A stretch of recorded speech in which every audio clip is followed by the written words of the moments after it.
Welcome back to Case 3 of The Great Ace Attorney 2. Last time, we showed that Professor Harebrain's super high voltage instantaneous kinesis device, or whatever, was actually all just smoke and mirrors. So we spent a lot of time establishing this and finding the engineer who built the machine and designed all these smoke and mirrors. But as it turns out, this engineer has a lot of connections to a lot of other plot threads. So I feel like we're about to get a big lore dump here.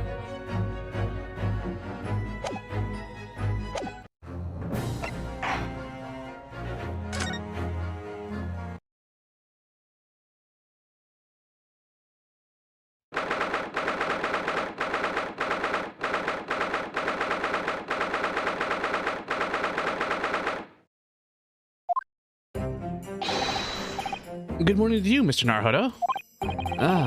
Good morning, Professor. Ready for today's proceedings? I hope so. I should be. Even I, with nothing left to... Good morning, my dear fellows.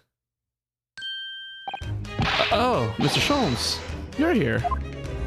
Why, naturally. A true gentleman stands shoulder to shoulder with his friends in battle at all times. Thank you. I really appreciate it. I'll see you later then.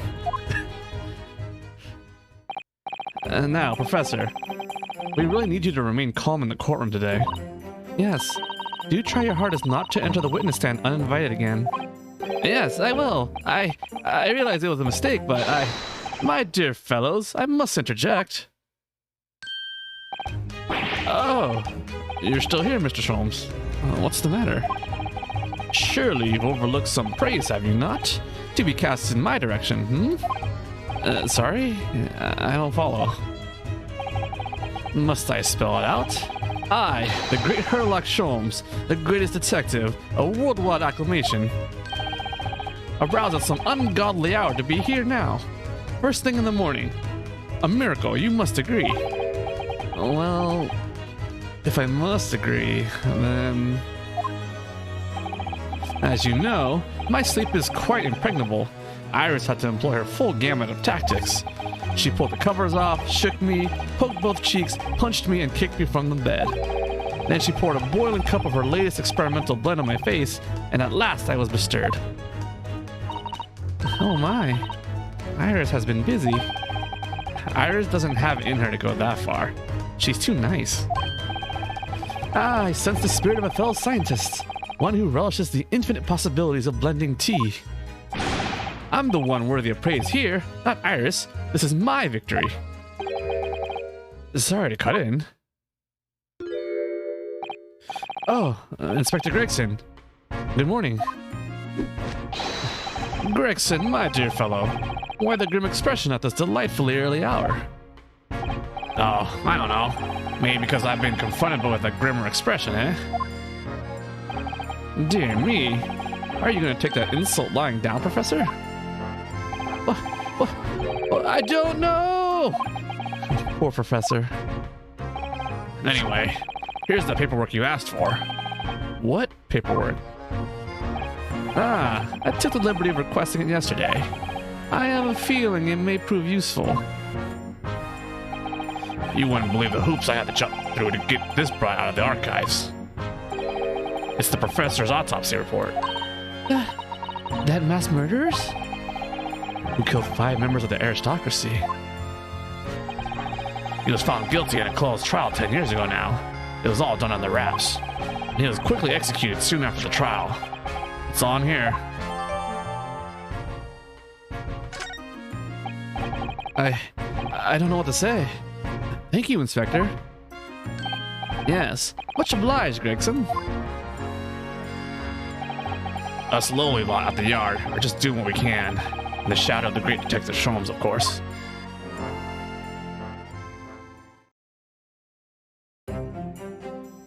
Well then, Professor Harebrain, this is it.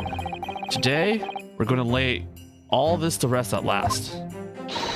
I wish you the best of luck, Professor. I suppose he'll be in there today, will he? Drebber. Yes. We expect the prosecution to summon him as a witness. I'm still amazed that you managed to find him in just one day. I really owe you both so much. Counsel, and the defendant. The trial is about to resume. Kindly make your way into the courtroom at once.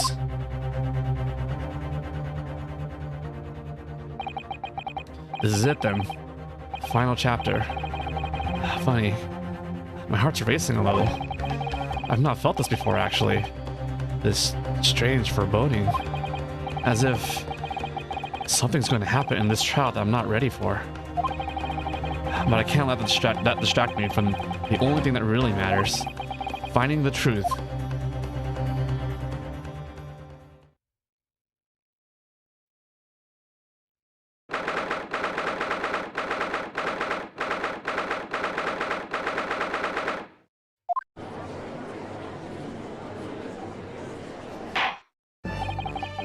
In the name of Her Majesty the Queen, I hereby declare this court to be in session again. We resume the public hearing of Albert Harebrain, here present, who stands accused of murder. Are the counsels for the prosecution and defense ready to proceed? Oh, that's right. The prosecution is ready, my lord. The defense is ready, my lord. As promised, Lord Van Zieks has his apprentice with him. His apprentice with memory loss.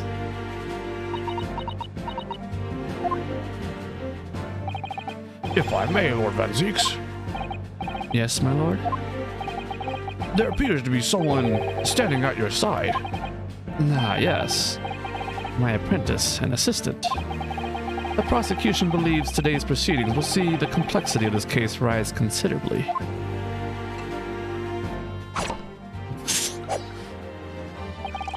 I have therefore instructed my assistant to attend to ensure the smooth running of the trial. And the smooth running of liquid refreshments, by the look of it. The way he holds himself, the way he moves, it couldn't be anyone else. But he's still suffering from amnesia, so there's really nothing we can do at the moment. I know, but... oh, this is so very hard. It would appear the prosecution has done a fine job in responding to the demands of the courts made yesterday. I understand you have successfully secured the engineer who disappeared from the scene on the day in question. Yes, my lord. I intend to call him as a witness shortly. Very good, very good. Now then, ladies and gentlemen of the jury, who have been chosen at random to represent the will of the people in this courtroom today, are you ready and willing to proceed? Of course, my lord. We all understand the importance of doing our civic duty. I do so despite deception and deceit. I find it so very wearing. To take a man's life with a conjuring trick is against the magician's code, not to mention the law. Any big scientist should feel the wrath of God if you ask me. You have to listen to what's said on both sides of the fence, and, then settle on one. That's it, isn't it? Wasn't like this in my day. Wasn't like this at all. If all parties are ready to proceed, you may begin, Lord Van Zieks. Before I do, my lord, there is a report I must read to the court. Yesterday, at the Great Exhibition Grounds, the evidence of primary importance in this case, the super high voltage instantaneous kinesis machine, which was installed on the experimentation stage, was deliberately destroyed in an explosion effected by an unknown person or persons. It was... what?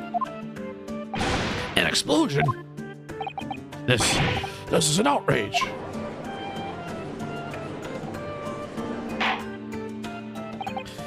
Yes, I heard this grave news yesterday. Scotland Yard submitted a report to my office in the evening. I read that the machine was blasted to smithers, and the wreckage reduced to ashes in the flames. I have here a photographic print to the scene, taken in the wake of the explosion. It shows what little remains of the machine.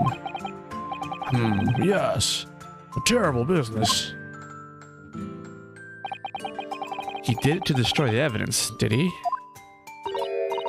That Enoch Drebber. The court will take this print as evidence, counsel.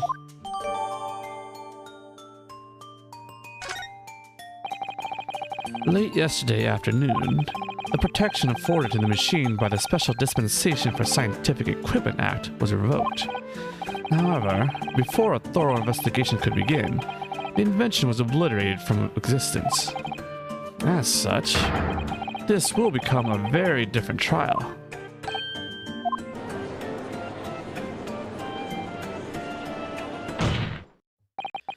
As it stands now, with no evidence on which to draw meaningful conclusions, the authenticity of the kinesis machine will remain forever in obscurity. Indeed. A most unfortunate state of affairs. However, one thing remains clear. The victim's death was the result of the actions of the accused. Of that, we can be certain. But it was the accused himself who was operating the machine and who ultimately caused its loss of control. Objection! As Lord Van Zeeks rightly says, this is a very different trial now. The accused accepts responsibility for his part in the events that transpired. He acknowledges that Mr. Asman died as a result of the accident caused by his machine's malfunction. However, unbeknownst to the professor, he was being deliberately deceived by a pair of very clever fraudsters. Names, counsel, if you please. The engineer, Mr. Enoch Drebber, and the victim himself, Mr. Odie Asman. So what exactly were these two men up to behind the defendant's back? The defense intends to expose that information, thus establishing the unequivocal innocence of the defendant.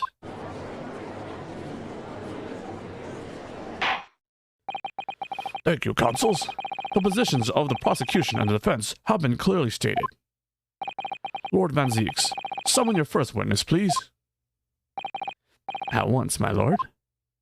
The prosecution calls the engineer, Mr. Enoch Drebber, to the stand.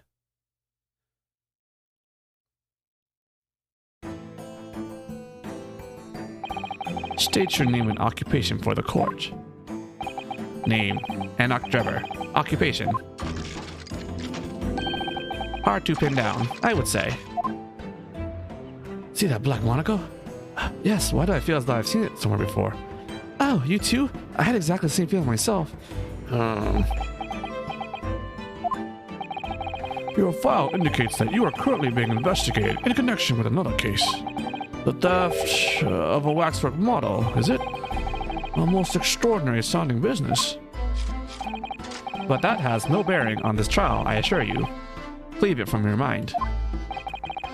You're familiar with the public experiment carried out at the Great Exhibition some days ago? The accused's super high voltage instantaneous kinesis demonstration. Yes, you could say that. I am aware of it. There was a terrible accident, wasn't there? It was you, Mr. Drebber, who constructed the vast machine used in the experiment. Or so our investigations indicate. Can you confirm your involvement? Yes, I constructed it, in precise accordance with the blueprints, but that's all. And the court would be very interested to hear your thoughts about the machine, I'm sure.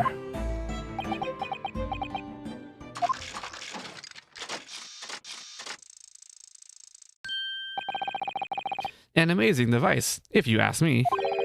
The pinnacle of modern science, making instantaneous kinesis a reality at last. What? Good gracious.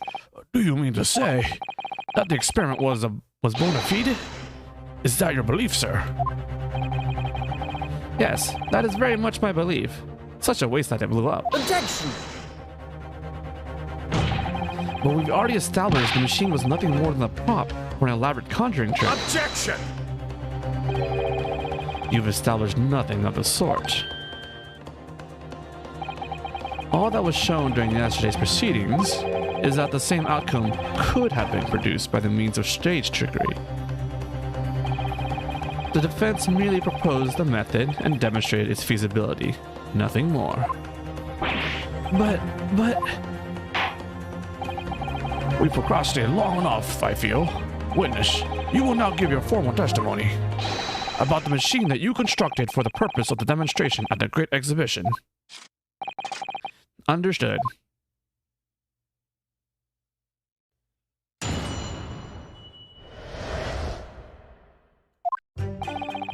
I met the young professor approximately 1 year ago through Mr. Asman's introduction. He provided me with the blueprints, and I constructed the machine to his precise specifications. It was no trick. If the whole show was a fraud, it would have required a body double. Tell me, did the victim have a twin? All the spectators saw the birdcage appear above their heads and then crash headfirst into the crystal tower.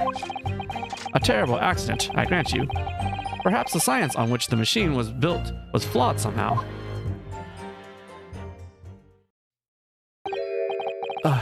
A body double? That goes without saying, surely. To give the impression that something has moved when in reality it hasn't. It's a basic conjuring principle. A deception cannot be achieved without substituting the original with a fake at some point in the performance. But would I be right in saying you haven't managed to establish anything along those lines? Incidentally, the prosecution has already confirmed that Mr. Asman had no twin siblings. It's my understanding that this witness is well versed in conjuring artfulness. But such talents do not indicate that he was actually able to accomplish what he claims. Namely, the construction of what, by all accounts, must have been an extremely complex scientific machine. Whatever do you mean? Yesterday's proceedings brought the true nature of your past exploits to light, Mr. Drebber. Indeed it did, my lord. As a swindler who preys on innocent scientists to elicit government grant money through conjuring know-how. Yes, it's true that I possess considerable knowledge of stage magic. But crucially, my scientific knowledge more than matches that of any academic in the field. Investigation of the witness's workshop attests to that claim, my lord. As evidence, the police found this Royal Society trophy for young talent in science there. Yes, that's true. We spotted it there ourselves. If a hypothesis is sound, it can always be forged into a physical manifestation with sufficient skill. Though I may have sold the secrets of some deceptive wiles to sniveling, talentless scientists in the past. Would you therefore assert that the explosion of the machine was an unfortunate accident? Or, of course, a deliberate act of murder carried out by misuse of the science.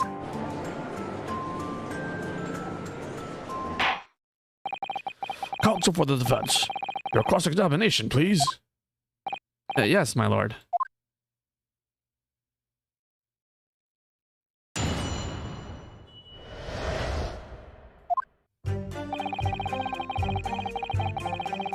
Hold it! Right, after the introduction.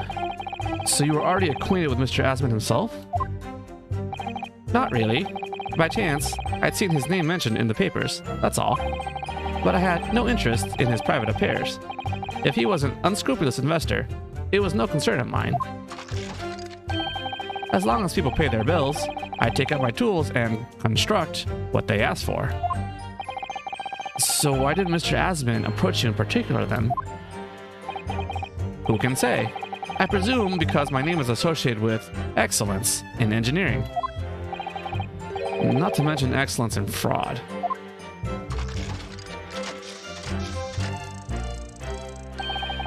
Hard to gauge, but the point is, all I did was construct the machine according to the blueprints I was given. In other words, the Kinesis machine was built on solid scientific principles. Yes, you might say that. Professor Harebrain certainly has a mind like no other.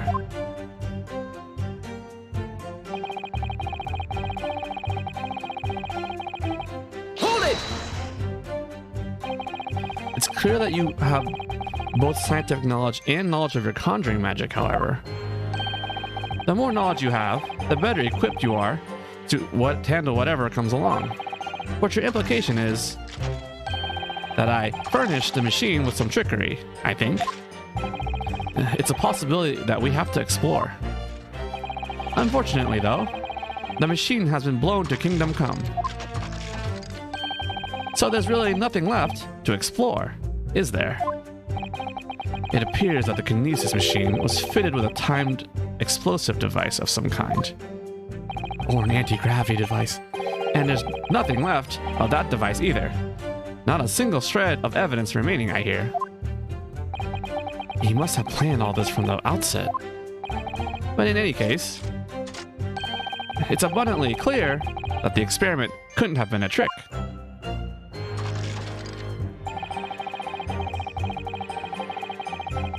Hold it!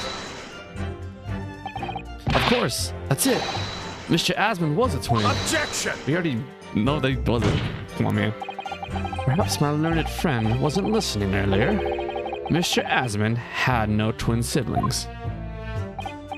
No, I heard you before. But the thread of hope hadn't quite left me. The demonstration could have been a trick if there was somebody who looked sufficiently like the victim. But Dr. Sith absolutely wrote that out as a possibility. It is beyond question that the victim himself, Mr. Asmund, did move from the stage to the Crystal Tower. The fingerprints found at the scene attest to the fact. So it can't have been orchestrated using someone who looked identical to Mr. Asmund then. What are you thinking, Mr. Naruhodo? Oh, no, nothing. Just that the idea of someone who looked identical to the victim is playing on my mind. What evidence do I even have? I gotta check. Hold it! It crashed head first, you say? According to the many witness reports from those there at the time, yes. Were you not at the exhibition grounds on the day?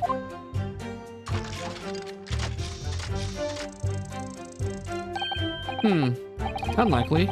I rarely leave my workshop. Yet another one of your unique inventions was found at the scene.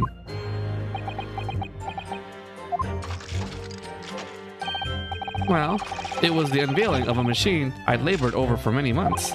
I saw it clearly with my own eyes. The birdcage plummeting headfirst into the tower. What a surprise. I believe the victim's neck was broken from the headlong fall, wasn't it? How'd you come by that information? Even an infernal recluse like me reads the newspapers, you know. According to the reports, 2 injuries were apparent on the victim's body. Yes, he had been stabbed in the chest by a screwdriver believed to belong to the defendant, and he had broken vertebrae as a result of a fall from a considerable height. Correct. My learned friend has been doing his research, it seems. Do we know which injury was the fatal one? Sadly not. Forensic science is not yet at a level where such things can be determined. What we do know is that the victim died having sustained both injuries at some point during the experiment. And since he was found in the birdcage with his neck broken, it's obvious that he fell from a considerable height. I suppose that's hard to deny.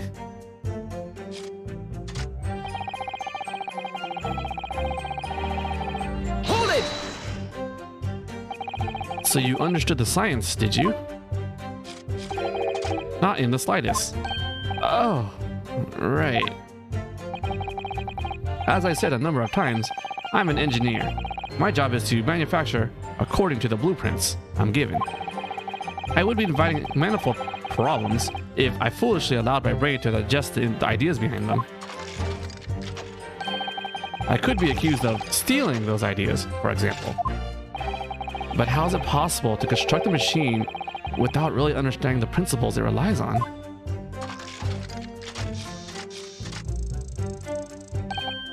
Well, you're practicing law without really understanding the principles it relies on, aren't you?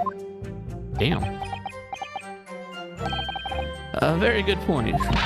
Stand up for yourself, Mr. Naruhodo. The point is, the experiment resulted in instantaneous kinesis taking place. As such, the science must be sound. Yes, and really, experimental results are all that matters when it comes to proving a hypothesis. He's certainly very sure of himself. What do you think, Mr. Naruhodo? Well, now that the machine has been completely destroyed by yesterday's explosion, it's going to be impossible to argue its authenticity one way or another. But if we're unable to establish that it was a piece of stage trickery rather than a genuine science, we will have no grounds on which to demonstrate Professor Harebrain's innocence. Both Mr. Asman and this man in the stand tricked the professor and used him. They took advantage of his naivety and his unbending belief in his work, and I won't let them get away with it. And seeing as the professor is an old friend of Lord Van Zeek's, what on earth must he be feeling towards Trevor?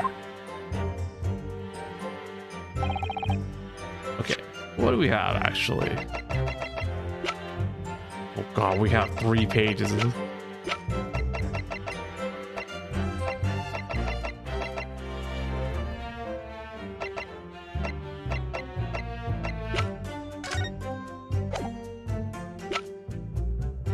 I didn't read this. This is the professor report. That is 4 lines and a signature. Not even a signature.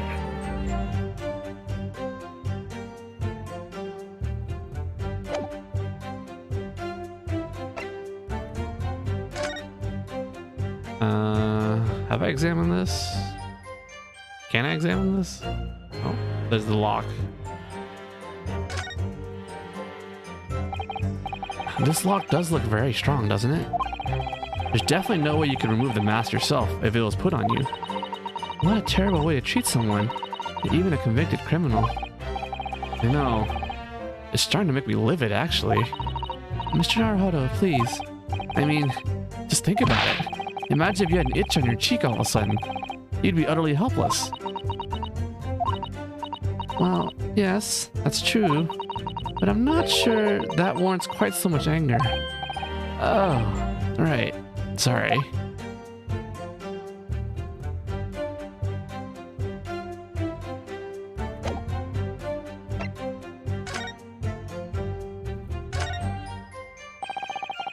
There's a little metal plaque here. Look. Fostering burgeoning talent for the future of scientific discovery. It seems rather ironic, doesn't it? But clearly, Mr. Trevor really was a talented scientist.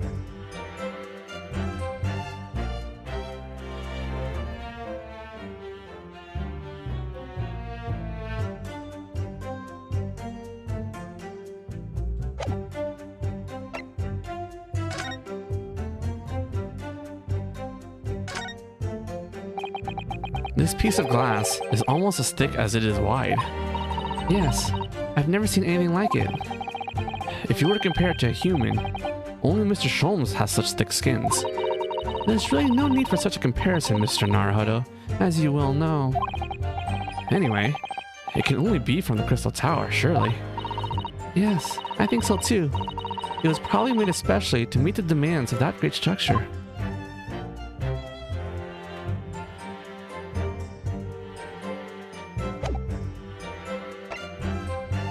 We did examine this already. Yeah. We know there's blood on it.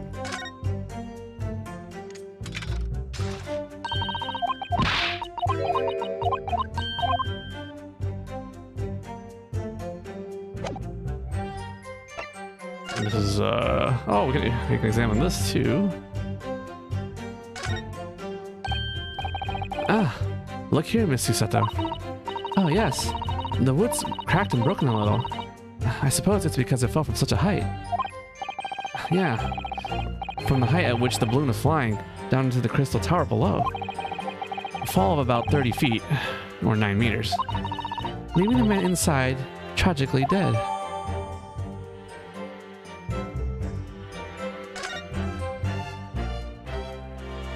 I guess that was a necessary update.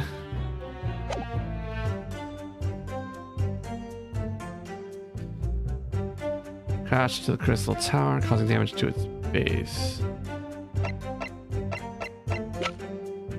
And here's the photograph that shows the trapdoor function. It doesn't seem like anything else is here. That would be important. Anyway, I feel like we need to present like we know that the waxwork was stolen by Driver and the waxwork had the glass in it. So we want to show that the body double was the waxwork. So do I present the helmet? And the answer is yes. Objection! Fuck. The answer is no. It's a bit of a jump, I think.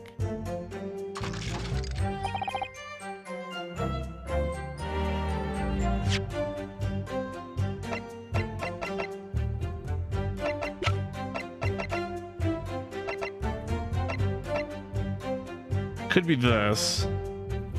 Objection! It is not this.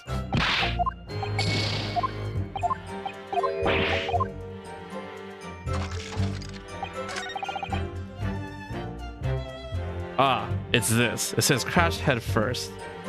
And I think it was the bottom that took it. Is this the bottom or the top? So this is the head. So this must be the top up here. So I think it crashed bottom first, right? Is that what they want me to present? Objection! Yes, okay. We've examined the birdcage that crashed into the crystal tower ourselves. As you can see, the cage, which is a wooden construction, has sustained damage in one particular spot. Following the explosion, it fell some 30 feet into the glass of the crystal tower. That level of damage is to be expected, surely. I agree. The damage itself is entirely understandable. What doesn't make sense is the location of that damage. Because if it fell from the bottom, why would the body have a broken neck, basically? All the breakages in the wood are at the base of the birdcage, not the top. What are you saying? That's the opposite of where they should be. That's right, my lord. The birdcage that was at the scene is damaged at its base. So we have reports of the birdcage falling headlong into the crystal tower, yet the damage is at the bottom. The only way to reconcile these two facts is to accept that there were two birdcages in play that day, which were at some point switched. Switched during what wasn't a scientific experiment at all, but an elaborate piece of stage trickery. Ah!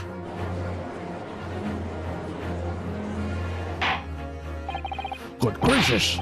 Explain yourself, witness. Well,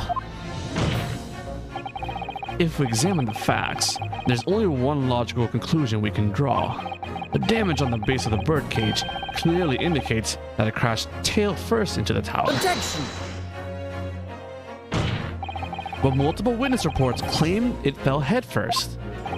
The birdcage materialized in the sky next to a balloon flying over the stage, following a spontaneous explosion, at an altitude of some 60 feet above ground level, which is approximately 18 meters. Thank you,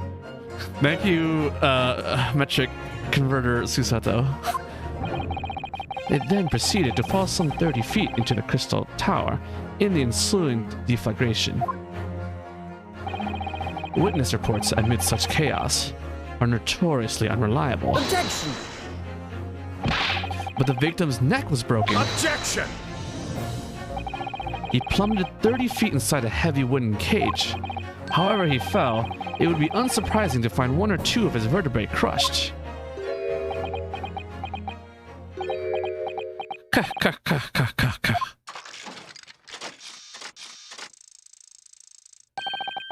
A riveting scientific analysis of events from the prosecution there. Though to be even more rigorous, you would have to say it was only one vertebra, actually. He wasn't quiet for long. I find it hard to see what's motivating Lord Van Zeeks. This witness is clearly a swindler and one who deceived a personal friend of his. If you're going to establish the deception, do it right. Sorry? I feel like that's the undertone here. Ah, yes. And there's one more point. The defense appears to have forgotten. It obviously wasn't a trick, as a certain truth very plainly demonstrates. What?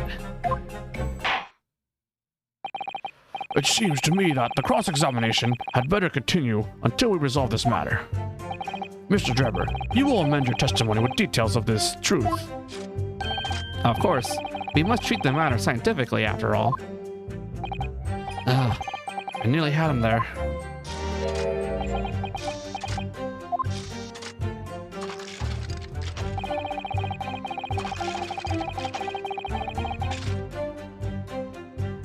Hold it! What do you... Oh, I should have read it. The kinesis clearly took place because there's nowhere else 30 feet high where the birdcage should have fallen from. What do you mean? Well, before the demonstration began, the victim was alive on stage in front of the audience. Yes. There are lots of witnesses who saw Mr. Asman on the experimentation stage. That's true. And the victim's neck broke as a result of an impact following a fall. Logically, therefore, the victim must have fallen from somewhere. The balloon that exploded was at an altitude of 60 feet. The point of impact on the tower was 30 feet up. That difference of 30 feet is therefore the total distance the birdcage fell. And there's no other location from which the cage could have fallen that distance if it didn't drop out of the sky. Ergo, the victim himself must have been beamed from the stage into the sky above the crystal tower. A treacherous scientific analysis. Dear me, every time I hear it explained, it sounds increasingly plausible. Oh yes, it's all very well thought out. Certainly all the spectators on the day saw it. The birdcage plummeting 30 feet through the air, I mean. Irritatingly, yes.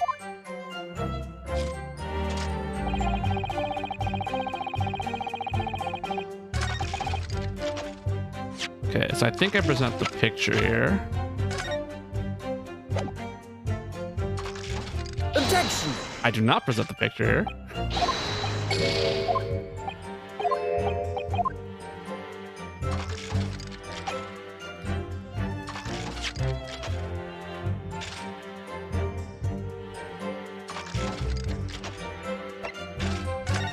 Do I present this? Is this distance about 30 feet? Oh god, change the colors.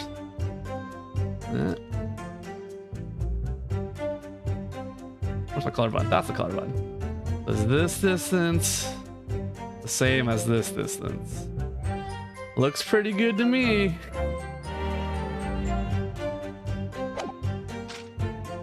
Objection! Okay, so again, I was jumping ahead.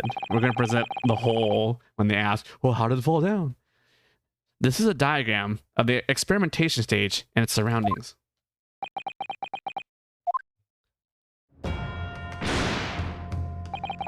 We know that somehow the birdcage appeared in midair before falling down into the crystal tower. A fall of about 30 feet or 9 meters. Do we have to keep saying it's 9 meters? However, if you examine the diagram carefully, you'll see that there is one other possible location from which the birdcage could have fallen. The same distance of 30 feet. No.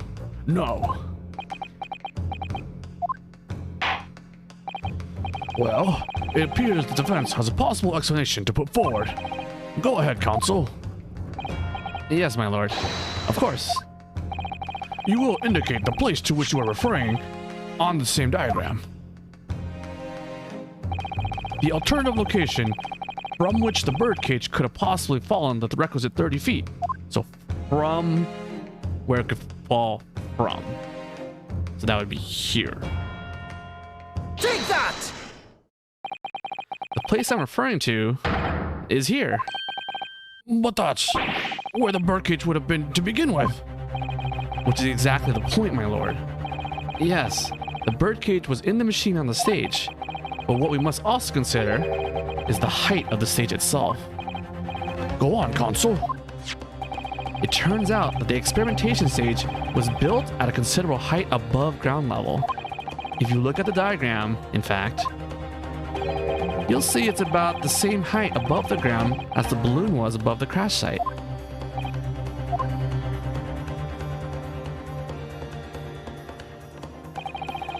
When the experiment got underway, the machine and the birdcage were engulfed in steam.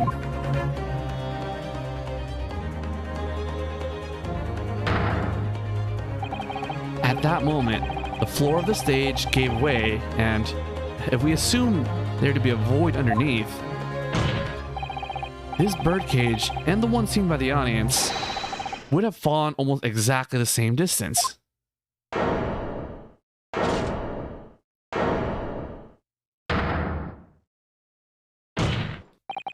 Once again, my lord, this all points to the fact that there was not one birdcage, but two. Objection! My learned friend has no evidence that the stage has such a contrivance in its design. Someone is responsible for the criminal destruction of the kinesis machine itself, it's true. However, the stage still stands. And take a moment to look at the photographic print of the scene following yesterday's explosion. Good lord! The metal grill that formed the floor of the machine is undone. Yes, most likely blown open by the force of the explosion that destroyed the rest of the machine. The defense calls for the space below the stage to be investigated immediately. I didn't have to present the picture. Thank you, game. Mr. Trevor. It was you who built the kinesis machine, which means that it was you who built the two bird cages that were used to carry out this deception. Whether Professor Harebrain's hypothesis is sound or not makes no difference, because it's the construction of this machine that matters, a machine designed to take Mr. Asman's life. And lay the blame firmly at the professor's door, something that could only have been carried out by you, Mr. Enoch Drebber. Grr. Ah! Objection!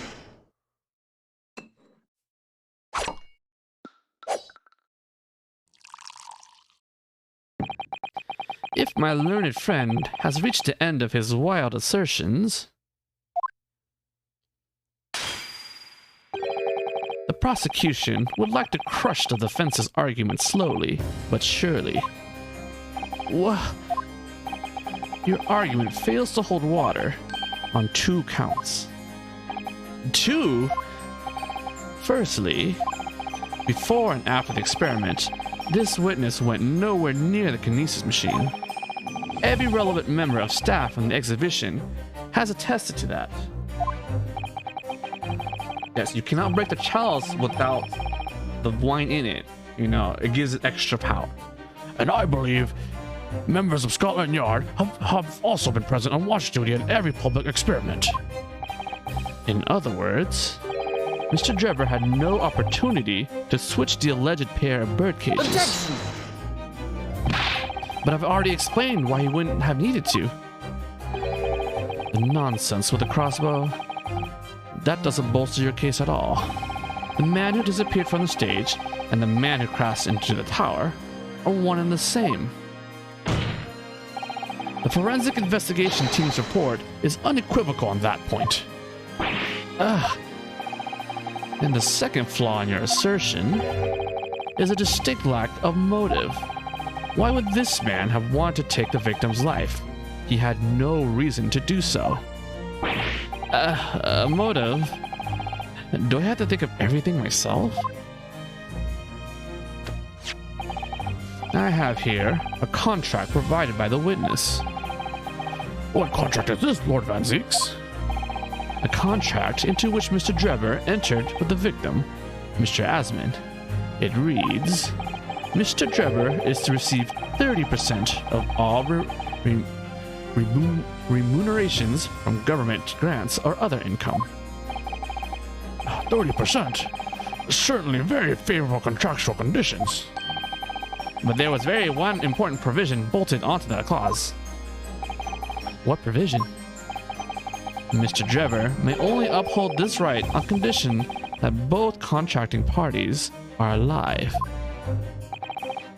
In other words, if either of us were to die, the contract would become null and void. So you see, I had nothing to gain from Mr. Asmon's death. The diametric opposite, in fact. Need I say more? The witness neither had an opportunity nor a reason to commit the alleged crime. In short, the possibility of Mr. Drebber having done as you suggest is nil.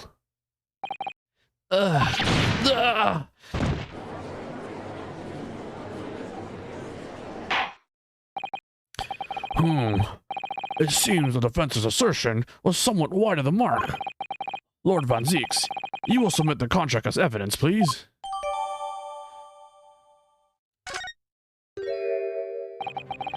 It's true. If Drebber had no opportunity to switch the birdcage under the stage with the one in the Crystal Tower, he couldn't have done it. And in any case, I have no idea what his motive might have been. There is one aspect of your argument that still holds true, however. There were 2 birdcages. The prosecution is unable to deny that. So I'm sure you're still on the right lines, Mr. Naruhodo. And I have no doubt there are other aspects of your assertion that are undeniable truths too. Well, it would seem that the defense has no more rejoinder to offer. I'm gonna look up the contract.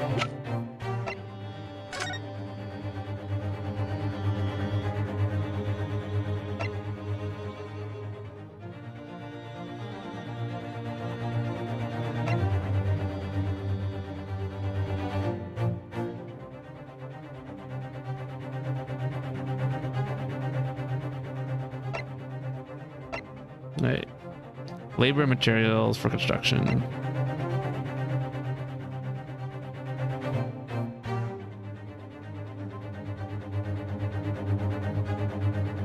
I mean, this doesn't really like make sense because he could just take all of the credit. Like he could just get all the, I don't know. We'll see where this is going.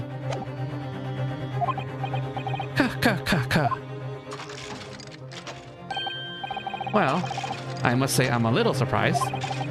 I came here to testify about the machine I built. Instead, my reputation is defiled. But the prosecution's counter has set the record straight, I think. It's impossible that I'm the culprit. Objection!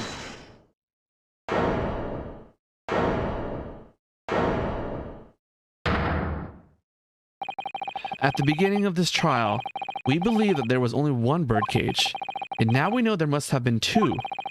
In other words, there was more to the demonstration than we realized at first. I think it's abundantly clear that the same applies to the culprit. Get to the point. The stage demonstration was constructed and set up in its entirety by you, Mr. Drebber. Therefore, it's inconceivable that you had no hand in the events that transpired. So if circumstances mean it's impossible that you could have carried out the crime yourself, it points to the fact that someone else was involved. Someone else? Counsel, are you suggesting? Yes, my lord. Mr. Drebber had an accomplice. Oh Objection! boy. An accomplice now. Well then, I presume you are prepared for what's to come. Now that you're accusing not only this witness, but someone else of the most serious of crimes. If these accusations turn out to be false, then make no mistake. The prosecution will demand an equally serious punishment for your slander. Well, counsel, do you intend to pursue this course and formally accuse another party of involvement in this matter? What do I do here? At the moment, this is little more than a hunch on my part. It's okay. You're gonna have a long lineage of people who do this exact same thing. I don't know for sure if if Drebber had an accomplice, or if he really is, or even if he really is the culprit here. One way or another, though, I have to make my position clear as a lawyer. So what's my stance going to be? Did Drebber have an accomplice or not? Okay. Again, I want to name the accomplice, but I want to see if there's a bad end. Because bad ends are hype.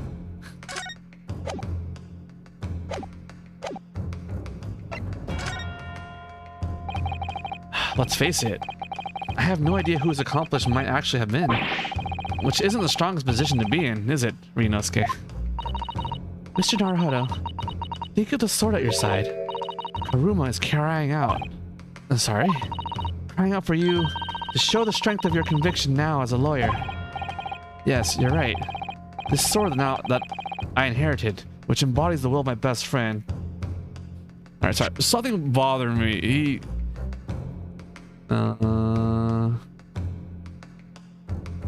Oh.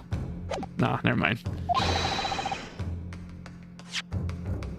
The sword is my own accomplice.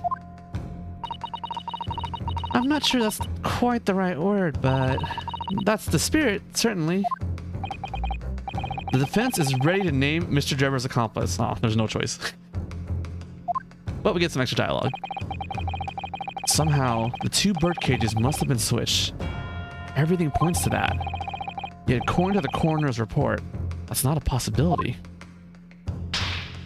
But that inconsistency itself is a clue. Counsel, My lord? you have received a stark warning already. If you are nevertheless determined, then I must now ask you to identify this alleged accomplice by name. So, your answer, please. Who do you claim to have been Mr. Drebber's accomplice? Take that! The name of the person in question is... What's wrong, my Nipponese friend? Surely fear doesn't bind your tongue now. It's a little late for that. Of course, I'm afraid. After all, naming her in this capacity is definitely going to make waves. A lot of waves. I could very well turn every single person in this courtroom against me. I'm sure you'll be alright, Mr. Naruhodo. Thank you, Miss Susato. The enemy always appears larger than life, but you'll appear exactly the same to the enemy. Alright then. Here goes. You've kept us waiting long enough. Your answer, counsel, now. The person who colluded with Mr. Drebber in order to carry out this wicked crime is Scotland Yard's coroner, Dr. Courtney Sith. What in blazes are you talking about? Dr. Sith? The head of the forensic investigation team And the coroner who conducted the autopsy on the victim. So why her? Recall that because of the scientific dispensation act or whatever, I think only the forensic team could have handled the evidence, not Scotland Yard. So we know that only the forensic team handled it, and she's the head of the forensic team. We also know from her lab that she has some shady things in her accounting. Other than that, we were basically just flying blind because this is how Ace Attorney games work. We know that there are two bird cages, so who could have carried out the switch to complete the illusion? The accident happened in front of a huge crowd of spectators, and the area was immediately sealed off. Then everyone, police officers included, were banished to make way for the forensic investigation team. When else could the switch have occurred? It can only have been in that team's presence. I mean, it's possible that she could have planted the bomb. I think Drebber could have done it too. I think there's no reason why he wouldn't have been able to, so.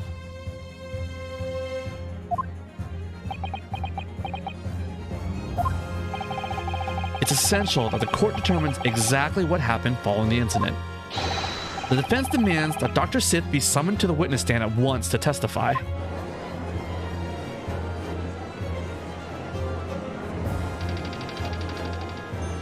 My man's taking a nap. You've got a nerve, lad. Standing up there, dragging the yard's name through the mud. I didn't mean to. I know the woman very well. There's no better dead room worker out there. How dare you call her a criminal? My learned friend's imagination appears to be wilder than the East End at night.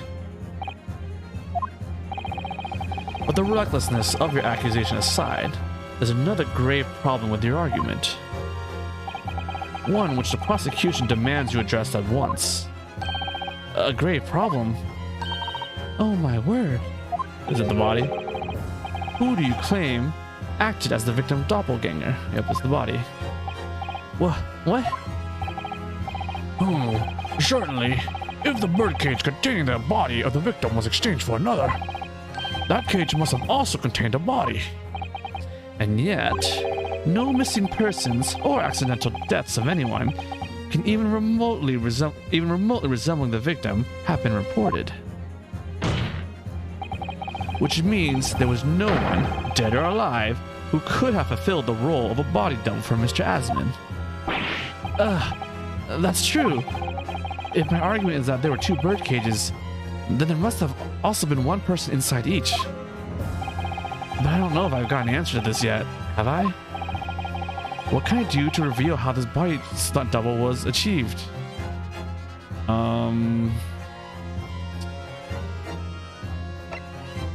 I know what I want to do, I don't know how to do it.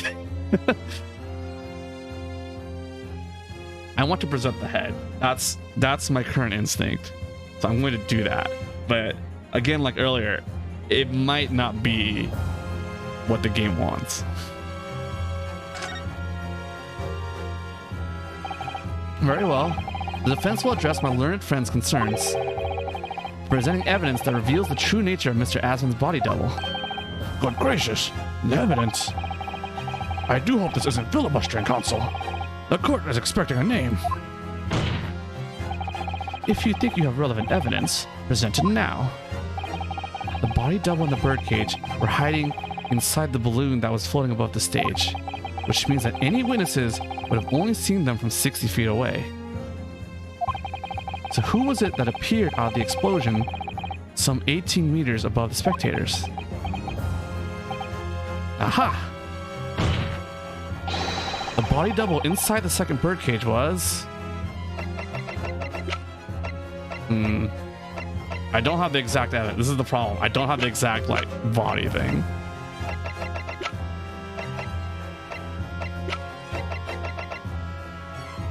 But I still want to present this. They might be wrong. Take that! We know that the victim, Mr. Asman, was in the birdcage that was situated inside the kinesis machine on stage. And therefore, he couldn't have been inside the second birdcage.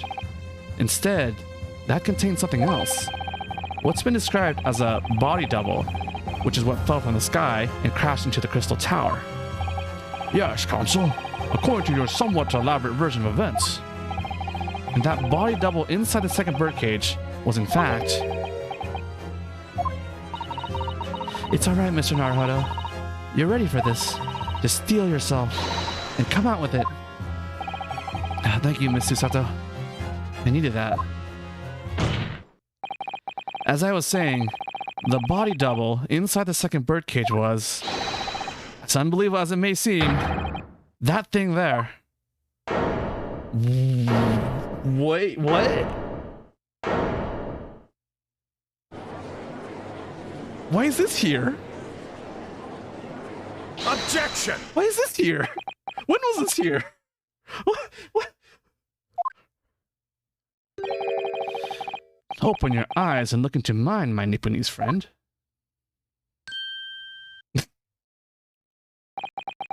Now tell me, what are you playing at? Stand firm now, Ryunosuke. This is time to show your Japanese spirit. As the court will observe, this is a waxwork model. A model, in fact, of an infamous London murder from 10 years ago. The Professor. Objection!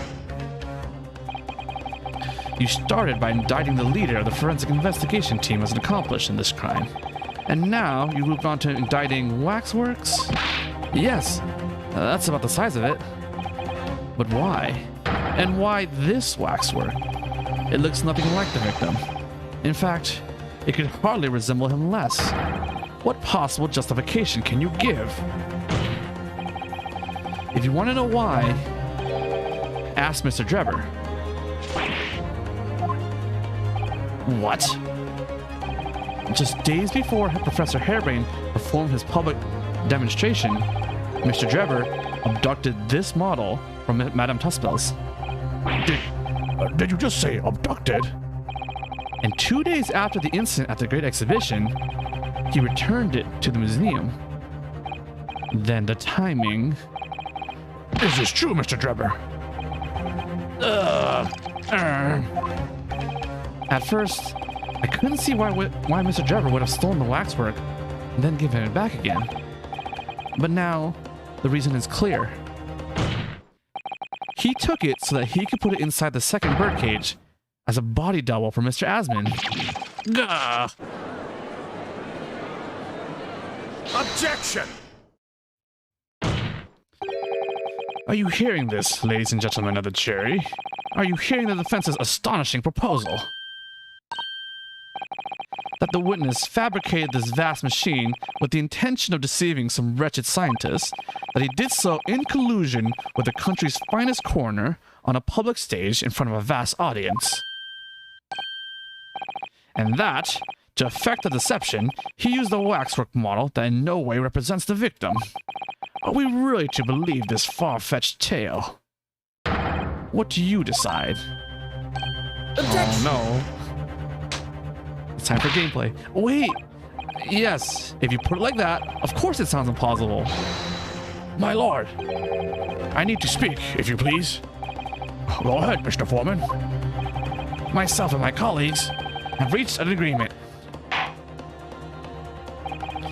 Very good. In that case, ladies and gentlemen of the jury, you will state your leanings for the court to hear now. Guilty! Use I. Guilty. Guilty! Guilty! Guilty! Kill me!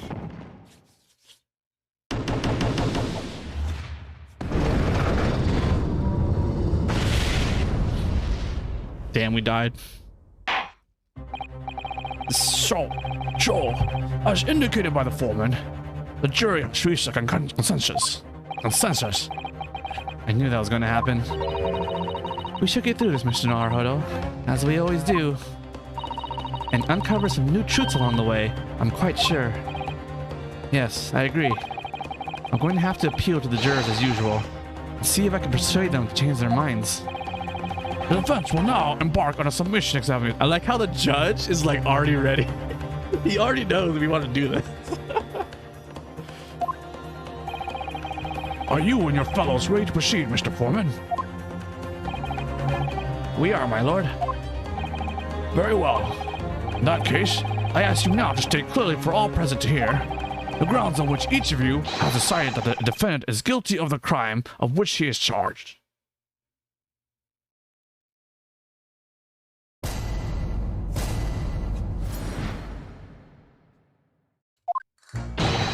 I've known that woman for years. She'd never been accomplished to anything. It's utter nonsense to think that the two would ever be conniving with one another. Oh dear, this is most troubling. But surely the waxwork the man stole has nothing to do with the coroner, is it? I have had my own problems with members of the police. I do not trust them much. I've seen no rigorous proof that this waxwork was ever inside the bird's cage. It's conjecture. Accusing someone without right evidences. He's not a proper job, is he? I won't have it. Somewhat unsurprisingly, it seems the introduction of this waxwork model to the proceedings has polarized opinion. Given that its face is obscured and its build in no way resembles that of the victim,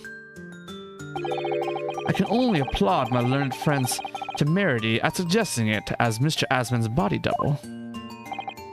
Yes, the applause is deafening. And yes, I know it seems extraordinary. But that's the point. That's why I have a strong feeling it's actually a greater clue than anyone yet realizes. What are you thinking, Mr. Naruhodo? I can't explain why at the moment, but I feel as though there's a specific reason why it was used. Why it had to be this model. Uh-oh. Really? A reason why nothing else would do, you mean? Yes. And I'm convinced it's something far more significant than whether or not the model looked like the victim. Well, if that's the case, we must prevent the trial from ending prematurely at all costs. Yes, agreed. I have to find a way out of this. If you are ready, Counsel, you may proceed with the summation examination. Yes, my lord. We gotta seek a way out. Oh, it's time for the walking animation. Best part of the game. Well, I guess I have to earn the walking animation. Hold it! The order of things seems to have changed around here for some reason. I'm a copper, lad. It's a copper's discretion to bend the rules sometimes, when needs must. What's wrong with that? Where do I start? I've been working at the yard for 40-odd years. That's even more than I thought. We've only had a metropolitan police service in town for 70 years, you know. Of course, times have changed. The public didn't trust coppers back when I started. It was rough. We had to fight crime, and we had to fight to win the public's trust as well. And when we did, forensic science was in its infancy too, even more than it is now. And she spearheaded the revolution. Dr. Sith, you mean? That's right. About 10 years ago now it was, when I was still a youngish Bobby on the beat. That's when she started making a name for herself as a top-class coroner. And now look at her, head of the forensic investigation team, and a woman no less. Well, you won't hear me complain. It's all we dreamt of back then, I tell you. Could you tell me without holding that gun in the air? We were all out to uphold justice, lad. Full of them we were. Full of them. That's coming across loud and clear.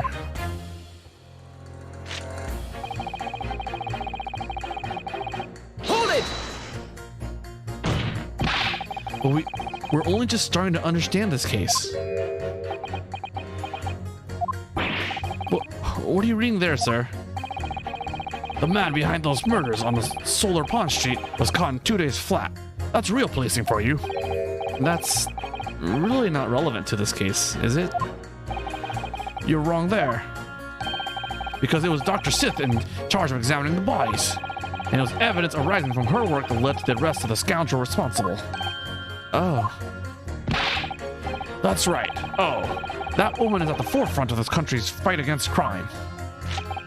The idea that she's somehow involved in this murky business is a load of old tosh.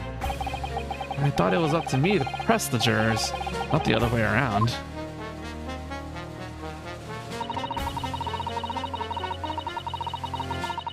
Hold it! Why would you assume that? Well, quite simply because that unsettling swindler has no relationship with the woman, does he? True. As it stands, we don't know of any connection. Oh gosh. But it would be delightfully romantic if they were somehow to have a mutual interest in the waxwork. Romantic? A woman of society such as myself views everything in terms of relationship, you know. Well, you learn something new every day, even if you don't want to. One might wonder about a possible relationship between the defendant and this coroner woman. Or perhaps between the defendant and the handsome prosecutor just there. This woman may be more astute than I've been giving her credit for. If that's the woman's stance, then perhaps demonstrating some connection between the waxwork and Dr. Sith would be enough. Yes, I agree. As soon as we have even a whiff of a connection, she'll be the first to know.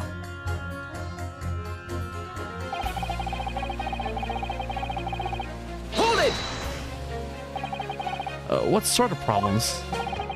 Let's just say we have run into each other on numerous occasions while I've been performing on the street. Right, I see. Now obviously, artists such as myself cannot appear on stage as we work in close proximity to our audiences. So we perform our great magic in parks, on street corners, and the like. But the police use any excuse to make our lives difficult. Excuse me. Do you have something to say in response to that, Mr. Automole? Who are you calling a mass murderer? Sorry, my mistake. I got confused because I heard you look like him. I don't look anything like the man. You want me locked up, Sonny? Thanks, Mr. Sholmes. Perhaps we can move on. I was really wondering if you had something you wanted to add in response to what juror number 3 just said. And clearly you do. Back in my day, back in the good old days, it wasn't like this. What was it like, sir? We worked our fingers to the bone to earn the public's trust, we did. And by Jove, we earned it. People respected us back then. Respected you? No one would have called a coroner into question in them days. A coroner's report was the hallmark of an investigation done right. Especially when Dr. Courtney Stevens put her name to it. She is one of the best. And the apple that forces eye. Hold on a minute. Hold on a minute. Hold on a minute. Yep.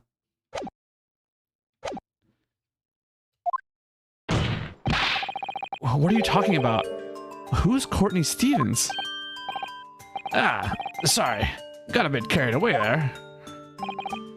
Stevens is Dr. Sith's maiden name.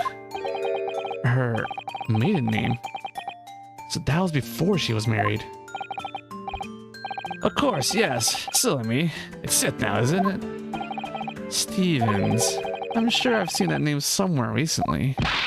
Anyway, the point is, those were great days of policing. Not like now.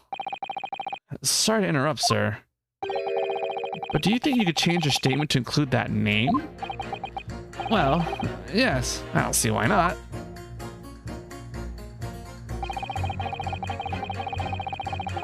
She was Courtney Stevens back when I knew her, of course. A legendary coroner, even then. Hold it!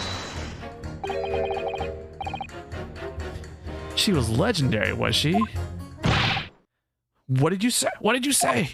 That woman is still the best coroner in the land. Head of the forensics investigation team. Legendary was your description, sir, not mine.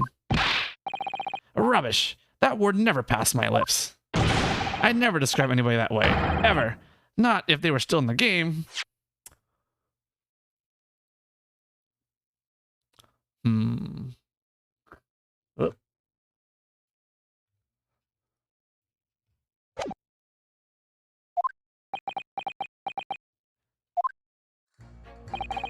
I think the point you're trying to make is that Dr. Sith is an extremely talented coroner.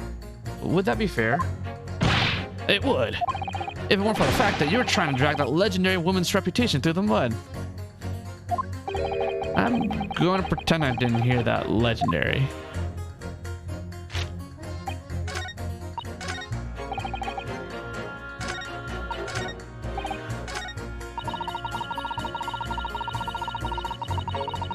Okay, there's a connection with the record, but let's talk to 4 and 5. Okay, no proof that the wax was inside the birdcage. We don't have that. But you claim the whole instantaneous kinesis demonstration was a trick. That I did. But there's more than one way to pull a rabbit out of a hat, isn't there? Sorry? I grant you, given that this cage appeared from amidst an explosion, there would have been no need to use a real person. But if a waxwork had been used, a culprit could at least have the decency to make it look like the victim. I'm not sure exactly how much criminals are governed by decency. The point is, if you're going to make a claim about that waxwork being inside the birdcage, you need to give us some evidence. Without that, it's just not science. I suppose we should expect nothing less than a logical argument from a fellow of the Royal Society. But that perhaps means his mind could be changed if we manage to present suitable evidence. Evidence that the Professor waxwork was inside the birdcage. Can I produce that or not?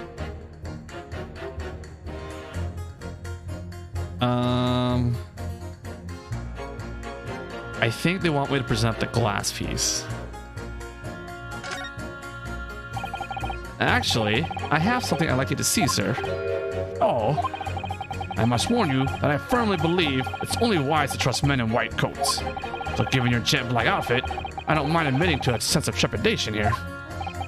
So you don't trust anyone in black? Looking in the mirror must be very trying.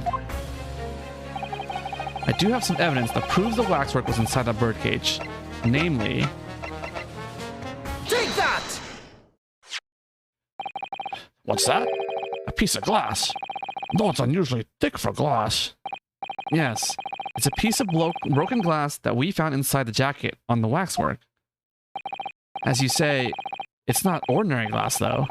It's very thick and clearly made for extra strength. Much like the special glass that was developed for the construction of the Crystal Tower. A crystal tower? Holy smoke! Exactly. The centerpiece of the Great Exhibition where the very incident we're talking about took place. On the day in question, the birdcage fell from above and smashed through a window of that special glass. From whence this small piece originated. Is that it? Precisely. So, what do you say? Now that clear evidence in support of the assertion has been placed before you. Well, as I said, I only trust men in white coats as a rule.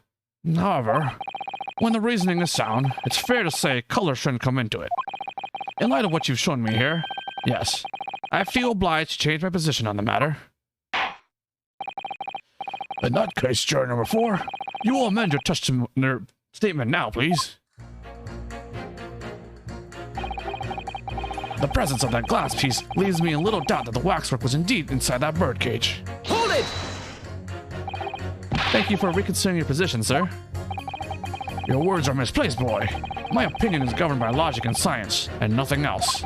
Yes, science is where you should direct your words of gratitude.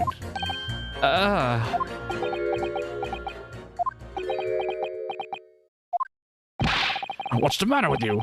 Too good to say some words of thanks to the mother of all academic subjects? What is it about scientists? Honestly.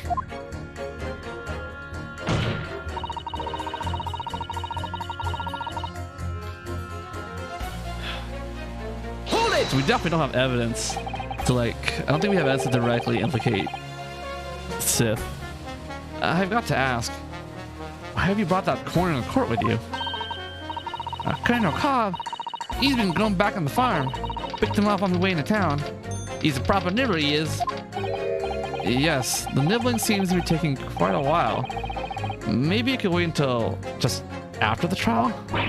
Ooh, I don't like the sound of that. You need colonels at times like these. Whenever I'm somewhat big to the side, the colonels always point me in the right direction, see? You're talking about your corn or cob of corn.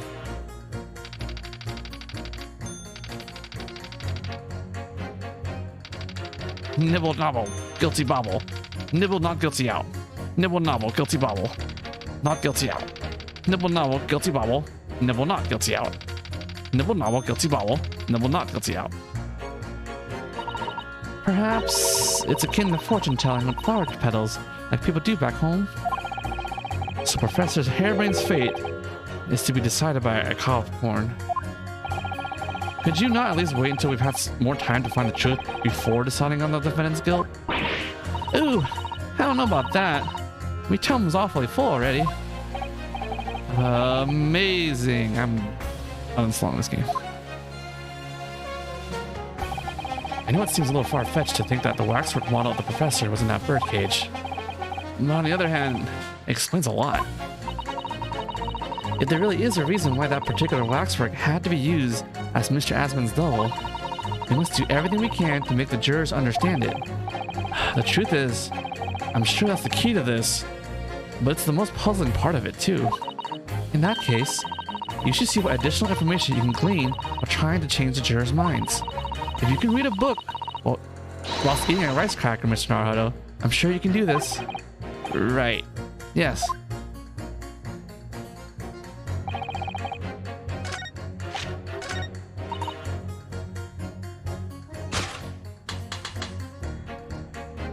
Objection!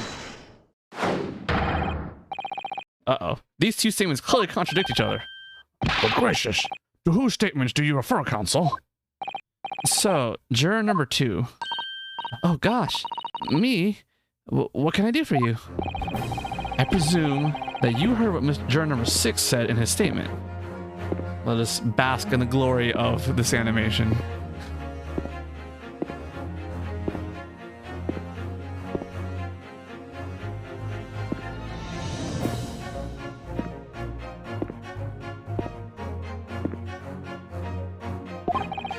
It's brought to light the maiden name of the coroner, Dr. Sith, which in turn has revealed a connection that wasn't apparent before. Well, naturally, as a woman of society, I find such connections and relationships irresistible. But, oh golly, I'm afraid I fail to see what you mean. Dr. Sith's maiden name is Stevens, and through that name, the coroner is very definitely linked to the waxwork of the killer. The defense has evidence to prove it. My goodness! Evidence, you say? How utterly enthralling. Counsel, the court cannot overlook that last remark. I very much hope there is substance to your claim. Of course, my lord. I would ask the court to look at this. The evidence that clearly links Dr. Sith to the mass murder known as the Professor. Take that!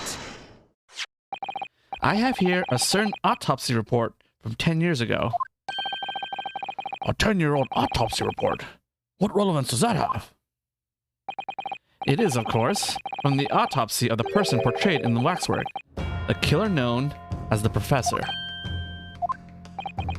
The Professor... Well, the man was a capital offender, so...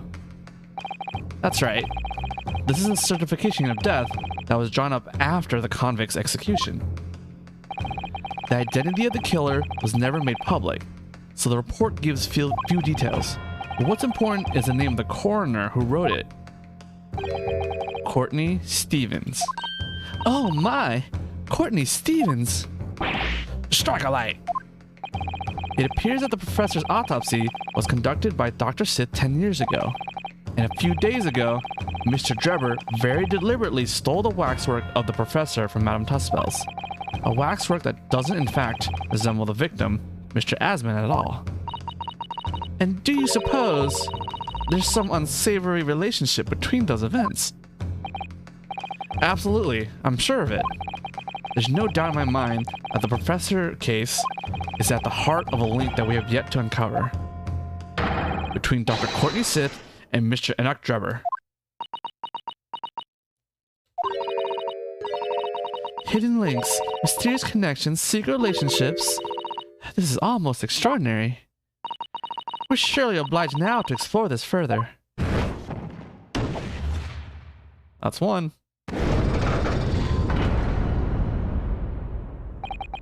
Quite right. We can't let this trial come to an end now. Not whilst there's this cloud of suspicion hanging over the yard's best coroner. It wasn't like this in my day, but we're still here to uphold justice in the end.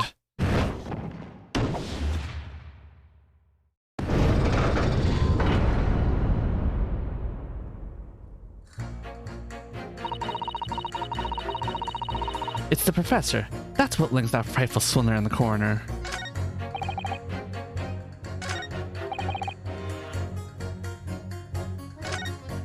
What's German 1-1? So that must be this statement. Swindler in the corner. These two would ever connect with each other. So I could hit one. Oh, I can't use them. Okay, I can't use them. Okay.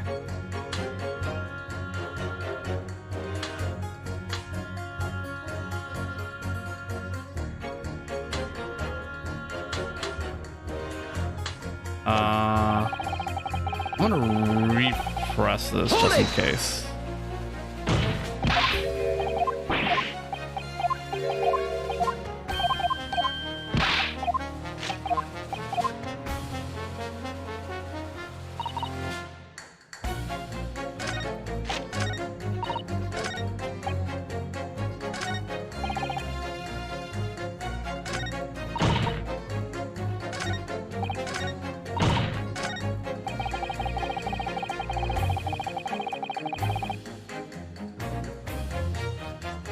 The waxwork was inside the cage.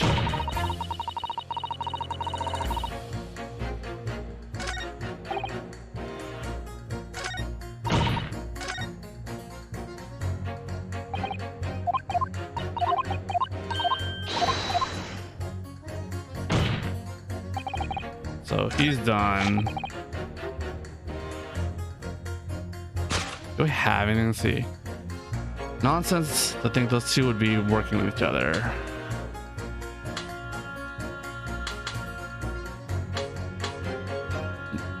I think none of these statements help me with this. I think it's 4, maybe 5. 4 and 5. It's definitely 4 and someone.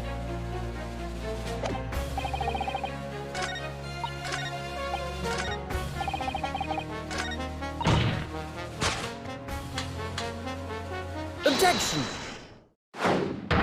These two statements clearly contradict each other. Good gracious, to whose statement do you refer, counsel? If you could put down your corn for a moment, juror number 5. Ooh, you mean me?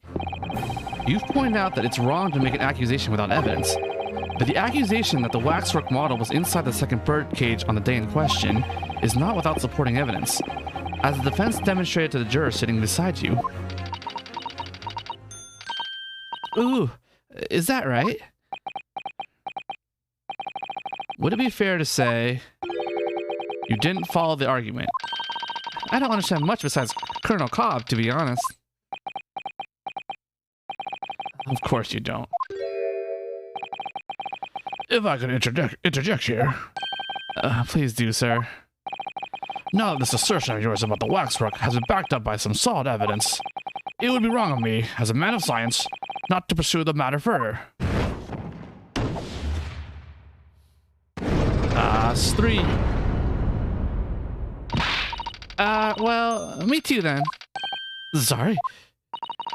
If this brainy gentleman says he's right, then he must be.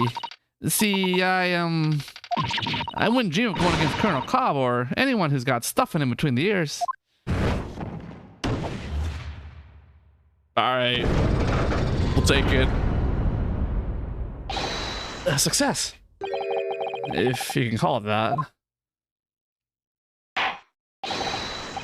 Thank you, counsel. That will do. As a result of the summation examination, the jury's overall leading has changed. 2 jurors now call guilty, against 4 who call not guilty. Accordingly, the court has failed to reach a consensus at this time. And the trial must continue. We did it. Oh, well done, Mr. Naruhodo. Another wonderful victory.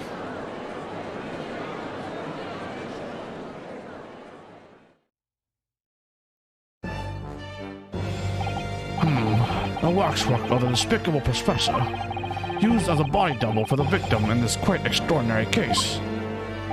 I must say, it's extremely hard to believe the assertion could possibly be true. However, it would appear that it does at least warrant further investigation. It's the waxwork of the professor that links Mr. Drebber and Dr. Sith. And I'm convinced that there's a special significance to that link. I don't know what you're hoping to prove, lad. I really don't. The truth, sir, by using evidence and testimony. If the court is to delve deeper into the alleged involvement of the waxwork in this case, then the prosecution calls for the owner of the model to be summoned as a witness. The owner? Madame Tuspels. I really thought that Lord Van Zeeks would object to this whole line of inquiry. Very well, I concur. Make arrangements for Madame Tuspels to arrange as a witness with immediate effect. He's like, I already am ready. Listen carefully, my learned friend. Oh, yes? You should know that you're on the brink of opening Pandora's box. Yep. The court shall now adjourn for 45 minutes. During that time, the prosecution will summon the new witness and prepare her for taking the stand. Madame Tuspels, yes. I shall see to it at once, my lord.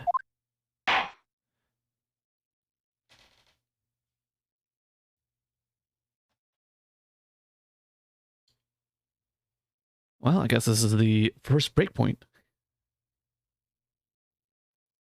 of this long case.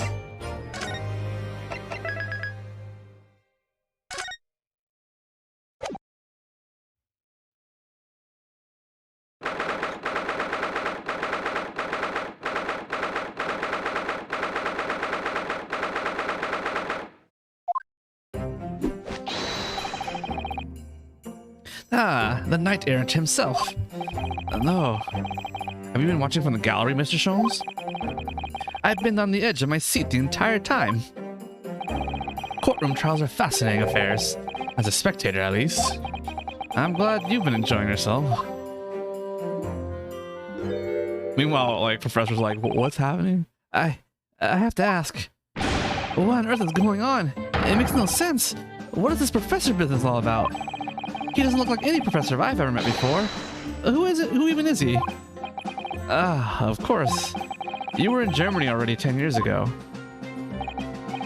Yes, the professor. When I discovered he was the one who had been abducted, a sense of foreboding stirred within me. But who knew the monster would come knocking at your door? My heart felt sympathies. As it turns out, Lord Van Zieks is even more intimately tied to this case than any of us realized, isn't he? Yes, how true. His great friend from university in the dock. And now, a waxwork of the killer who took his esteemed brother's life makes an appearance too. I imagine even the shrewd Mr. Reaper failed to foresee that kick in teeth. An extraordinary move on your part, my dear fellow, to throw that in front of that man. You make it sound deliberate. I can't help feeling that this professor case is really very puzzling. No, yes. In what particular manner? Well, there's Mr. Drebber, Dr. Sith, and Lord Van Zieks. It seems that everybody in the trial has a link to the case somehow. Yes. In fact, I, alone, am not a member of the set. Though that leaves me as an empty set, all alone with no intersection to any other. Excuse me.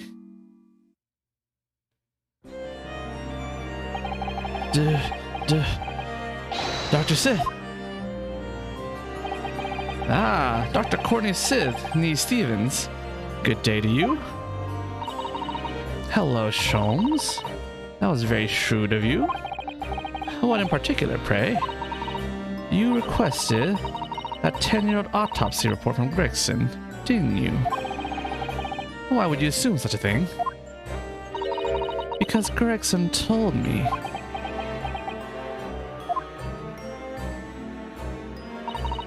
To think it's been 10 years.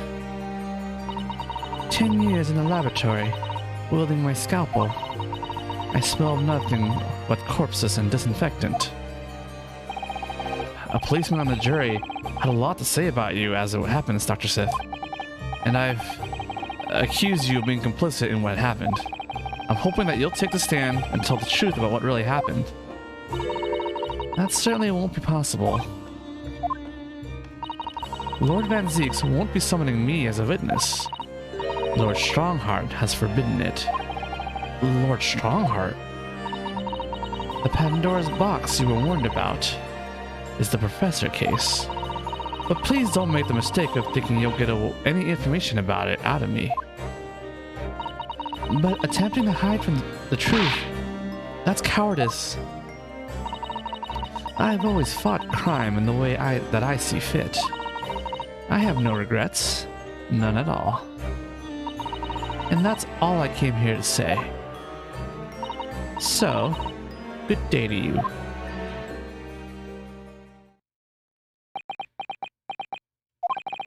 She mentioned it too. This Pandora's box. Whatever does it all mean? There's really no cause for concern, I assure you. When the trial resumes, the meaning will become all too apparent, whether you like it or not. Huh? Now then, I believe it's almost time. I must make my way back to the public gallery. The edge of my seat awaits. I think maybe you're enjoying yourself a little too much. Yes. One word of warning before I go. If, in the course of the trial this afternoon, you perceive even a shadow of doubt about the truth, don't let it out of your sight. Pursue it like a dog with a bone. To the bitter end, you understand? Do not falter, whatever may come to pass. Alright, I understand. Thank you. The dog statement really bothers me because of what we know about how the professor did the killings and the quote-unquote belt collar thing. Good. I shall make myself scarce then. I purchased a bar of caramel earlier, so I shall be gnawing on that as you gnaw away at the truth. Sholmes' caramel. Oh. At least this has sugar in it. Unlike a certain dark chocolate bar I still have. What does that warning from Mr. Sholmes really mean, I wonder? Especially the bit about whatever may come to pass.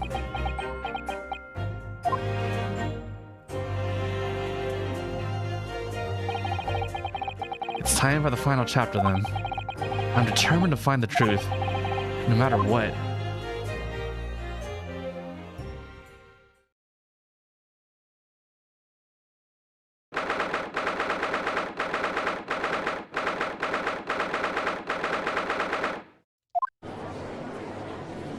Why? In the name of Her Majesty the Queen, I hereby reconvene the proceedings of this court. Counsels for the defense and prosecution, are you ready and able to continue? The prosecution is ready, my lord. Yes, my lord. The defense is also ready. As the court is aware, the case under our scrutiny began with a damaging incident at the Great Exhibition. Yet we now find ourselves embroiled in the details of a convicted felon who was sent to the gallows a decade ago. This trial certainly has defied all expectation. That seems to be the fate of all trials in which this Nipponese is involved, my lord. So then, let us begin our exploration of the defense's assertion that the waxwork was cardinally involved in this matter. Lord Van Zieks. My lord? Are we still awaiting the arrival of Madame Tuspels? Not at all. She is in the antechamber as we speak, and ready to be summoned. Very well. Bring in the witness. At once, my lord. Bailiff, show Madame Tuspels to the stand. Oh, Nuengo. Things are about to become a lot more intense. If Jebber is responsible, as I'm sure he is, it means he must have had an accomplice in Dr. Sith. And what connects the pair of them is the waxwork. Yes, the model of the professor. That's the key to the link between these otherwise unrelated individuals. It's a tenuous link, admittedly, but at present, it's all we have to go on. Oh. State your name and occupation for the court, please. My name is Madame Esmeralda Tuspels. I am a waxwork artisan, and the proprietress of the Madame Tuspels Museum of Waxwork. You will have to pardon me for working as I testify. My new exhibit must open very soon. Oh, so he finally gets a statue, does he? Now there are two of them in the world. Oh my. What expression is she carving onto that face? A number of days ago, a particular waxwork model was stolen from your museum. Can you confirm this? Oui, that is true. At first, we believed it had been kidnapped. Waxwork model? Kidnapped? Yes, my lord. There was a demand for ransom money left behind by the culprit. However, according to what I have just been told outside the courtroom, that was not the true reason. I understand it was utilized as a substitute for the body of a murder victim. At present, that is no more than conjecture proposed by the defense. This is the victim of the case in question, Mr. Odie Asman. But of course, I know him well. He is a part of my odious personage exhibit.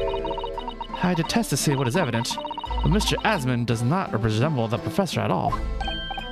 Yes, but perhaps their faces are very similar. Are you suggesting that we should see now the visage of the professor? I have here the key, but it is strictly forbidden to open the lock.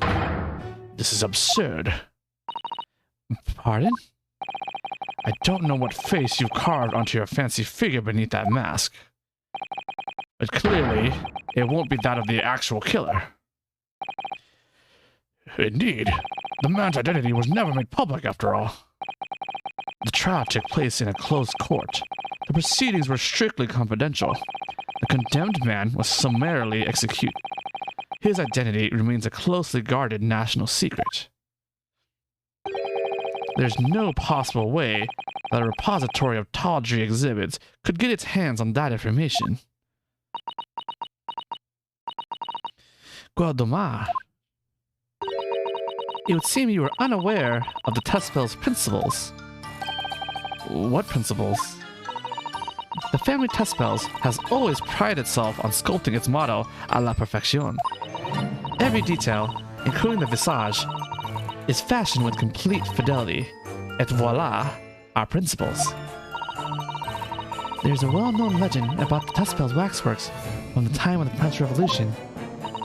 A member of the Tuspel's family is said to have made a waxwork of the queen who was executed. Oui, that is true. It was a century ago now. I believe the queen's face was carved in the minutes following her death, actually at the guillotine site. You are correct. The model is on the display still today in the House of Horrors. We Tuspels will stop at nothing to obtain a faithful replica of our subjects. Dear me, somewhat disturbing tenacity of purpose. It is the only way to obtain a truly lifelike representation of the subject. And it has been my family's secret for generations. Do you mean to say that beneath that mask?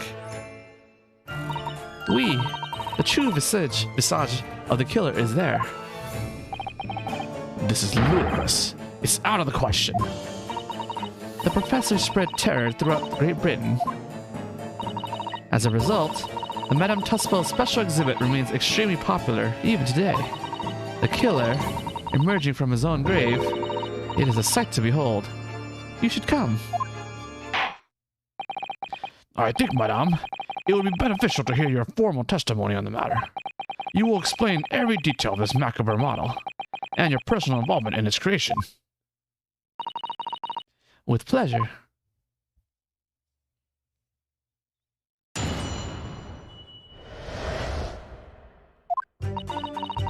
The special exhibit in the House of Horrors is based on a rumor that shocked society in London.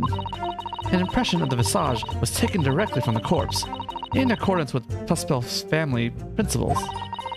I enlisted the aid of the gravedigger and created a mold for the head in the cemetery just before the interment.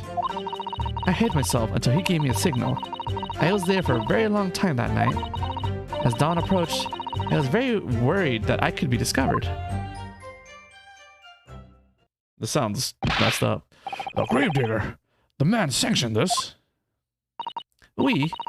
I would do all that is necessary to achieve the true resemblance my family is celebrated for. Nobody else knew. Only the gravedigger. What harm did it do, huh?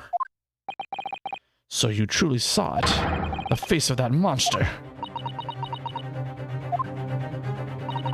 Naturally, I was aware at the time that his identity was a secret. But Tuspels would not be Tuspels if we did not insist on absolute fidelity to our sculptures. I don't believe this. I myself have seen the special exhibit at your museum, Madame. A truly blood-curdling scene in which the murderer is emerging from his own grave. The scene it depicts was the subject of many rumors in London 10 years ago. I have here a newspaper from the time. That's convenient. The special exhibit was based upon the picture in this article. It was the most detailed account of what happened. as reported by the eyewitness who saw it.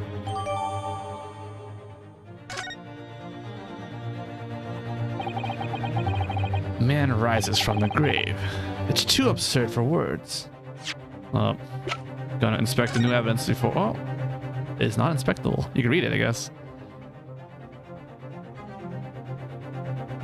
All this text. Actually, I wonder if in the Japanese version this was in Japanese. I'm kind of curious, like how much localization was done in terms of these graphics. I know the intro videos, they replaced the words in English because they were in Japanese before.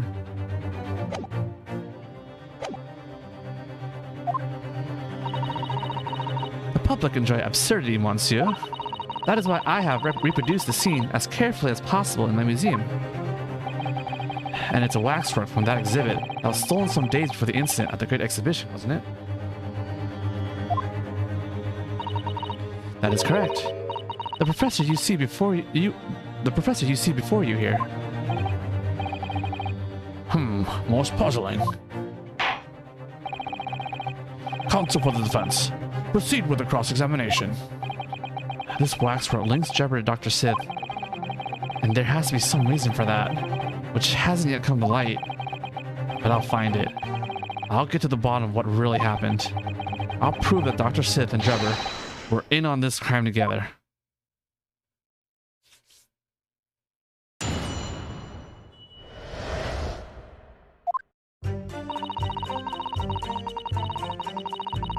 Hold it! And that rumor would be a 10-year-old tale now, but one that no Londoner would ever forget. Ah, right. I know just what you're talking about, I think. Of course, it couldn't be anything else. Yes, that story will never disappear. The tale of the condemned killer rising from the dead. That is a central attraction of my House of Horrors. The rumor was whispered all over the city, and it was like this. It was in Lowgate Cemetery behind the prison in the dead of night after the execution of the killer. The interred professor slid back the stone slab covering his tomb and emerged from his grave. A young man who witnessed this felt a scream welling up inside him. But an instant later, he heard an ear-splitting gunshot from over his shoulder. The bullet struck the emerging corpse, and he fell motionless once more. The scream finally found its way from the mouth of the young witness, who turned and ran for his life. The someone who shot him. The corpse climbed out of his own grave? And then somebody shot him? Who was it? Nobody knows, even today. Spooky. But remember, it was just a rumor. Perhaps nothing more than a ghost story. The good people of London, they love stories like this. That is why it was in every newspaper across the capital. But was it just a story? I mean, this is exactly the scene that can be seen today at your museum, isn't it? The special exhibit was modeled on that very illustration.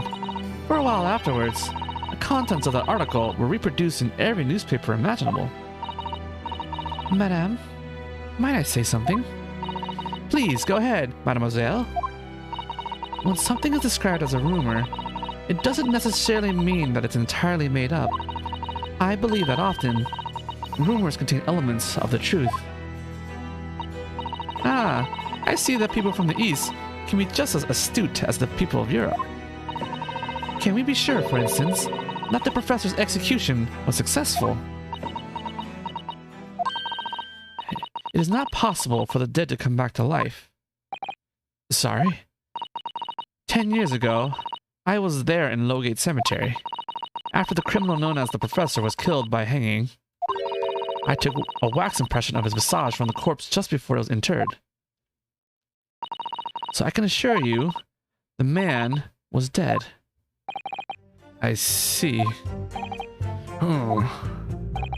It would certainly appear that the condemned man suffered the intended fate. Uh-oh.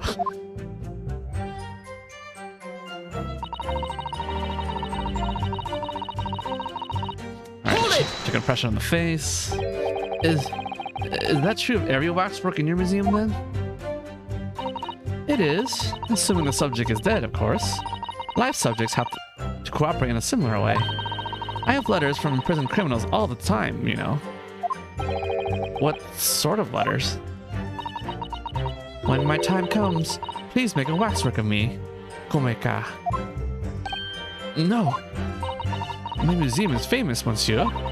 To be made into a waxwork is an honor. And for some criminals, a symbol of status even. Because nothing says hardened criminal better than wax. And it's thanks to one killer in particular that my museum has gained such popularity in London. I refer to the star of the special exhibit, of course, the professor, whose form you claim to have captured by taking an impression from the actual corpse. There are no exceptions to the principles of tusk spells.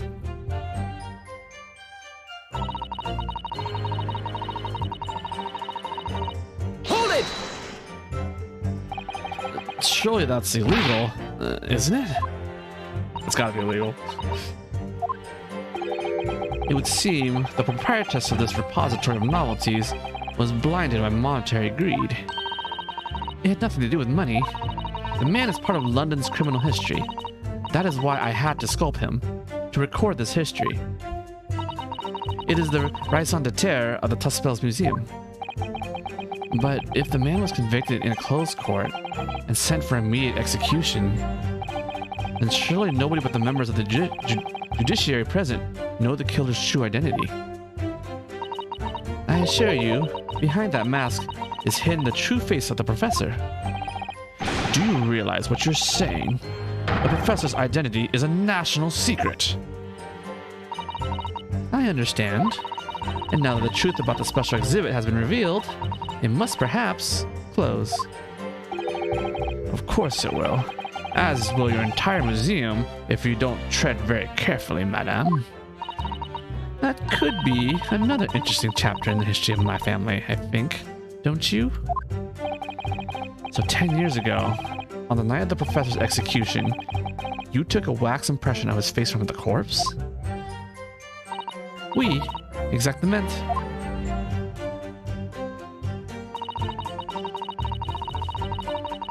Hold it! Signal, huh? You were there longer than you expected to be? I had some difficulty in capturing the subject's form correctly. As I removed the mask, the mouth of the cadaver fell open, and I had some problems with the chin. Ooh. Dare I ask? The man had been dead for a short while already, you see. His muscles were relaxing, and consequently, his chin would not align itself correctly. Oh dear, what a horrible thought. Under normal circumstances, I would have an assistant with me. However, that night, I was alone. And as a consequence, I missed my preferred window of time. What do you mean?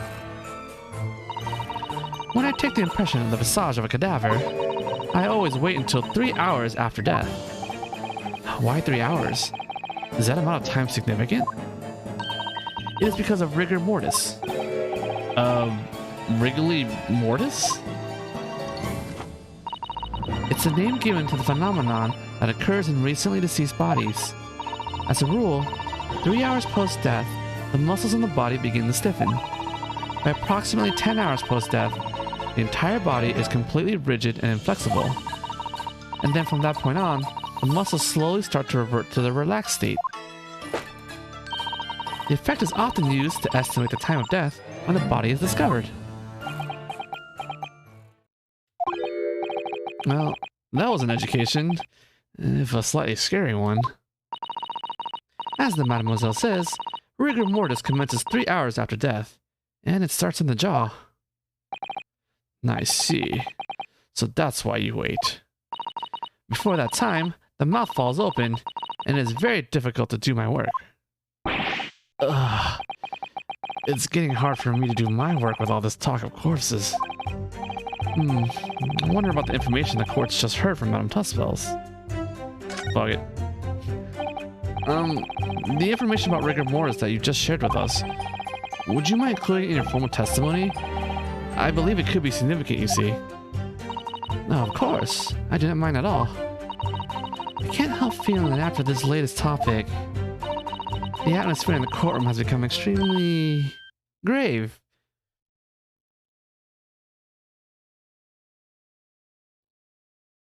I hate this. This is no time for jokes, Miss Susato. Madame, please kindly amend your testimony as discussed. Bien sûr. It took me a very long time because it was before the onset of rigor mortis.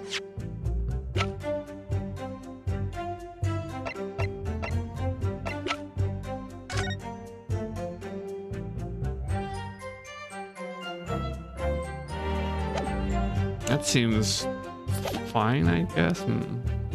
Hold it! Rigor mortis being the phenomenon you described whereby the corpse becomes stiff after death. I think you said that it starts at the jaw, about 3 hours post-death. Is that right? Oui, c'est ça. Of course, the exact duration depends a little on the season. I didn't realize that a waxwork artisan would be so well versed in the subject. No, that is only elementary knowledge in the field of legal medicine. Oh, I had no idea about it. But maybe I won't admit to my ignorance about forensic science. I could ask my father to give you a very simple primer if you'd like. I think corpses should be your domain. I'm not good with them. Oh dear. I'll do my very best.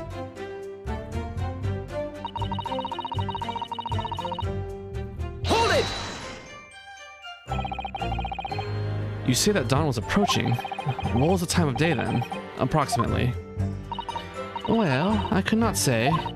When I left the cemetery with my utensils and wax, the morning light was becoming visible. The execution took place on 17th June, which had the earliest sunrise of that year. Indeed it did. First light would have been around 4:30 in the morning. It's over 3 hours. It really is early. The fact is, I had very little time, so I finished my work in a half hour. It was necessary to complete the impression and bury the body before daybreak, of course. If somebody had discovered me there, it would have been a catastrophe, so I had to hurry. Is it me, or does Mr. Sholmes seem to be taking shape more quickly now, too?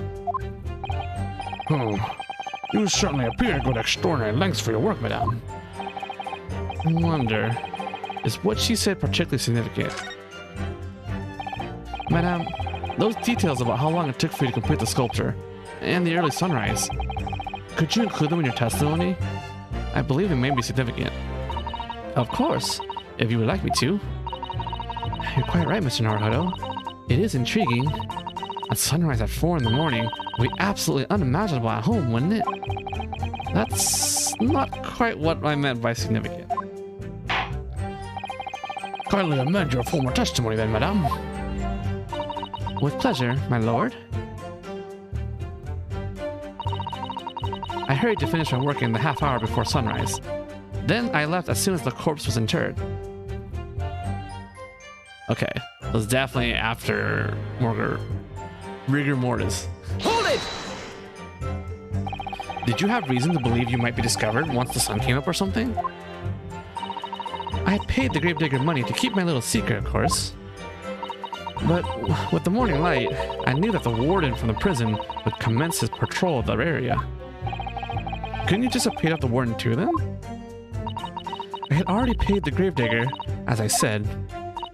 You cannot buy the silence of everyone, or the secret no longer a secret, huh? The secret is no longer a secret, huh? The sunrise was at 4:40 a.m. that day, which means that it would have been around 4 when you began your sculpting work. Oui, that must be correct. That would be when the gravedigger gave me the signal to come out of hiding.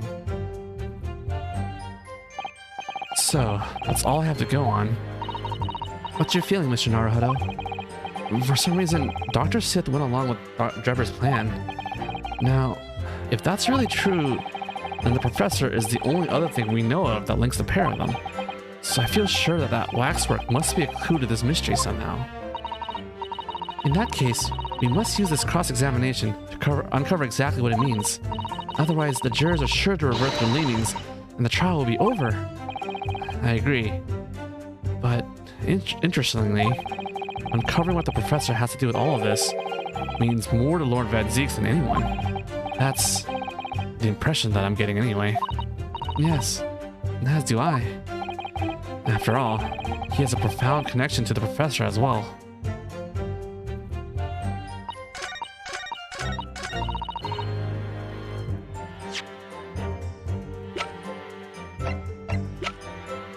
Objection! Oh, ain't this one.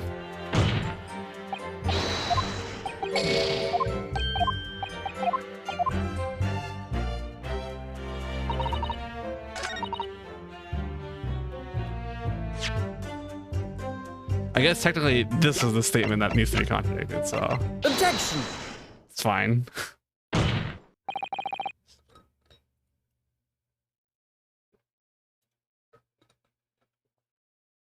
I'm running into a lot of... I know what the idea that needs to be presented, but I don't know how. Using game mechanics. Madam Tuspels, I have here an autopsy report that was filed 10 years ago now. It confirms the death of the professor following his execution at the gallows. And is that a problem? I believe it is, because your testimony and a particular detail in the report completely contradict one another. Why? Are you going to explain yourself, my Nipponese friend? According to her testimony, Madame Tuspels was creating her wax impression just before dawn, and at the time, rigor mortis had not yet set in. Am I correct so far, madame? You are, yes. As I said, the stiffening of the jaw is the first sign of rigor mortis, 2 to 3 hours after death. But the man's chin was limp, so he could not have been dead for a long time. But on the other hand, if you look at Dr. Sith's report, it quite clearly states the following.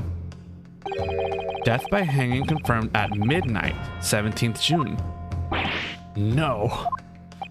If the professor indeed died at midnight that day, then by the time you were sculpting his face, rigor mortis would have already set in. Oui, yes, you are right. The chin, it would have been completely stiff. In other words, this report is wrong. Objection! No coroner makes mistakes when recording the time of death. The very idea is absurd. In that case, there's only one possible conclusion. The execution didn't actually take place at the stated time. Impossible. Order! Counsel, this is beyond folly. Not only do you indict the author of the report, Dr. Sith, but you also implicate members of staff at Barclay Prison, where the execution took place. By heck, extraordinary. Not my day. Objection! My learned friend appears to have overlooked one very crucial fact. What fact? The professor died that night, without question. He did. Of course he did.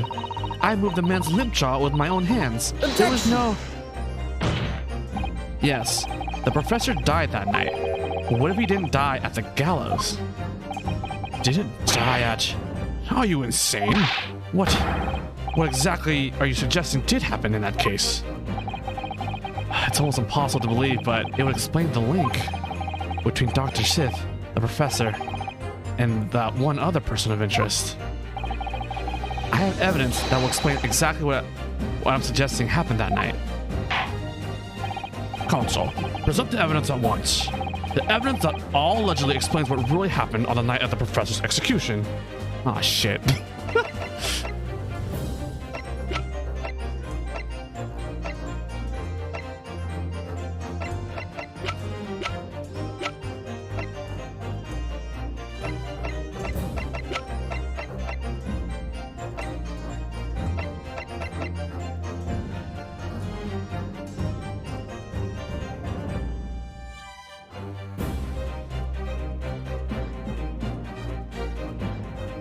I'm doing it. Take that! I don't care if it's wrong. What do we have here? Objection! Before considering the night of the execution, I would strongly advise the defense to concentrate on what is happening right now in this courtroom. What? Oh man, quite. The next time you present such a nonsensical article, counsel, you will find that tonight is the night of your own execution. Excuse me? Great. I'm so looking forward to trying again now. I won't let anyone execute you, Mr. Naruhodo. Not tonight. Thanks. Alright. What happened on the night? What did happen on the night?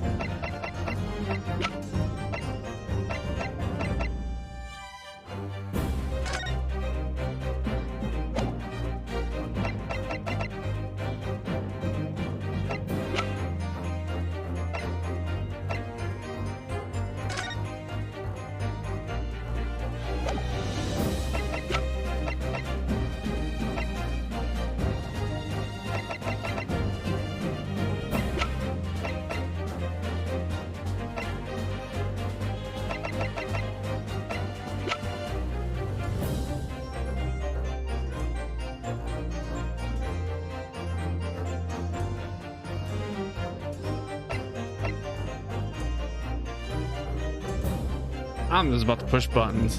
I'm not brilliantly armed, man. Take that! This is right? What happened that night is written very plainly in this newspaper article. Alright. Executed criminal returns in the dead of night at local cemetery. You are suggesting it was a corpse coming back from the dead now? Well, if this article is to be believed, yes. The professor, assumed dead following his execution, emerged from his grave and was killed again. Oh. Objection! Don't be a fool. That's simply a rumor published by the gutter press. Can you be certain of that? Are you serious? The point is, as the article says, there was a witness to what happened. My word. Yes, indeed. Masui, the young man who stole the cemetery by chance that night. Objection! Ah. Of course there was a witness. The story didn't write itself, but obviously the man made it all up. In any case, this was 10 years ago now. There would surely be no hope of finding him. But wrong you are, judgy friend. Objection! On the contrary, my lord, we all know this witness well. What?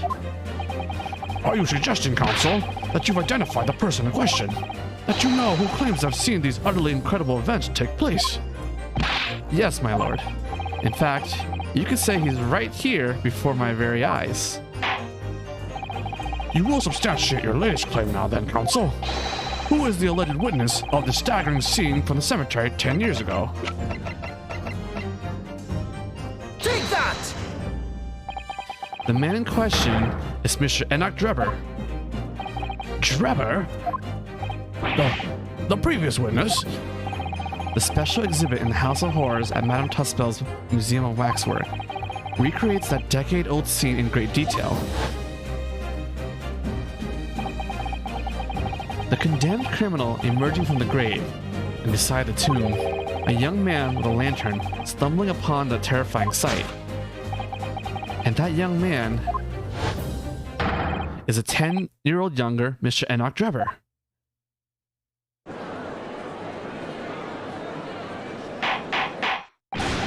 Order! Order! Order!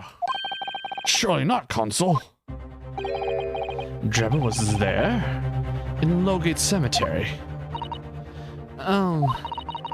What is all this talk about Mr. Drebber? Is the name significant? Of course. Madame Tuspels doesn't know, does she? Yes. It's extremely significant, madam. To your situation as well, in fact.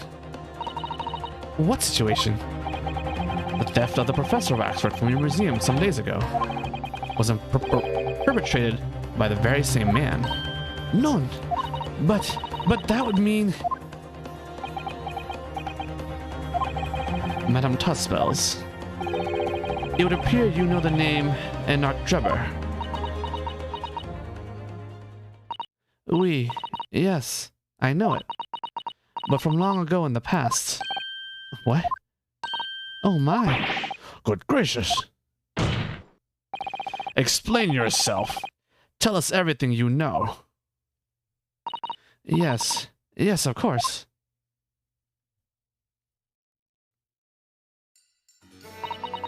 The story of the young man and the terrible sight he witnessed in the cemetery 10 years ago was published in every single newspaper in London and throughout Great Britain. However, in all the articles, the witness was simply described as a certain young man. No details were published about his identity. His name was never revealed. That is, apart from in one newspaper.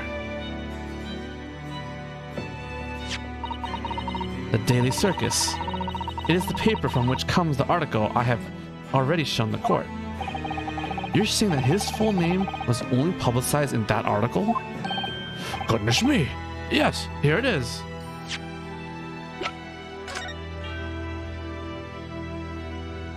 Yeah, it's right here.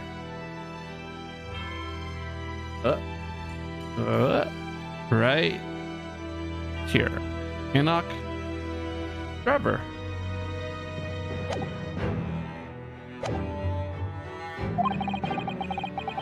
The university student who experienced the shocking event is Mr. Enoch Grubber, a disciple of science at the University of London and a resident of its student dorms.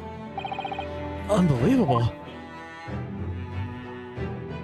Oh, it's also it's also right here. When I read the article, I went to meet with the man. His discovery of the condemned criminal coming back to life in the cemetery in the dead of night would make a perfect exhibit for my house of horrors, whether it was the truth or not. I see. So you went to see Mr. Drebber in order to scope a waxwork of the man, did you? Exactement. He was studying science at the University of London in those days. He was just a poor student. I paid him £5 to model for the waxwork, and since that time, it has been in my museum to recreate the scene of terror from the cemetery.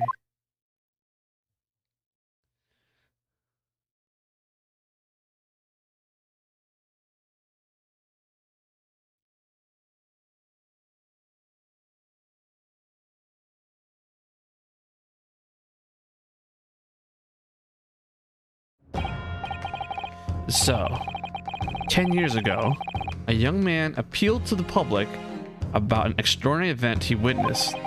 A criminal who had been put to death, re-emerging from his grave in the middle of the night. But the public treated his claim as nothing more than an amusing anecdote that was soon forgotten. 10 years later, the same man steals a waxwork model of the executed criminal, ostensibly to use as a body double for the victim in the case we're discussing here today. Even though the waxwork's build is a poor match for the victim, and its face is obscured by a mask. So the question is, why would the man do such a thing? Which brings us to 3 days ago, when the birdcage crashed into the Crystal Tower. If the birdcage had in fact contained not the body of Mr. Asman, but that same waxwork, the coroner from Scotland Yard who investigated Dr. Sith would have noticed immediately. And yet, she submitted this autopsy report for the victim, which the court has seen earlier. Why? Because the waxwork was that of the professor. Is that what you're saying? Dr. Sith put her name to a document confirming the death of a condemned criminal who was still alive. A criminal whose apparent resurrection was witnessed by Mr. Drebber. But that misconduct was a deadly secret the coroner would do anything to protect. Which is precisely why Mr. Drebber used that particular waxwork as the body double. No! My lord, this court must summon Dr. Sith to the stand. The defense is determined to find out exactly how the coroner and Mr. Drebber are connected. But according to the missive I received this morning through the prosecutor's office, Dr. Sith is unable to participate in these proceedings. Is that not the case? She told us so herself, didn't she? Lord Van Zeeks won't be summoning me as a witness. Lord Strongheart has forbidden it. Lord Strongheart? The Pandora's box you were warned about is the Professor case. But please don't make the mistake of thinking you'll get any information about it out of me. Something happened on the night of that killer's execution 10 years ago. And surely, nobody would want to get to the bottom of that more than Lord Van Zeeks. The prosecution calls for the instructions in that missive to be scrapped. But Lord Van Zeeks, the missive was issued from the Lord Chief Justice's office. Objection! The assigned prosecutor has the final say on policy in any particular trial. In other words, me. Yes. Let Enoch Drebber and Dr. Sith both take the stand together.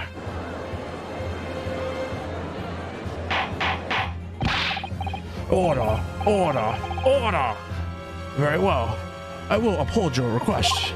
Bailiff, send a subpoena with immediate effect, addressed to Dr. Sith of the Forensic Investigation Team. The woman is compelled to attend on Her Majesty's orders. Alright then. Enoch Drebber and Dr. Sith. If they weren't colluding with one another, this crime could have never have been committed. I'm just a stone's throw away.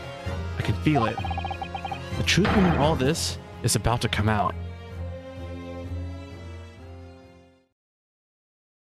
That was fast.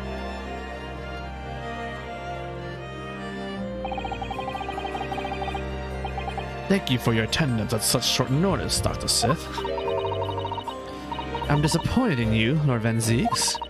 You've completely betrayed the agreed policy of both Scotland Yard and the prosecutor's office. Betrayal is not in my nature, as long as the truth isn't compromised. If it is, if there's even a hint of wrongdoing, then no matter whom it concerns or disgruntles, I will pursue the matter to the bitter end, as with any prosecutor worth his salt. Mr. Drebber, you took the victim's life by means of a machine that you constructed in your workshop. And Dr. Sith, as the investigating coroner, you were the first on the scene to examine the victim's body. It is the belief of the defense that you collaborated with each other and were both complicit in this crime. And where's your evidence? At present, we have no definitive evidence, but we do have a very significant clue. What are you talking about? I'm talking, of course, about the waxwork. This model of the killer known as the Professor was sentenced to death 10 years ago. You don't need to tell me. I witnessed the man's execution with my own eyes and officially pronounced him dead. That remains to be seen. Is that so? According to newspaper reports on the time, on the night following his execution, the killer came back to life. Just don't waste my time. And the sole witness to that mysterious event was you, Mr. Drebber, wasn't it? If what you saw in the graveyard that night 10 years ago wasn't some chilling fiction, but reality, it would make you privy to a very great secret of Dr. Sith's. A secret so profound, it could compel the coroner to agree to collaborate in your evil scheme, in fact.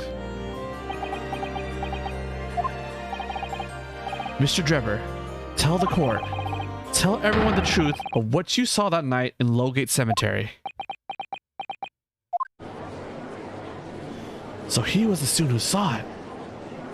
You can see the resemblance, actually, can't you? With the man in Madame Tussville's, I mean. Surely he's not going to claim that's really what he saw, especially not after all these years. He was a research student at the University of London, was he? And a bit too clever for his own good, if you ask me.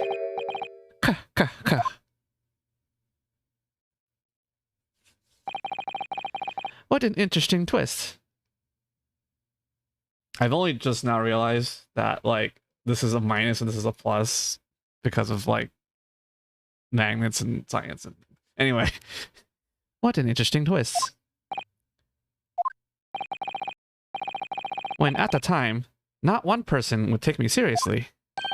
Yet now here we are, 10 years later, and suddenly my story matters. And in a court of law, too.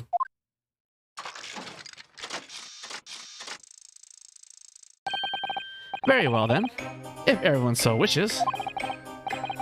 Let's be frank. I'll tell you the truth of what happened that night, for what it's worth.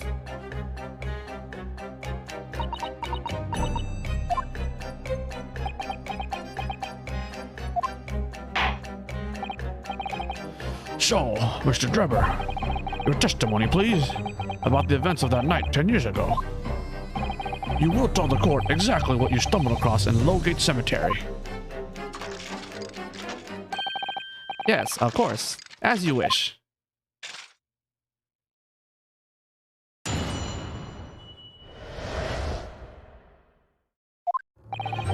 The reason I was in Lowgate Cemetery at all 10 years ago was for a spot of moonlighting, shall we say? Yes. The illustration in that newspaper article was based on what I witnessed that night. But thinking back now, I realized that I never actually saw the professor. Soon afterwards, I was visited by a young woman who sculpted a model of me from wax. Then I gave up on my dream of becoming a scientist. It was all because of that newspaper article. Wait a minute.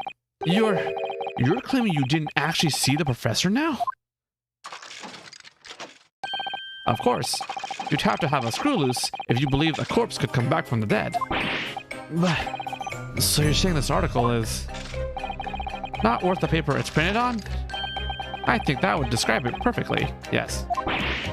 Ugh. If the details in the article aren't true, it nullifies your argument for why Mr. Drebber and Dr. Sith would have been working together. So he's discrediting himself to cripple my argument. Tell me, witness. You claim to have been in the cemetery on some auxiliary business. Can you elaborate?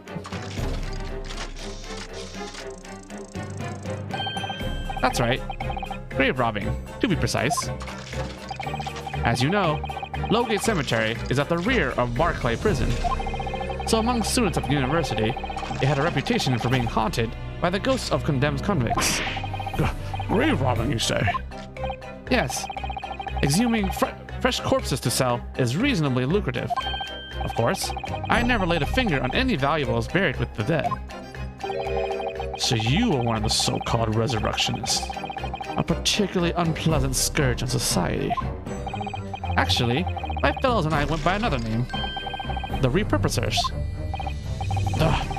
That is quite beyond the pale. You would invite divine retribution, sir. Yes, well, I think I suffered retribution enough. The Daily Circus eventually unearthed my name and put it in print. It caused me a great many headaches. In the end, I had to leave the university. That was the only paper with a bad grace to identify me unambiguously, I might add. I see. Out of interest, who drew the illustration for this article? Ah, yes. That was the reporter who exposed me. He sketched that right in front of me as I described the scene.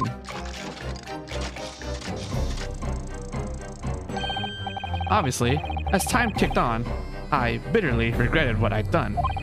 Claiming to have seen something I never truly saw. Foolish. Very foolish. Well, counsel for the defense, you may proceed to the cross-examination now. At once, my lord.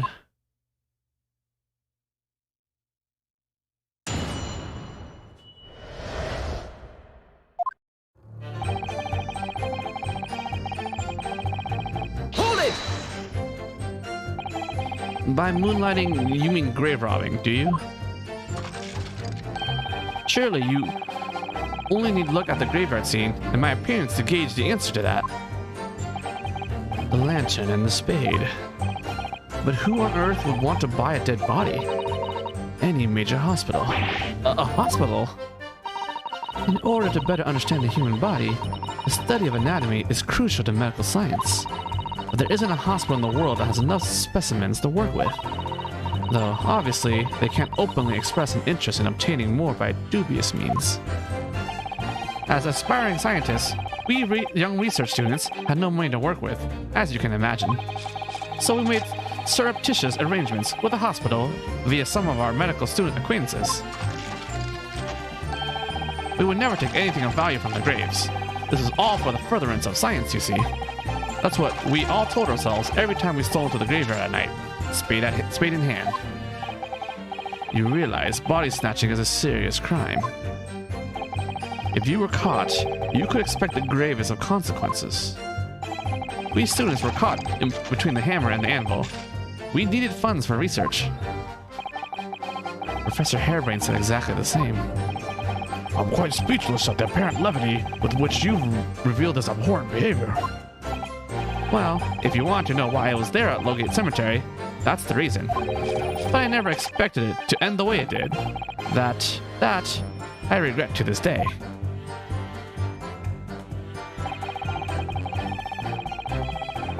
Hold it! The strange happening at Lowgate Cemetery, which you now deny. Not entirely. I ran to fetch the police at the time, you know. I was shaking like a leaf. But they didn't believe a word of it. In fact, I was very nearly arrested myself. So you went to the papers instead. I started big with the London News, but unsurprisingly, they didn't want to know either. In the end, though, it was reporters from the gossip rags, the gutter press, that came to get my story. And it spread like the plague throughout the capital, as gossip-hungry Londoners lapped up the tale. The story was in every single paper at the time, with the exception of some broadsheets. And yet only 2 or 3 of them actually interviewed me personally. Most of the accounts turned out to be very interpretive ghost stories. What about the article in the Daily Circus? That particular journalist found me at my dormitory. I don't know how, but he discovered my name. So I recounted to him exactly what happened that night. And from your description, he drew this illustration? Precisely. That's how I learned that the condemned man was the infamous professor. Because the reporter told me so. I had no idea myself, you see. Newspaper reporters are wont to snoop around in matters that don't concern them. So the scene portrayed in the illustration is accurate then? Well...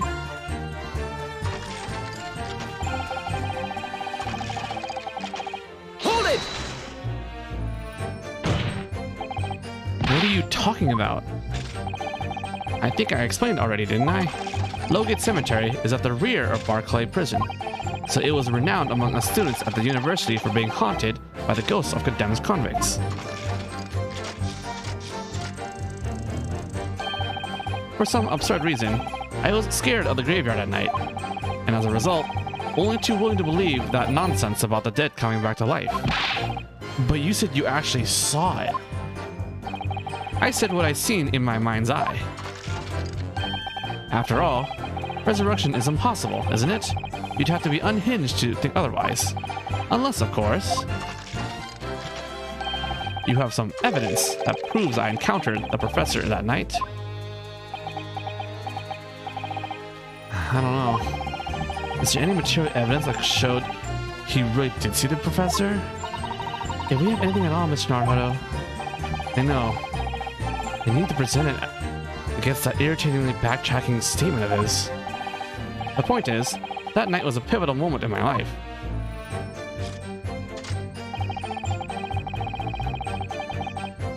Hold it! That young woman being Madame Tuspells, of course. Precisely. I must say, I didn't expect to run into her again like this 10 years later. As I have explained, I went by the name published in the article and, oh my god, I found the man. Yes, the article in the Daily Circus, I think you said. I was a poor student with barely a penny to my name at the time. And that young lady put £5 in front of me. So you readily consented to having a waxwork of yourself made and gave permission for it to be put on display. I did. I should sell what little I had to sell, I concluded. Ah, oui. I remember now. I purchased something else from you that day. N'est-ce pas? N'est-ce pas? Did you? I can't say I remember. What was it, madame? His camera. Ah, that's the real camera? Oh yes, I made a point of taking it with me whenever I made an excursion into any cemetery. You took a camera with you, sir. To what end? To record the details of the bodies I disinterred. But I had no mention of ever visiting a graveyard again after that night, so I sold it. I see. But I still have it, monsieur. It is part of the special exhibit in my House of Horrors. I am very meticulous about such details. It is the Tuspel's way. It would seem, then, that this is the very camera that Mr. Drebber took with him to Locate Cemetery on the night in question. We stole this, right? Yes. Interesting.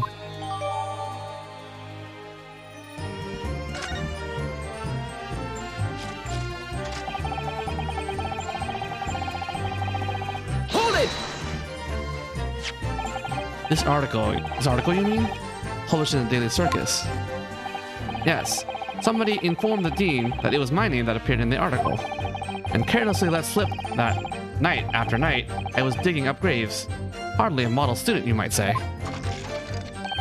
The university's reputation was execrably defiled, and I was expelled as a result. Mon Dieu, I had no idea. And having been run out of the university, you find employment in a somewhat specialist trade. You combine your knowledge of science with the knowledge of stage magic to create various experimental machines intended to demonstrate never-before-seen technology, and you use those deceptive machines to trick the government and private investors into giving you money.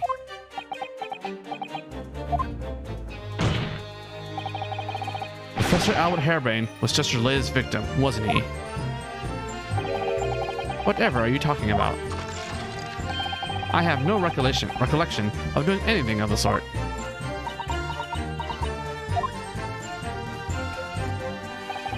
What's Trevor up to? Why would he suddenly change his tune and recant his claim? I wonder if perhaps it's because his circumstances have changed now.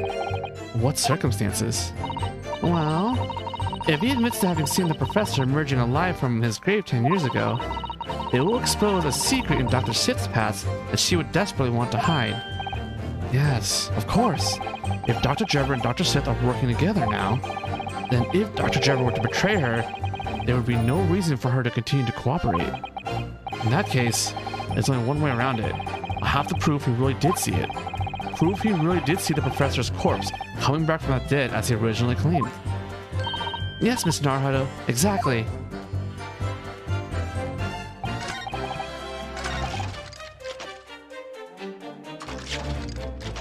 Well, I want to present the camera. I don't know where we're going with this, but I hope it's right. Objection! It is not right.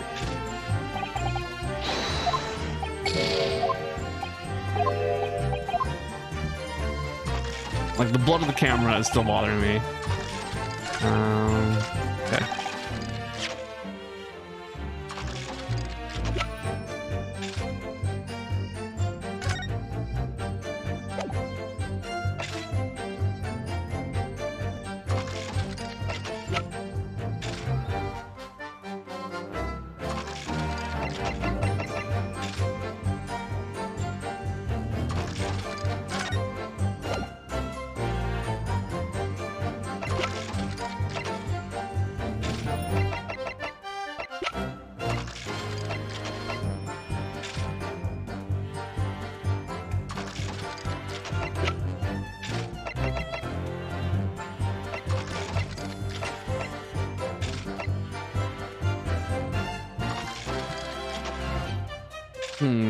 Objection! All right.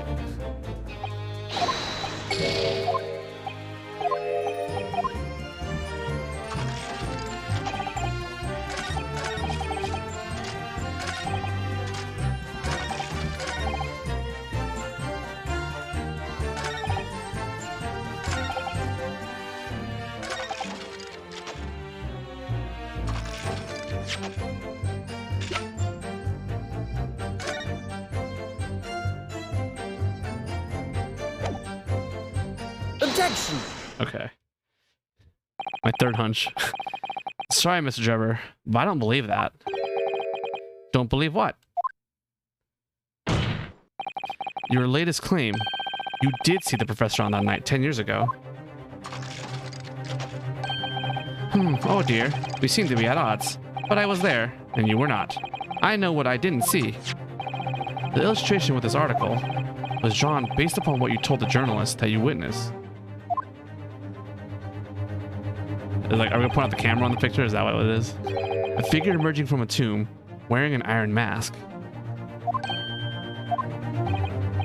Yes, when the killer was tried 10 years ago, it was decided in the closed court's ruling that the man would wear the mask to hide his identity. It wasn't to be removed even during his execution and subsequent burial. Not even the prison wardens were to see the man's face. But obviously, the provision of this mask was not public knowledge. So, Mr. Drebber, as you've just heard, a lowly student of the University of London certainly wouldn't have known about the condemned man's mask. So unless you'd actually seen the professor that night, it's inconceivable that the artist would have included that mask in that illustration.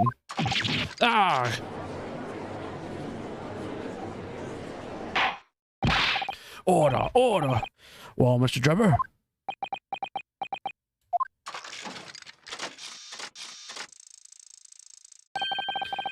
It's a vile scene, isn't it? If you look closely. And as I've already been at pains to point out, I was utterly petrified. Which is why I had it in my head that I'd seen such a blood-curdling sight.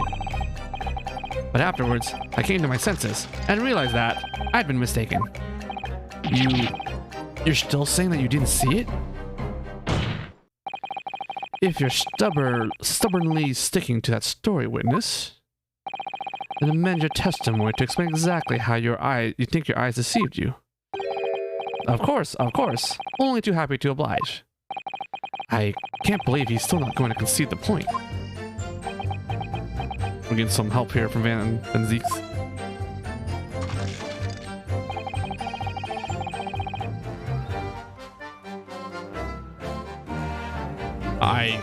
Interesting.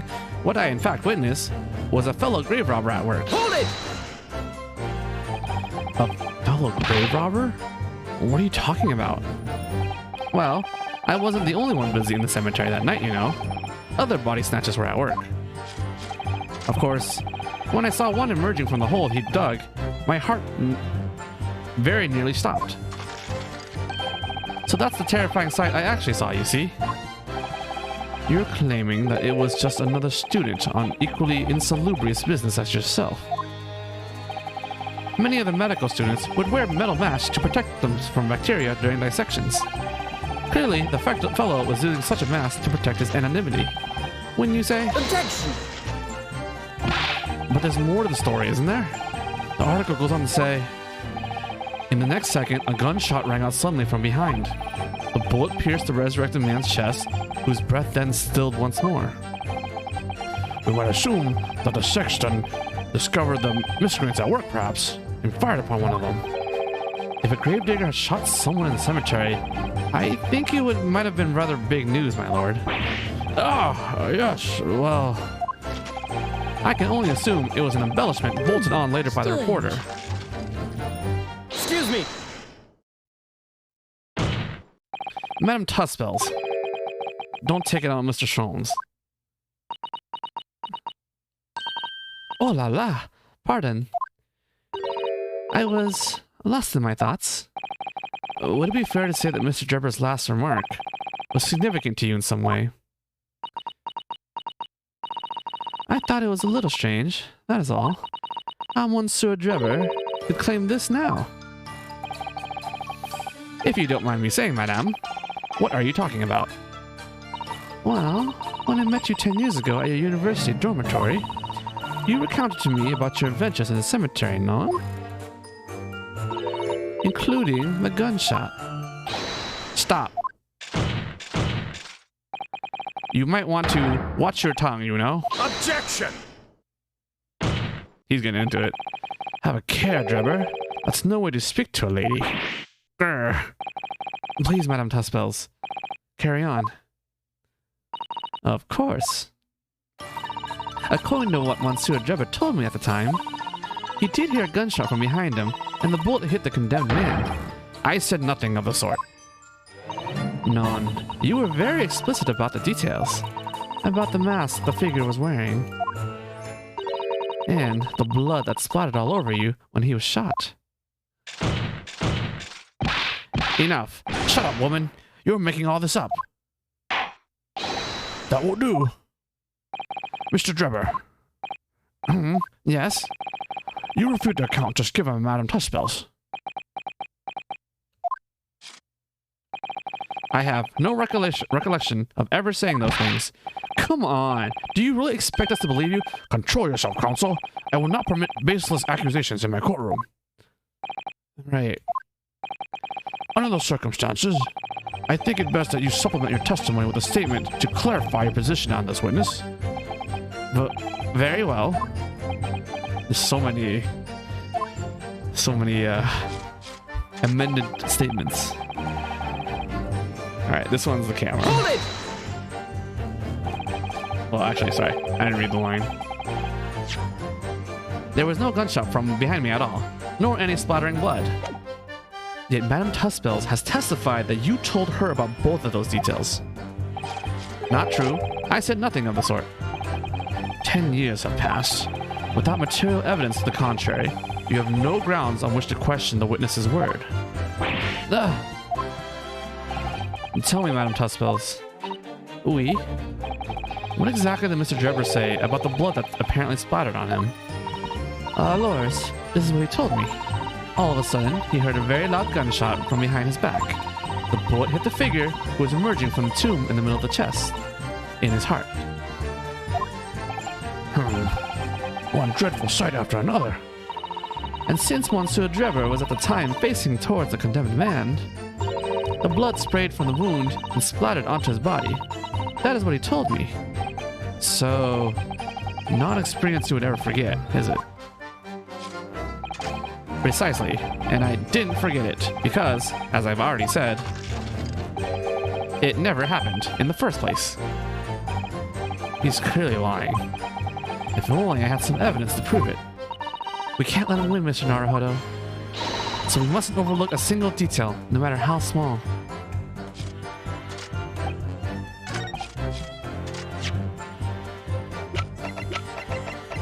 Objection! Mr. Drebber, do you remember this camera? But that is the camera from that fateful night. So we definitely borrowed this. Yes, we borrowed it from the House of Horrors. We should go to jail. Jesus. It's the camera you took with you to the cemetery that night, Mr. Drebber.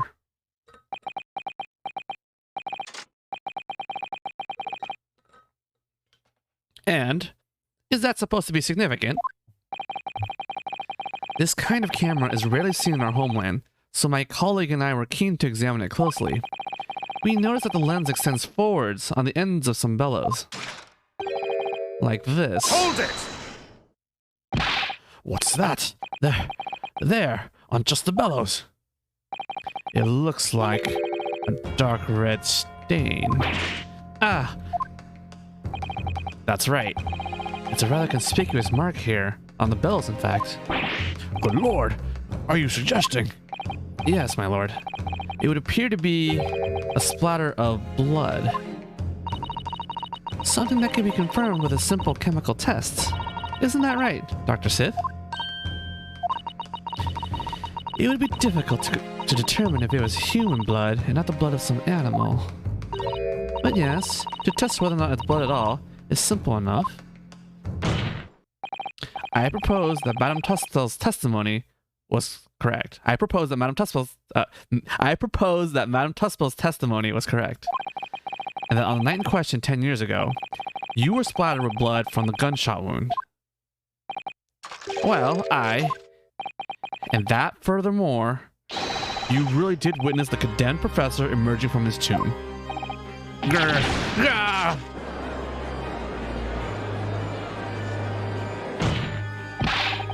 There's simply no way you could have forgotten such a traumatic experience. In other words, the only explanation is that you're trying to hide the fact that you saw the professor that night. Objection! But why? Why would he want to do that? Well, not for his own gain, it would seem. For whose then? Who could benefit? Mr. Drebber is obviously lying in order to protect somebody. My goodness, he's shooting someone. Yes, my lord. And clearly, it's someone who doesn't want the truth about the professor coming back to life to be exposed. Well, Counsel, who is it then? Who is this witness trying to protect by lying about what happened he saw that night? Take that! The obvious answer is Dr. Sith. Sith? What? Whatever do you mean? Imagine if the convict who'd been sentenced to death was not in fact killed. Imagine if that was to come to light. What are you insinuating?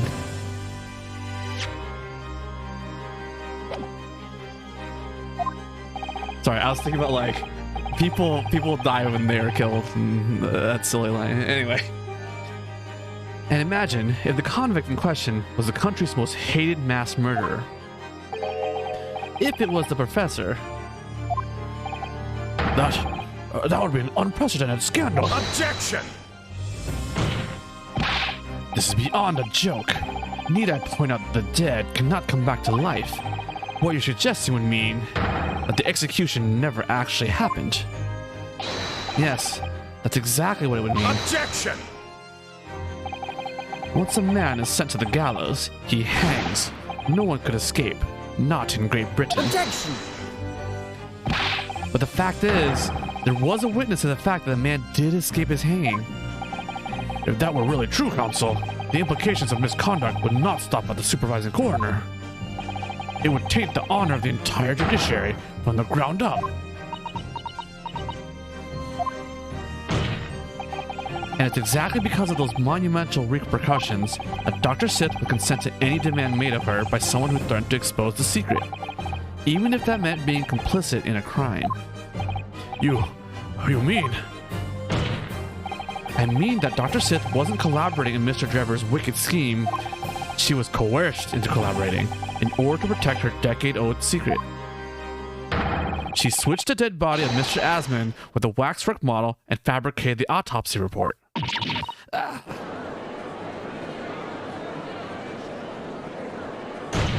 Oh, we got the leg up. Lord Van Zeeks. Pray forgive my freshly filled hollow chalice, and a whole raft of other discourtesies now. Oh, goodness me. It's just the sort of tall tale Londoners would enjoy, I grant you. An executed killer rising from the dead, a Scotland Yard cover-up, a conspiracy at the highest levels. So let me ask you one thing. What's that? If the condemned man really did emerge from his tomb that night, only to be shot in the chest, who pulled the trigger and disposed of him forever? Well, I have no idea at the moment. We have too little information to work that out at present, I think. I couldn't agree more. The Old Bailey is no place for wild fantasies. And have you considered this, my learned Nipponese friend? Considered what? Do you realize just what a dangerous endeavor it would be to coerce this woman into such criminal activity? It's tantamount to declaring war on the entire British police force and judiciary. Quite. Hard to imagine any sum of money being offered for research could warrant it. To rely on some stage deception when so much is at stake would be madness. Well, I suppose. And this was no petty crime either. The victim was murdered. A man who'd already invested money in the venture and would be instrumental in future profits too. Yes, I had no reason to kill Mr. Asman at all. Or are you forgetting that his death results in me receiving not a single penny? The court is already aware of the contract between myself and the victim, no? There is the contract. That's very true. The motive for this case runs deep, though. You can feel it.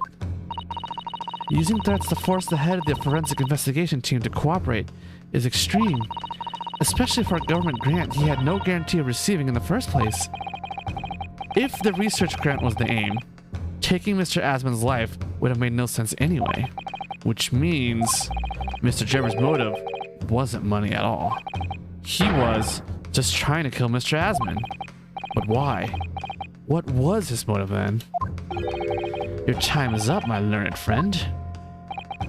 I'd say you have one last chance before the jury lose their patience with this charade. Let's see if you can back up your heady proposal, shall we? I like the dodge. How do you explain why this engineer would throw all caution to the wind and threaten his own country? At this point, I'm not prepared to listen to more of this outlandish conjecture without proof. So, counsel, present your evidence. All right. Who exactly was Mr. Asman the Drebber?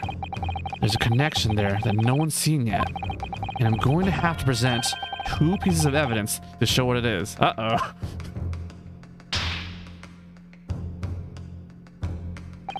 Yes, my lord. The evidence that establishes a motive and explains why the witness wanted the victim dead is right here.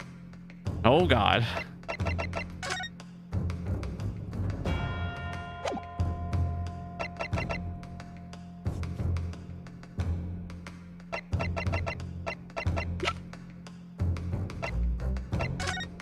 It's not this.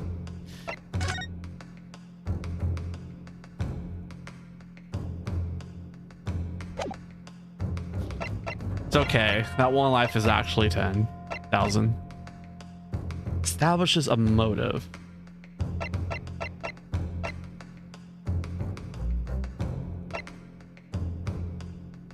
Huh.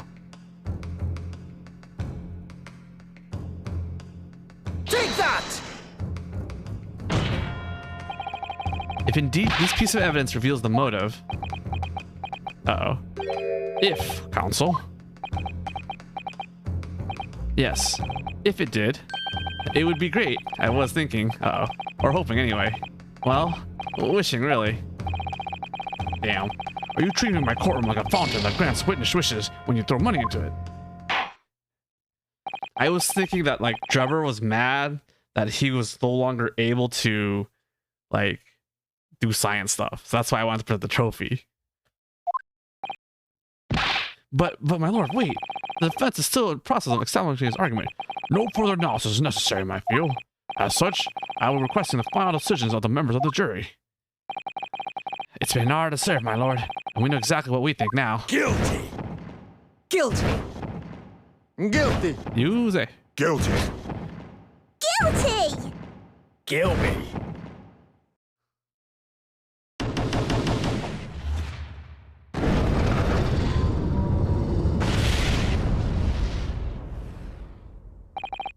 Mr. Albert Hellbrain, in accordance with the findings of this court, I pronounce you...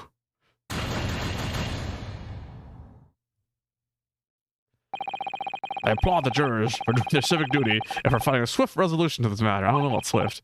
That is all. Court is adjourned.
trying to think of like, what piece of evidence is related to Asmund.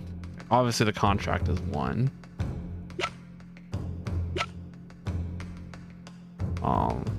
This picture has like stuff in it, but I don't think this is related.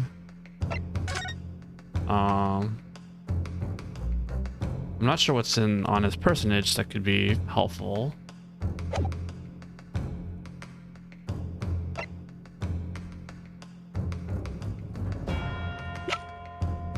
Oh, ain't no time like the present. Take that! Yep. Mr. Drebber, I have here the contract that you signed with Mr. Asmund. Yes, that's right. That very document, in fact. That proves that I had no reason to kill the man. No, I'm afraid not. As it turns out, this contract actually helps to establish the real motive for the murder you committed. It does. Well, I never. What are you talking about? Read it again, you idiot. I'm not finished. In order to demonstrate what your motive really was, I need this contract and one other piece of evidence. What other evidence? Counsel, you will present your supplementary evidence without delay. The evidence, which when cross-referenced with the contract, establishes a motive for the deed. I better actually read the contract more carefully. Fund labor and materials. It's gotta be the conditions, right?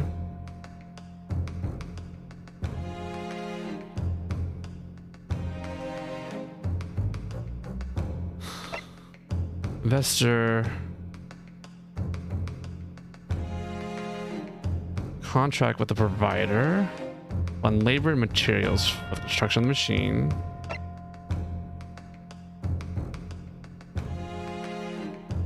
%30 of all remunerations from government grants or other income.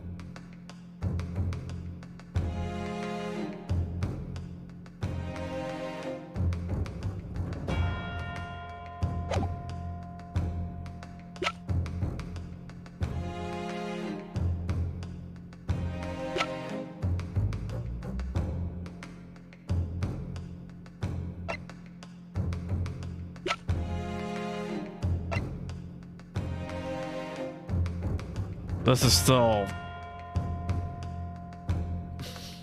really in the back of my, well, it's not in the back, it's the front of my mind. I really want to present this somewhere, but I don't know when.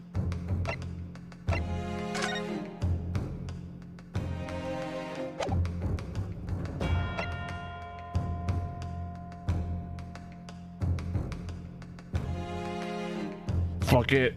Take that! I'll believe. Nope.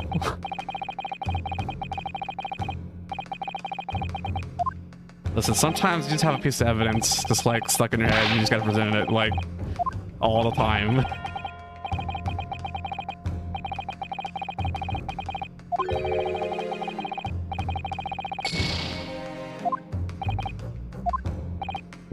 Wait, I see it now. It's a planned syllabus and syllables. That's the irony. I see.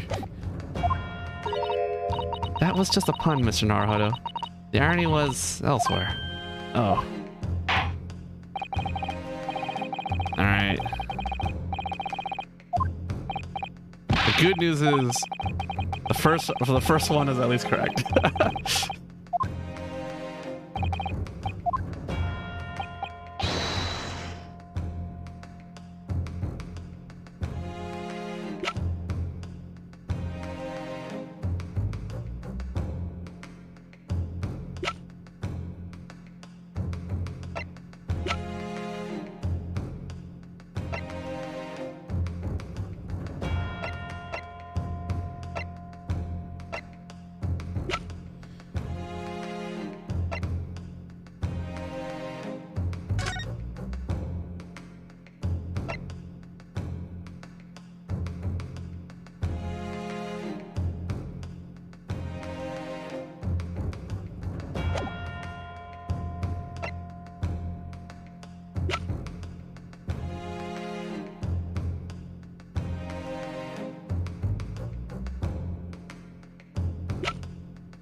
I'm about to send the whole fucking court record at him.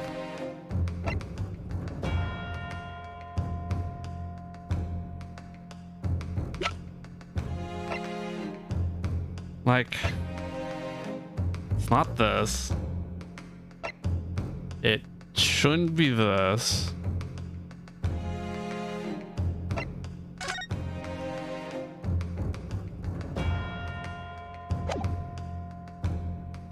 Like, I really feel like what about this is bad for Trevor? And the only thing I think of is like other income. Whoa. I know you can drag that.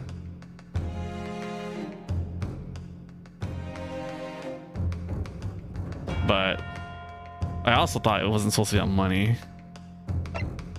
Damn, gotta read his legalese.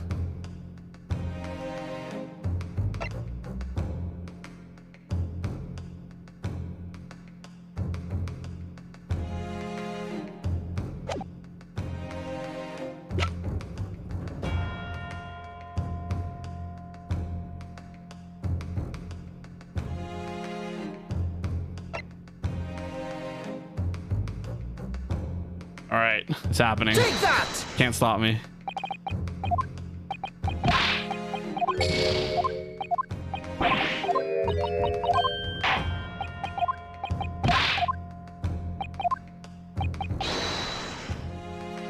If it's one of these three, I'm gonna tilt.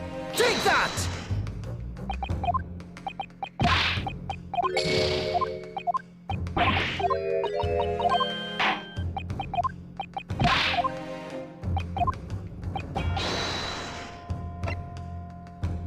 Why? All right. Take that! Gotta be thorough. Luckily, it's pretty fast. But we will get there. Take that! Why would it be this? Just...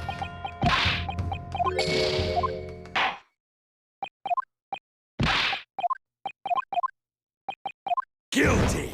Guilty. Guilty! You can enjoy the voice acting. Guilty. Kill me!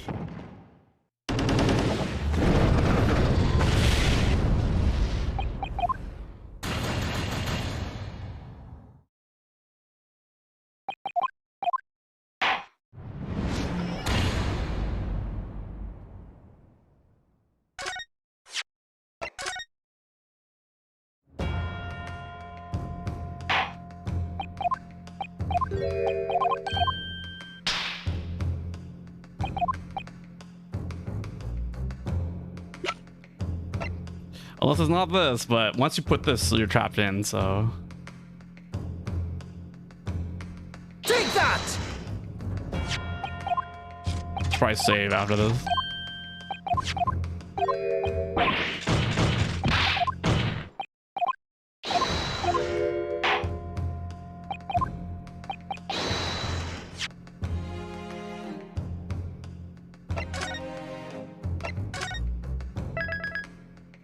It's funny, in the original trilogy, you can't save during these selection screens. You have to save on the text line before it.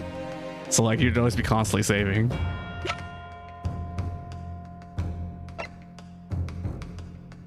Take that!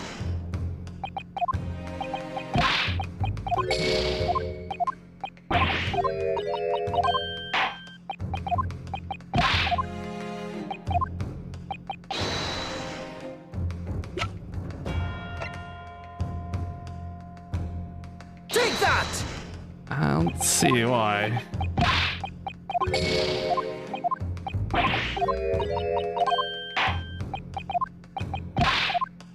But we're definitely going towards a path that I do not see. And Take that! sometimes that's just how it is. That's okay. There's only finitely many possibilities.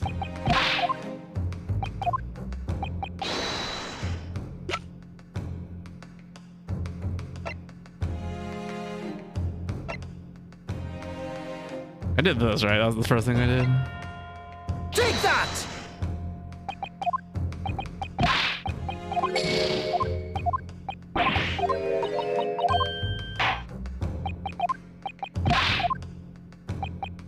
It's possible.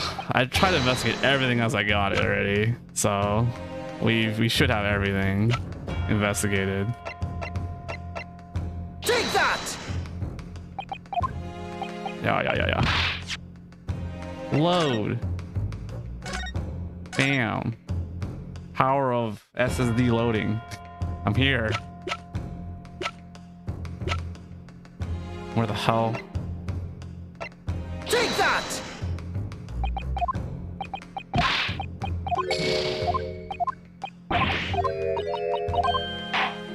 For the sake of completeness, I'm going to present the contract again. This is stupid, but Take that! it must be done.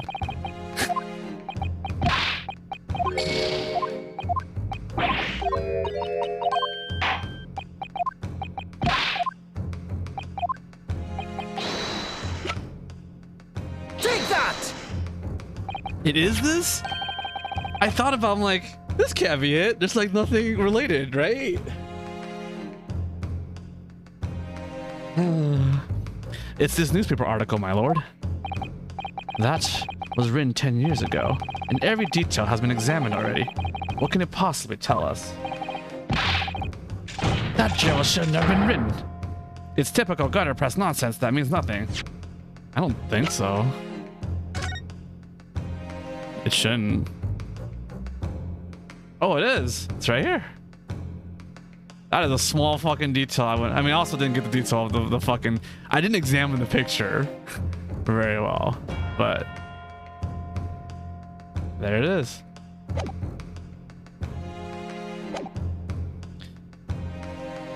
Objection! But there's something significant that this newspaper article and the contract have in common. Really? And it's that common link that shows very clearly why you were determined to kill Mr. Odie Asman. It seems the defense has uncovered something the rest of us have missed. So, my learned friend, point out what these two pieces of evidence have in common. Where exactly is the link between this newspaper article and the contract? Take that! What these two pieces of evidence have in common is a signature. Oh, a signature. The signature on the illustration that accompanies the 10-year-old article and its signature on the contract belong to the same person. What? As the court has heard, this illustration was drawn 10 years ago by the newspaper reporter who found Mr. Drebber and interviewed him about his ordeal. If you look closely, the reporter's signature can be seen in the bottom right corner of the drawing. And if you look at the contract here, which was signed between the witness and the victim last year, you can clearly see Mr. Asman's signature at the bottom. Let me see now. Good lord, yes, they're identical. In short, the journalist who drew the illustration and wrote the article published about Mr. Drebber 10 years ago was the victim of this case, Mr. Odie Asman.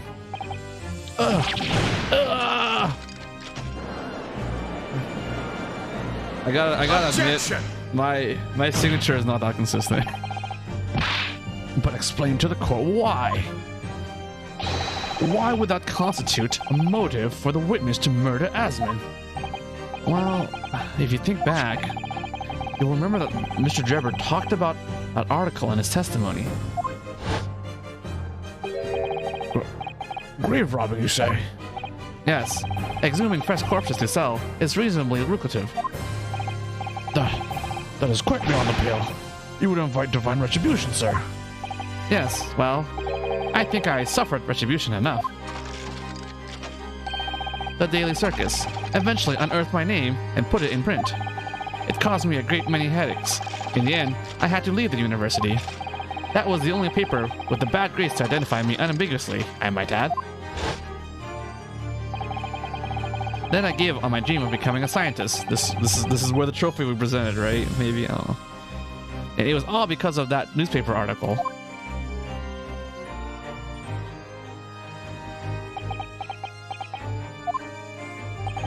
At the time, You were a student of the University of London who dreamt of becoming a scientist.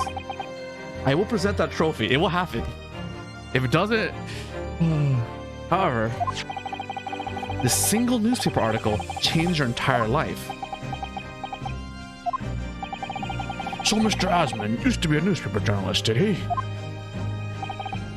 He did, my lord. In fact, it's a widely held belief that Asmund managed to position himself at the heart of his criminal network, thanks to the many dubious connections he made during his time as a reporter. So you had to give up on your dream and leave university. You've lost everything. Eventually, you found yourself working in the field of science, and only in the shadows. And all because of that article, written by Mr. Asmund. Enough!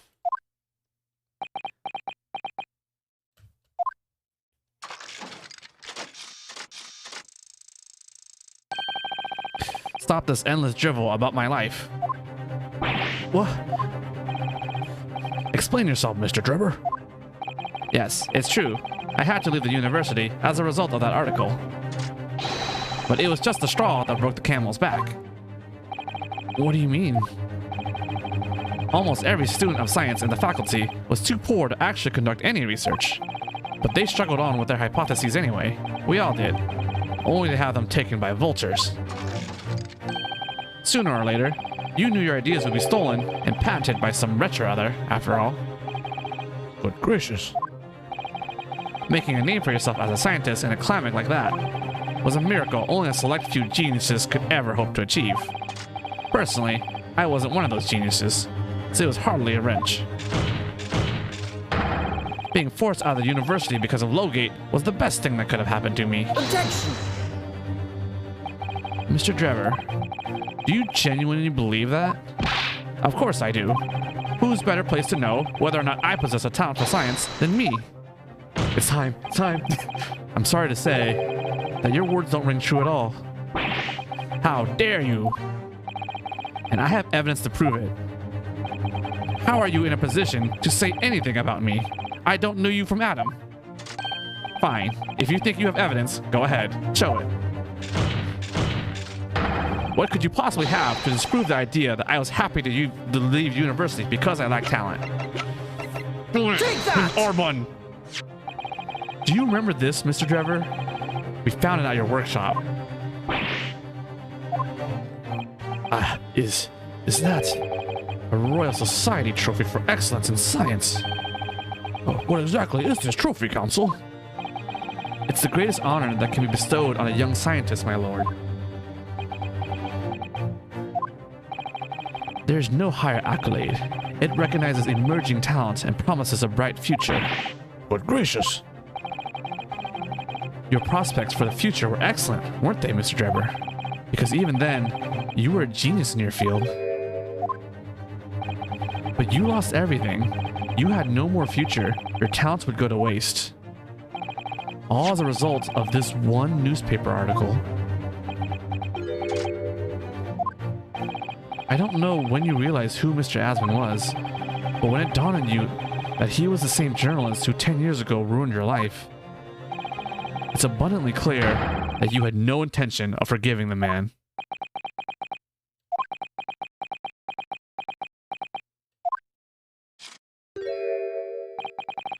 The truth is, finally, he's going to fold.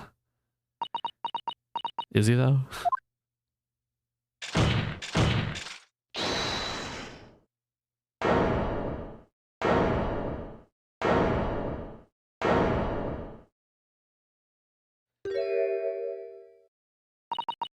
Huh. Fine. Clearly, this has run its course now. What? I admit it. All of it. What? What are you doing? It's exactly as the Japanese man said. I was coerced into going along with this man's plot to murder the victim, on the condition he kept my dirty secret from 10 years ago. No. Good Lord! Dr. Sith, Do you realize what you're saying, woman? It's all true. That day, when I arrived at the Crystal Tower and saw the birdcage, my heart nearly stopped beating. I had memory from a decade ago that I'd done my best to bury deep inside myself.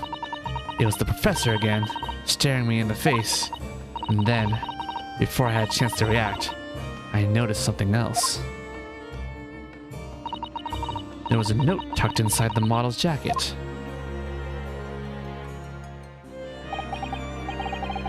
Doctor said, "You will go along with my plan." From someone who knows the truth about what really happened from that night 10 years ago.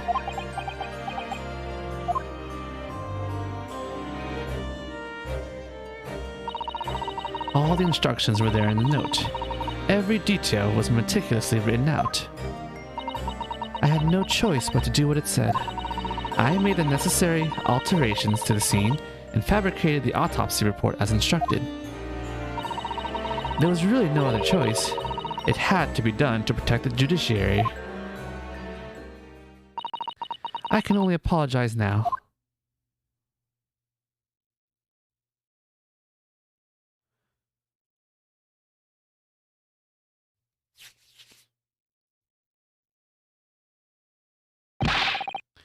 Why on earth would you buckle now? Well, there's no point in trying to hide it anymore, is there? I would have done anything to stop it coming out, even collaborate in a murder. But the great lie about that execution 10 years ago has been exposed. Whatever happens, I'm finished. So then, Mr. Drebber, what do you say to that? Your accomplice has admitted everything. Surely it goes without saying. You admit your part in it too, then? I admit nothing. At all. What? Have you forgotten that the kinesis machine was ripped to shreds by an explosion? Short of me admitting to a crime, there's really no possible way for you to prove I did anything wrong. No!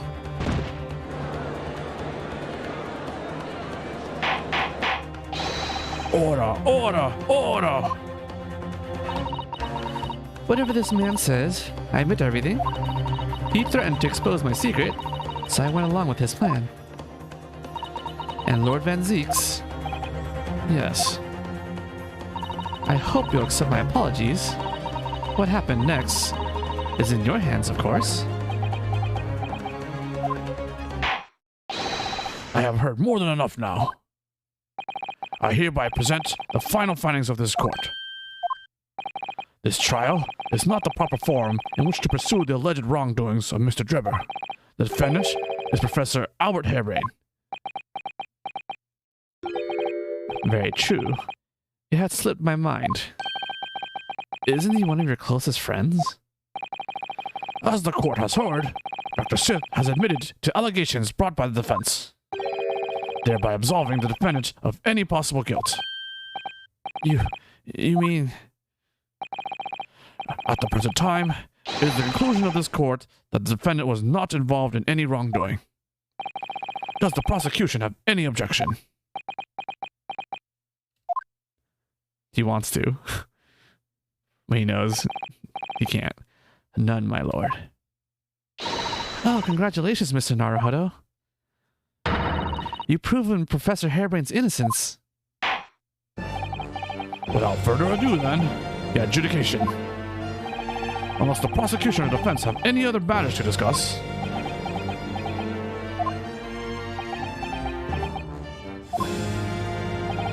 I don't know.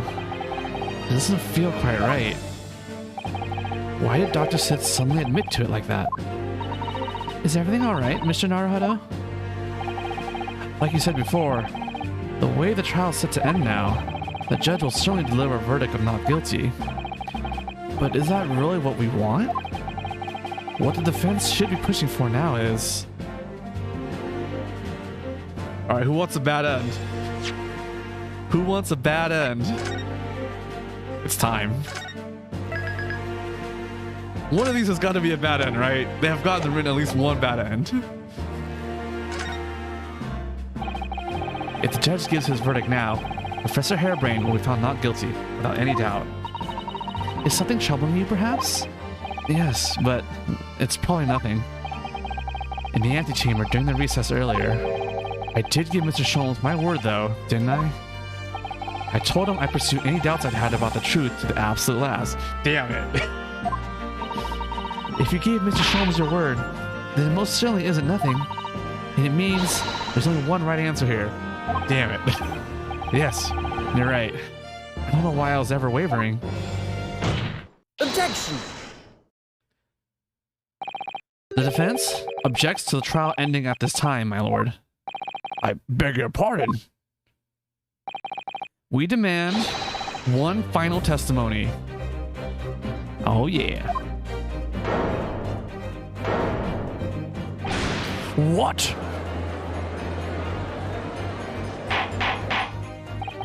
You do realize I'm about to adjudicate in favor of your client, I presume. What are you playing at now, my Nipponese friend? Why would you want to obstruct the conclusion of the trial at this point? No defense lawyer in his right mind would do that. Luckily, we're not in the right mind.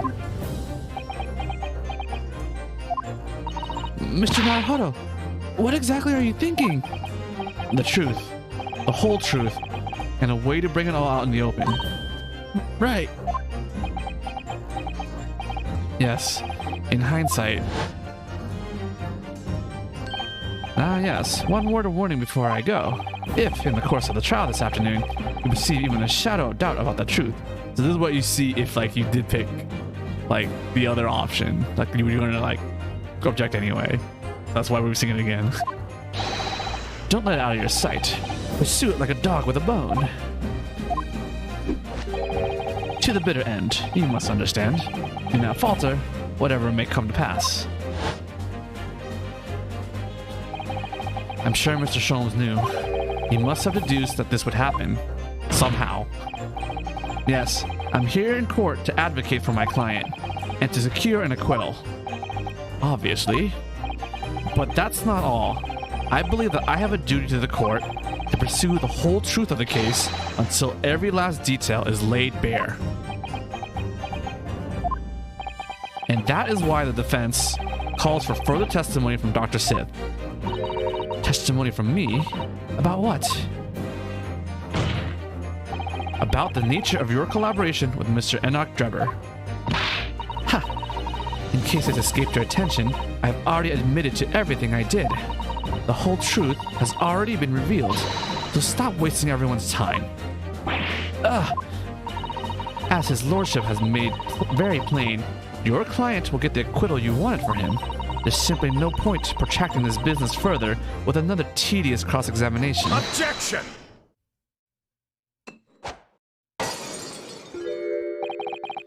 Pray forgive my careless handling of that hollowed bottle. I slipped. That's what you call it? Well, what is your objection, Lord Van Zieks? The prosecution also calls for supplementary testimony from the witness. Don't be stupid. There's more to this case than has yet to come to light. And I will join my learned friend in pursuing the facts until the bitter end. Your what? Lord Van Zieks. This is most irregular, to say the least. However, as the prosecution also calls for it, I will uphold the request. Dr. Sith, you will testify for the court, explaining the full extent of your involvement in the murder apparently committed by Mr. Drebber. Very well.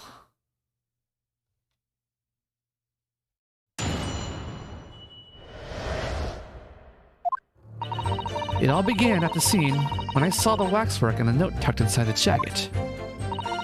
The actual body of the victim, as indicated in the note's instructions, was beneath the experimentation stage. The body had to be arranged in certain ways to implicate the defendant, which was my job. I enlisted the help of the entire forensic investigation team to address the scene appropriately. The truth about the execution 10 years ago is a state secret of the highest level. I had to protect it. So I was right. The stage and the machine were all specially designed for the deception. So it seems, and all meticulously prepared. You did well to see through it. You're a very shrewd boy. So kind of you to say. And what about this autopsy report then? All I did was record the location of the body as being in the crystal tower instead of under the stage. That's all? That's a terrible corruption. Only my team were aware of the deceit, and then only under my explicit instructions. Nobody else at Scotland Yard knew anything about it, I assure you. We must be thankful for small mercies, I suppose. Well, I believe that testimony has clarified everything. There's no particular need for a cross-examination, I would say. No, I disagree. Hey, I can't shake the feeling that there's something wrong. Just look at that expression on Dr. Sith's face. It's the defense's right to cross-examine any witness following testimony. Just, what is it about you Japanese that makes you all so doggedly persistent? Very well. If you so desire, counsel, proceed with the cross-examination. Yes, my lord.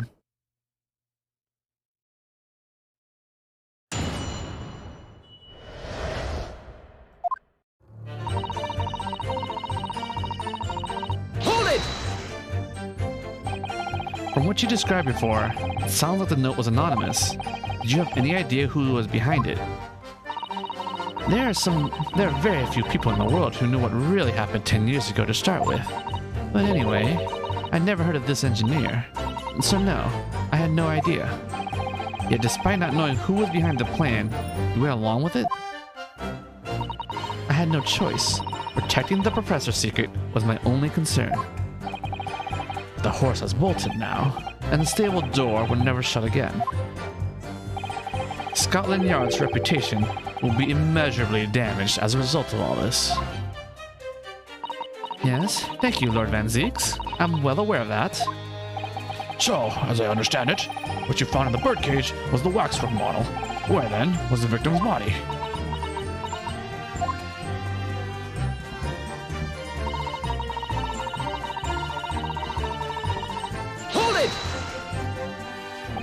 So you knew about the special construction of the stage used to carry out the trick then?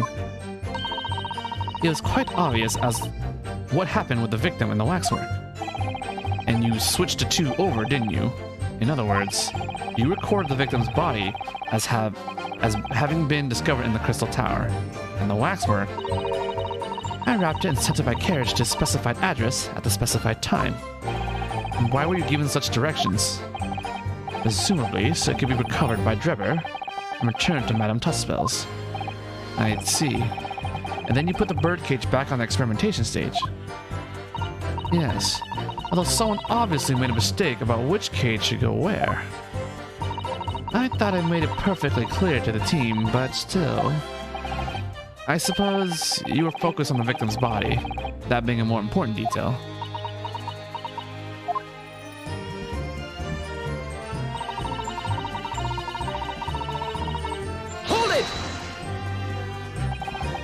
When you say arranged, I presume you mean with this.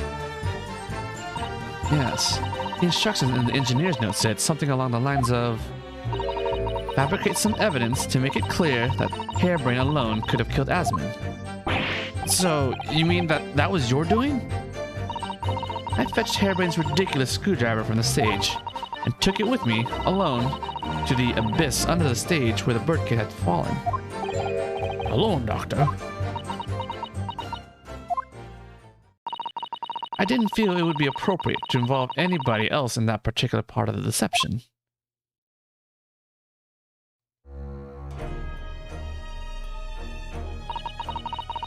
There was a void under the stage where I found the birdcage lying in the dirt.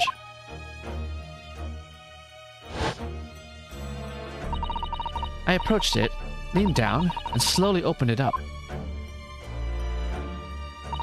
Then, I took the screwdriver in both hands and plunged it into the man's chest. Oh.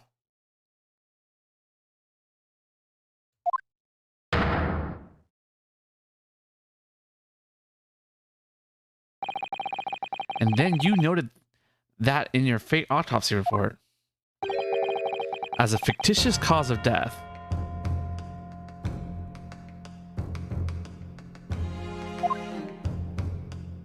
Exactly. So, the actual cause of death was the trauma resulting from the 30-foot drop. Is this true? My word. What is it, Miss Susato? Something about Dr. Sid's last statement is playing on my mind, that's all. Same. Yes, mine too. Dr. Sith. There's really no need to shout. I can hear you perfectly well. The defense calls for you to add what you just said to your formal testimony. Oh? Which part? What I want her to supplement her testimony with is...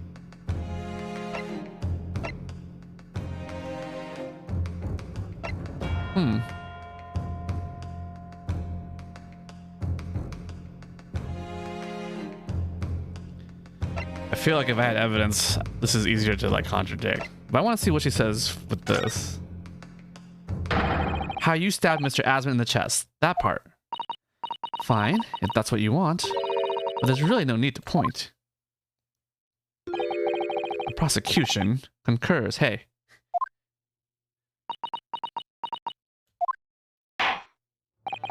Very well. You will supplement your testimony now, witness. If you wish, my lord. I stood over the victim's corpse where it lay in the toppled cage and plunged a screwdriver into the chest. Hold it! So it was you who stabbed Asman with this? Yes, far easier than dissection, I assure you. No precision required. What a welcome change. The victim died instantly from a snapped neck. All I did was carry out the instructions I'd been given. As unflinchingly as ever, no doubt. I imagine you didn't bat an eyelid when you drove the weapon into his body. There was no need to bat my eyelids. And what else did you do to twist the facts? Remind the court, why don't you? If you wish.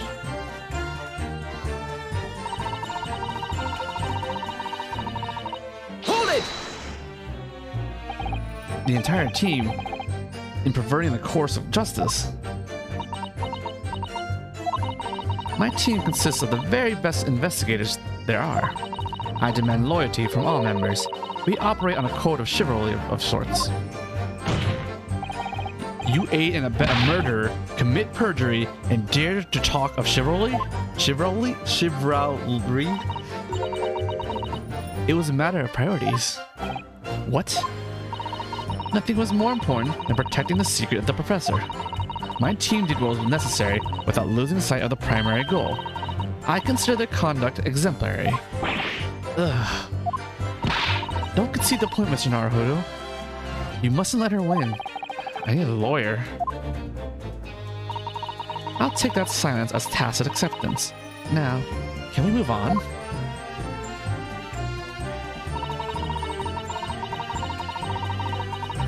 Hold it! But at what cost? Faith in Scotland Yard is going to suffer a terrible blow as a result of this. And your precious secret is out now anyway. Yes, as you say, and I take full responsibility. Blow me down, Dr. Sith! Surely there was some other way you could have protected the secret. No, there really wasn't. I've done my utmost, believe me. In many ways, I respect your determination. Ooh, I nearly froze under that cold stare as she said that. I do believe she was being genuine though, Mr. Naruhodo.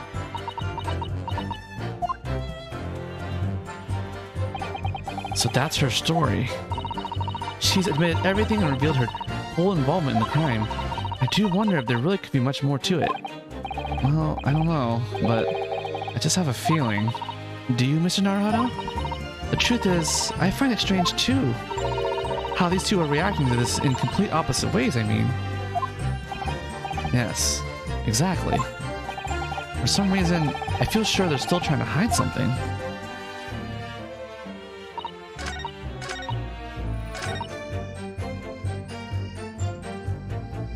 So, I think I gotta switch to the other line. Hold it! You mean what you did? Oh, skip. Woo? Oh, I can't skip this? I definitely already read this.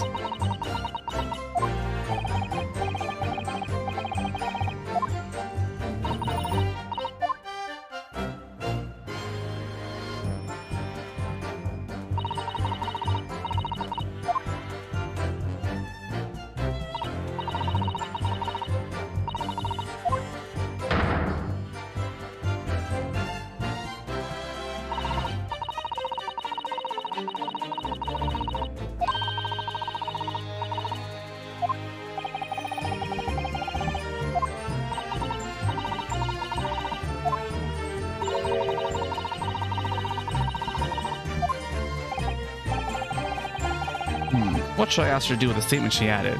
Let's change it.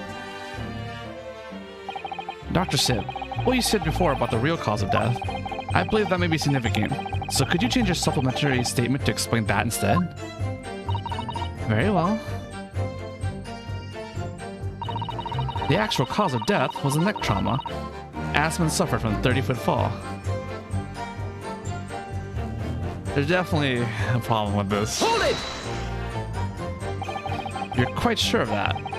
It was a result of a broken neck. Yes. As a professional, that was more than apparent. You never know it just by looking at the photograph of the victim, though, would you? No, that's very true.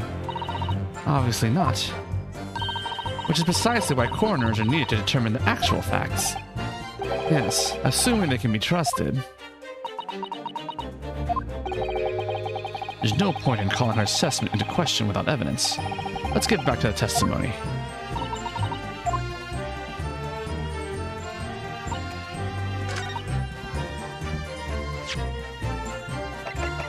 So my initial thought is, we know the bottom broke. So when did he break his neck?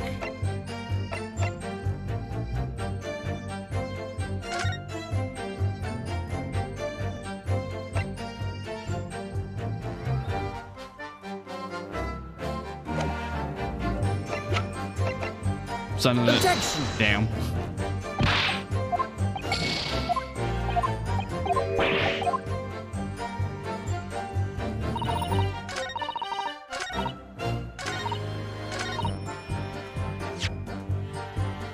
Alright. What else I present? This is the 30-foot fall. Is it this again? Objection! No.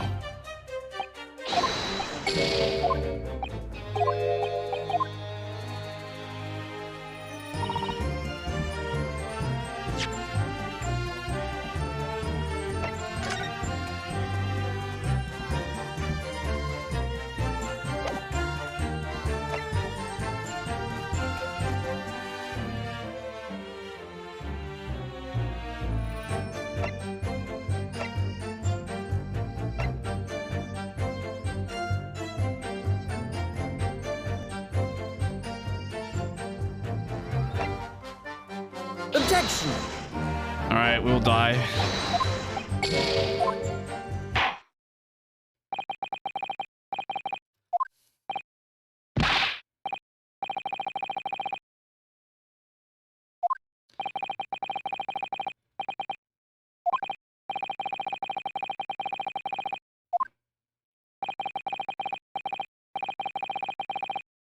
Guilty!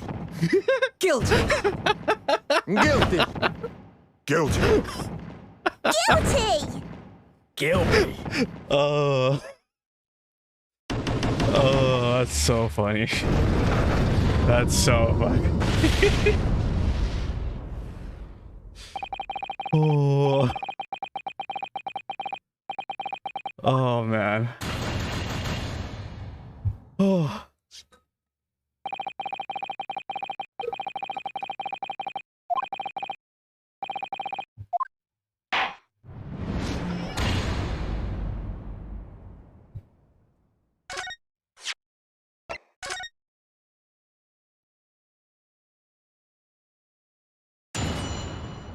Oh, do I have to like re-examine stuff? Yeah, I think I do. Should have saved. Hold it! Luckily, I remember that. I read these lines already.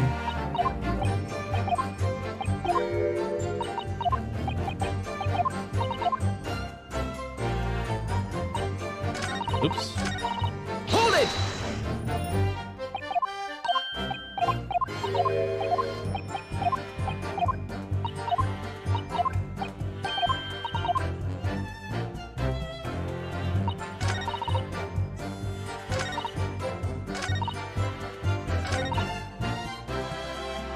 Hold it!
Hold it!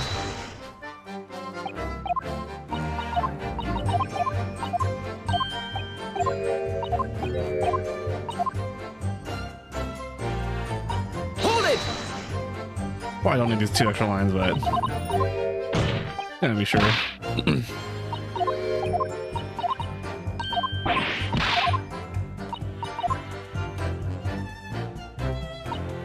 Hold it!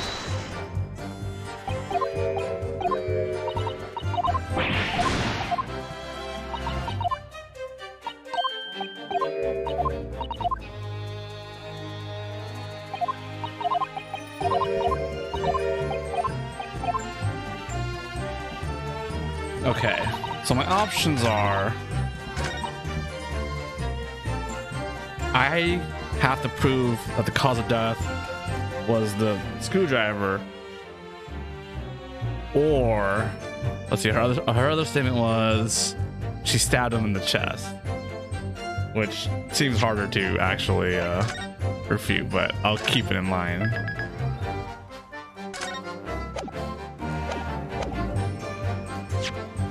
Well, let's take a good old look at the evidence machine here.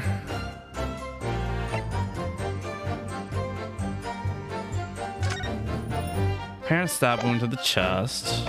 Already presented the autopsy, which is like fabricated, of course, right?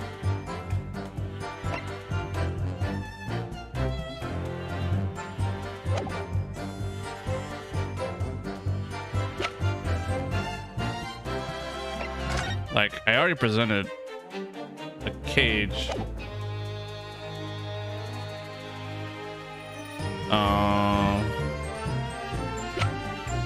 Did I present this? I don't remember. Experiment sketch? I feel like it should have been one of the first things I tried.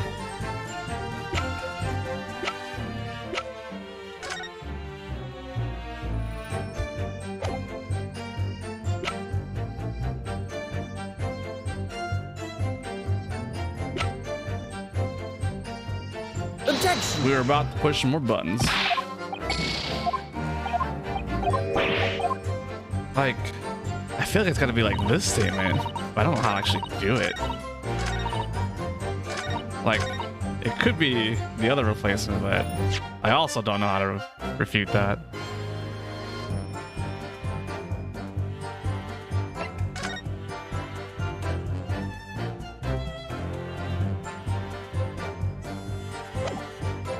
I think I presented, I'm not sure, I'm pretty sure I presented this, but I'm not sure.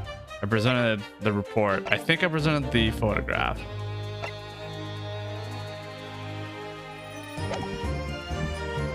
Let me read what the other line says again.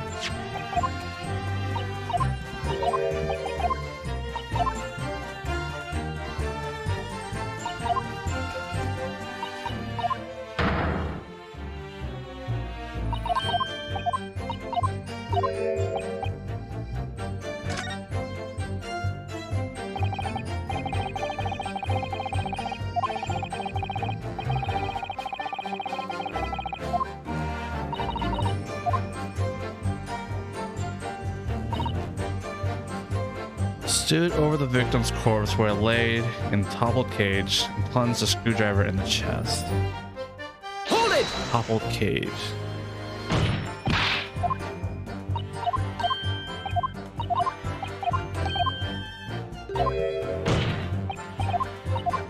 I don't feel like that's wrong.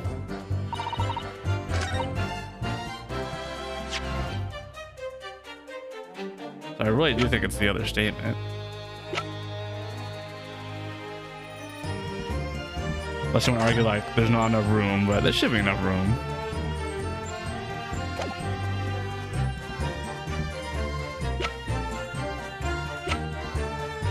But oh, fun.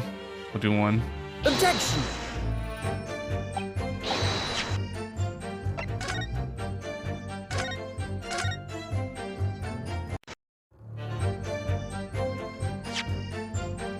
Okay.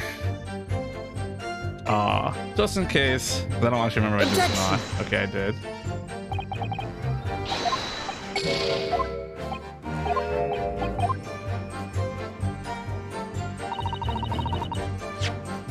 Neck.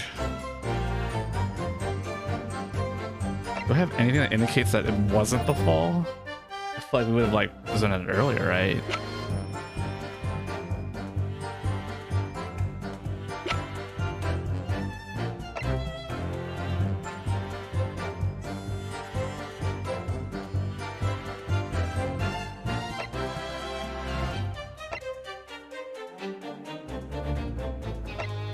Objection!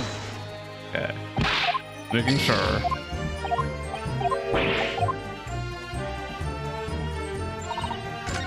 You know, for fun. Just for fun. With a crossbow. Objection!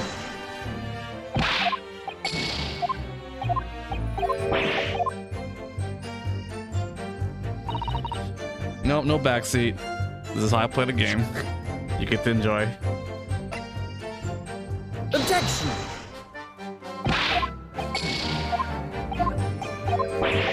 Listen, you own the game. You can play it yourself.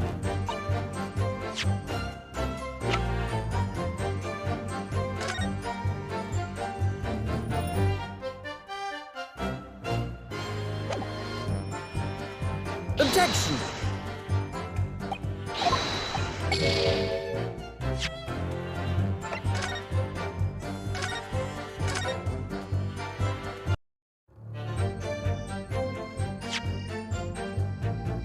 Let's see.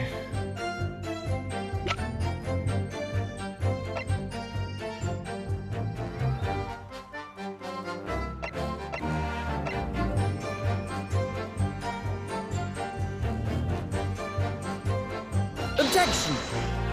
I don't know why. I want to be thorough. Like,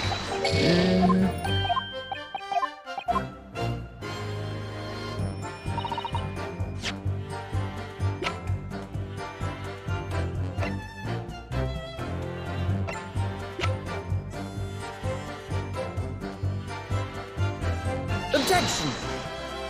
I'm running out of like relevant evidence that evidence that I think is relevant. which means I had to start playing like weird stuff, and I don't like the implications of that.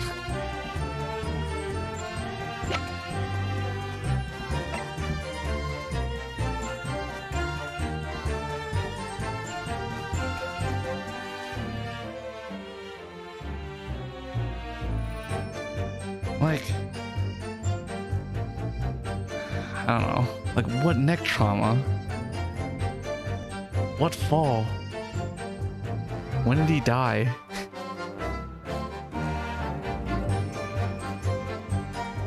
Objection!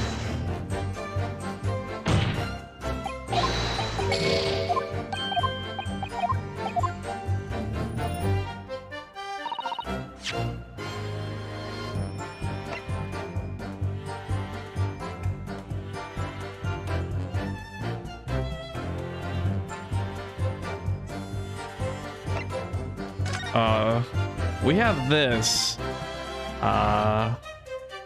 which it is written by Courtney, but she said she only changed like this, right?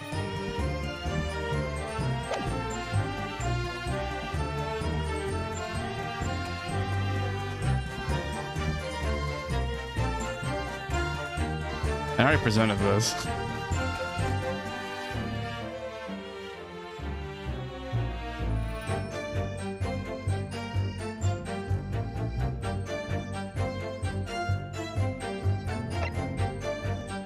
Objection! Well, it ain't that much.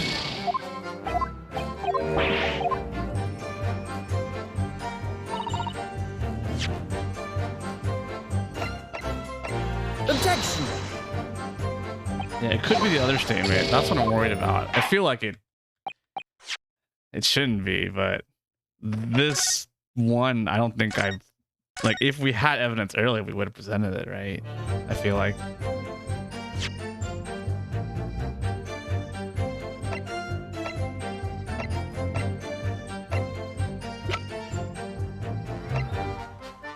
Objection! The other statement was that she stabbed him in the chest.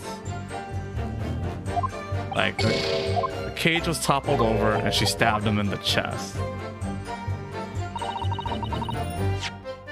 And like, if you really want, you can argue that there's no space for the cage to be toppled over, but I don't think we really have any for that anyway.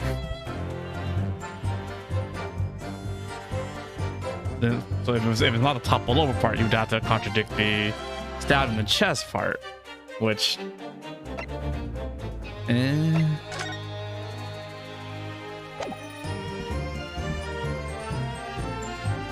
okay.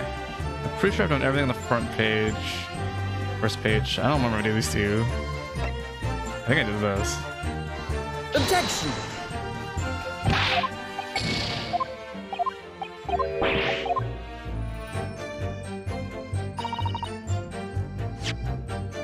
Pretty sure I did this, but I'm losing my memory. But now that should clear the whole first page.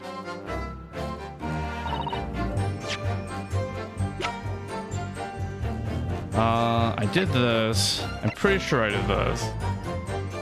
Because this is the first thing that I wanted to present. Objection!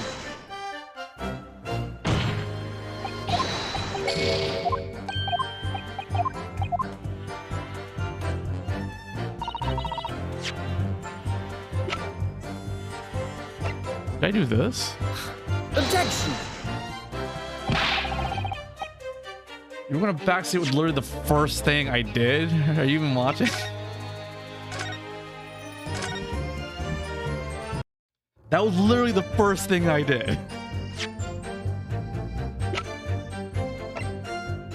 Objection!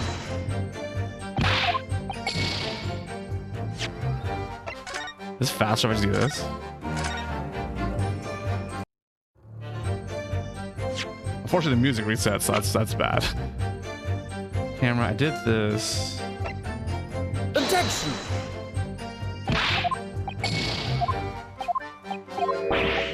Don't worry. This is a natural part of playing Ace Attorney, unless you are a god. Objection! Like, don't tell me you haven't done this shit. Or like looked up a guide.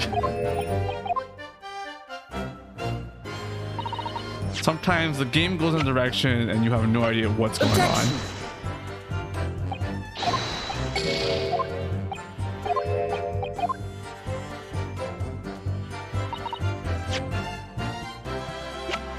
Okay, so I think that's everything on page 2. I guess I didn't do this, right? I think I might have done this. So Objection! it might be the other line.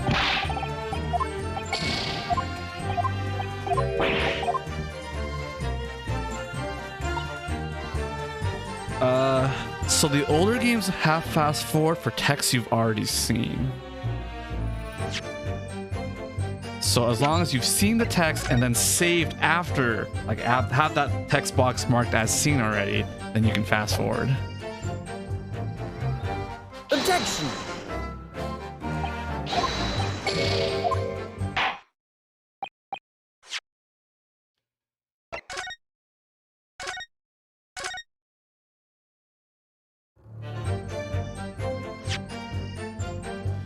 All right. Objection! So it's the other line, clearly.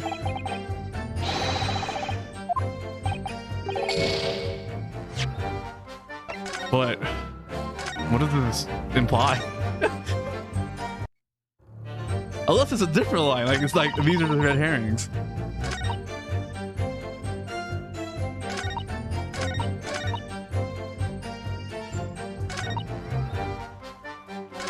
Because this has happened before where I was just on the wrong statement, but like this seems fine, I guess. This also seems fine because the waxwork body had the crystal tower glass piece. So we are currently in belief that that's the one that's at the top. This is also fine. This is also fine, I think. This one... This one's a little iffy, but I don't know. Hold it!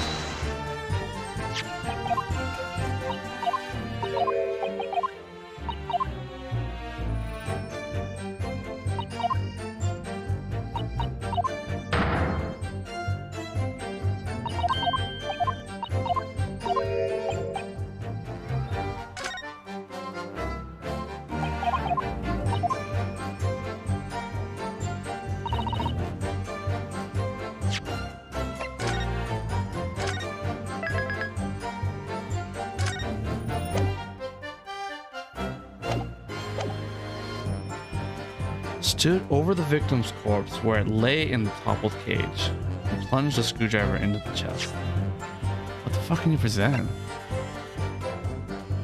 Objection!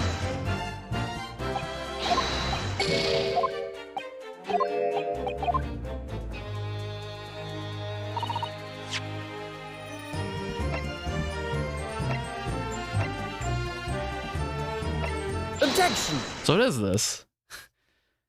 But how? Why? Is it because there's like, no? Is it like, no? Yeah, that's the danger of trying to black seed. See, I was thinking the blood splatter too, but you would just, I guess because the screwdriver was found at the scene, like, I guess you could say, like, she pulled out early, but, like, what's to stop her from bringing the body to the crystal tower with the screwdriver still in and then taking it out after?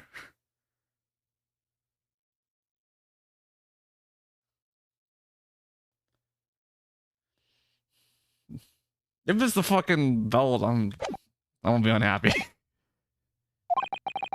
I've got a nasty feeling that this inconsistency points to an extremely uncomfortable truth. We gonna do a song?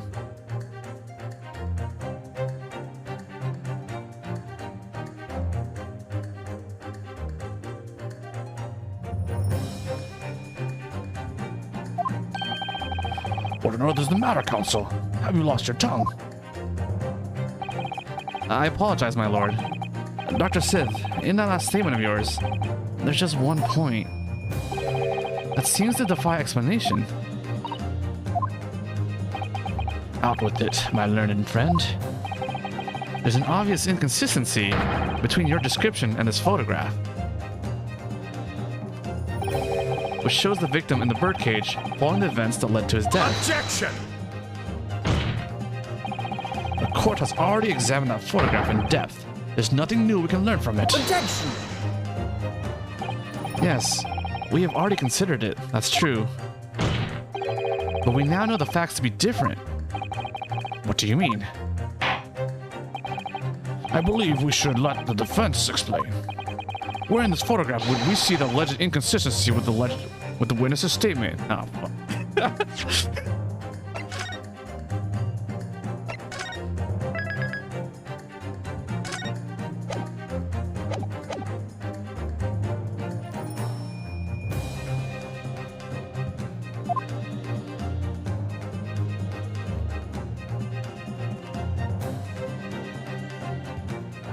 Is it the fact that it's not the chest? It's like the side of the chest?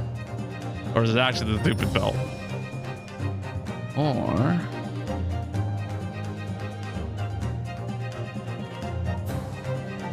Take that! look closely at the bloodstain on the victim's chest.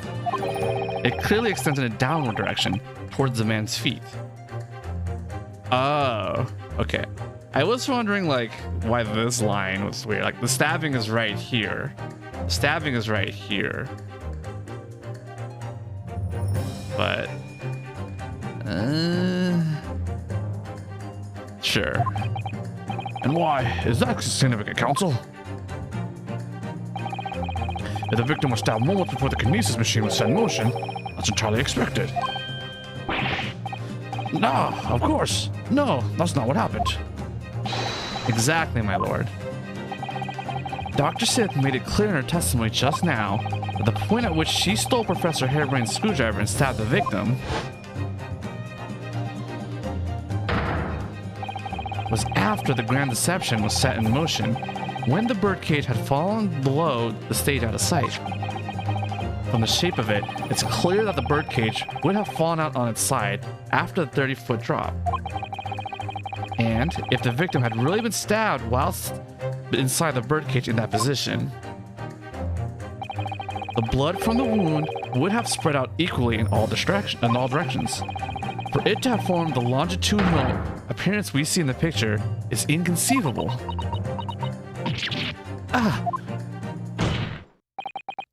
Given that the victim's blood seeped vertically downward from the wound, it must be the case that when you stabbed Mr. Asman, he was standing up. In short, Dr. Sith, your latest testimony was a total fabrication.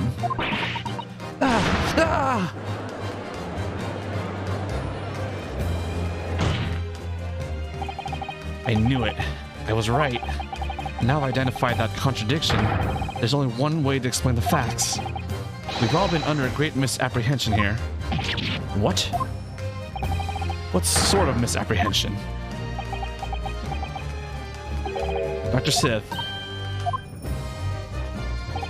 you claim you were coerced into helping Mr. Drebber as a result of the note he left in the waxwork.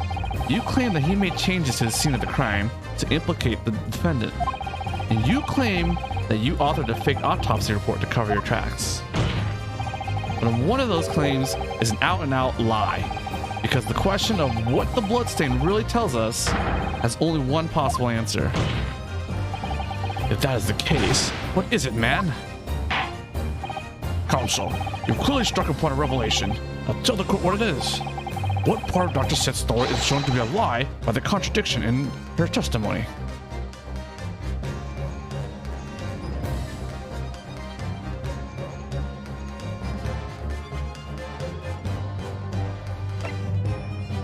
Stabbing the big one? The answer is very simple. If you consider the sequence of events, if, when the victim was stabbed, the blood from the wound seeped downwards as it did, we can be sure the victim must have been either sitting or standing upright at the time. It But as you rightly pointed out, the birdcage would have fallen on its side when it fell beneath the stage. Yes, it would, which tells us the victim must have been in that position of his own accord. Objection! That's impossible. The man was dead, remember? No, that is the misapprehension.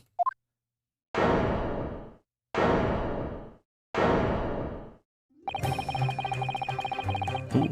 When the birdcage fell from the stage into the void below, it must have hit the ground with a considerable force.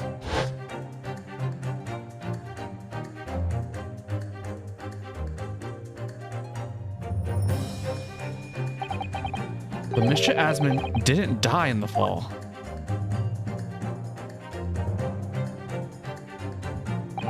He probably lost consciousness for a while, but when he came around, he got to his feet to climb out of the cage. Just as Dr. Sith appeared.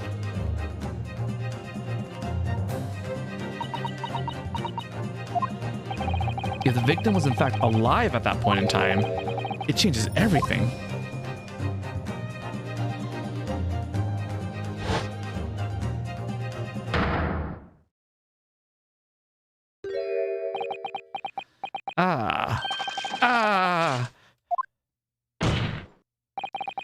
Mr. Ori Asman's killer wasn't the defendant, Professor Harebrain, nor was it the mastermind behind the stage trickery, Mr. Enoch Drebber.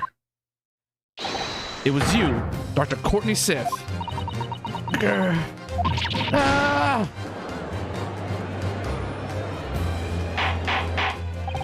Order! Can this possibly be true? Have you been taking me for a fool? It was you, was it? You killed him. You hoped that by admitting to being an accomplice in Mr. Drebber's scheme, the trial would end before you were accused of a far worse crime, cold-blooded murder. Oh, do shut up. You're so desperate now, you're making all this up, as if I would do something like that. Objection! I assure you, the defense is not desperate, Doctor. Mr. Naruhodo has established the facts using evidence and logic alone. Huh, logic? Don't make me laugh. Sadly, your logic has a gaping hole in it. What? What do you mean? This... I thought it was obvious. A motive, boy. You're lacking a motive. What possible reason would I have to kill Mr. Asman? Asman was involved in any number of criminal activities, from coercion to theft to murder. But there's no known connection to Dr. Sith there. I'm rather relieved to say it does seem somewhat far-fetched. True, there's no obvious motive, but there's still something in the back of my mind. I feel sure I've seen something somewhere that hints at why the coroner might have done this. Yes, I might have tampered with the crime scene and concocted a fake report. Murdering someone for no reason is a very different story. Objection! No. When you question what possible reason you could have for wanting to kill Mr. Asman, something did come to mind. What? What was it, Counsel? Enlighten the court at once. Yes, we saw it yesterday, didn't we? Something that seemed strange. We had no reason to suspect it at the time. Scalpels. There's a particular object that explains why Dr. Sith would have wanted to kill Mr. Asman. It's a scalpel, or rather, scalpels. Did you say scalpels? It would appear that word has struck a chord, Doctor. You... Come on, out with it. It was yesterday when we visited your laboratory. Look at this big, thick book here. It appears to be an accounting ledger. It's a record of the forensic investigation team's spending, I think. Oh, what is it? It's clear that the team purchases various equipment and supplies on a monthly basis, but, well, one entry seems rather strange. Really? In what way? They're buying 500 scalpels every month.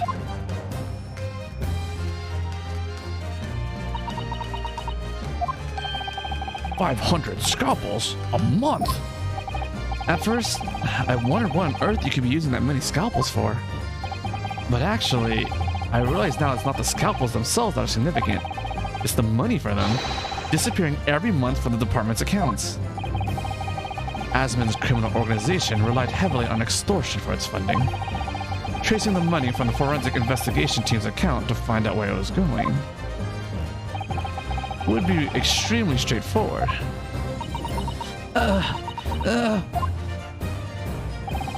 10 years ago, when Mr. Asmon was still a journalist and wrote this article about Mr. Drebber, he may well have stumbled upon information as he was researching the story.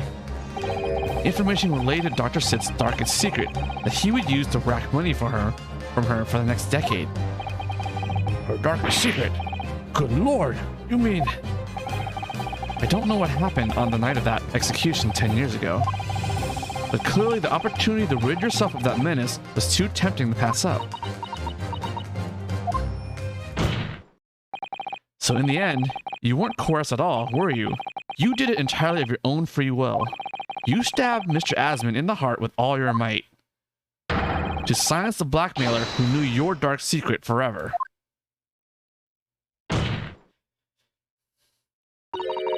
You'll never understand. None of you. What we've had to keep covered up all these long years.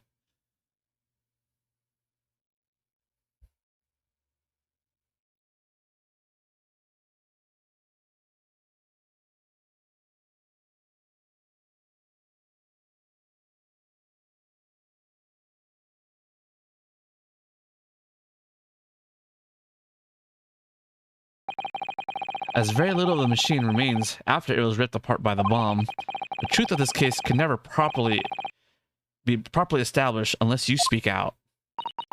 And if you decide not to, it's very possible that Courtney Sith will escape punishment for her crimes.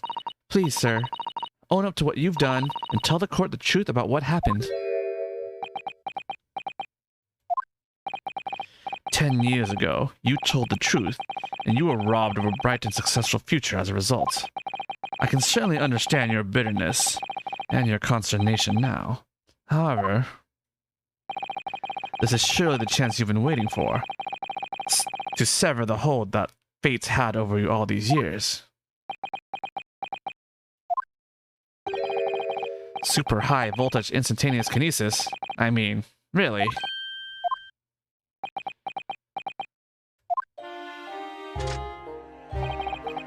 It's the addle-brained mock scientists that are the worst, you know. They don't recognize the fact that they don't have talent. They can't even get that right. So they end up chasing impossible dreams, having unbridled faith in their abilities. They go on and on about their wonderful hypotheses, their stupid eyes shining like a little child's. They make me sick. I can't abide their foolishness. Careful, Mr. Drebber. I was particularly pleased with the kinesis machine. It made for quite a show, didn't it? So you admit it. You admit that it was nothing more than a sham made for the purpose of killing the victim. Yes, I admit it. I did it all in the name of revenge. Revenge for the future that Mr. Asmon's article had deprived you of 10 years earlier. But the revenge you sought didn't stop at Asmon, did it? Which is where that very particular waxwork comes in. Yes, I see. The condemned convict you saw rising from the grave in Lowgate Cemetery 10 years ago. If your account of those events was all true, then obviously Scotland Yard couldn't afford to acknowledge what had happened. Even if it meant discrediting a bright young man and crushing any future career he might have had. So your plan required that you abduct that particular waxwork model in order to exact your revenge on Scotland Yard as well. Or on Dr. Sith, to be precise.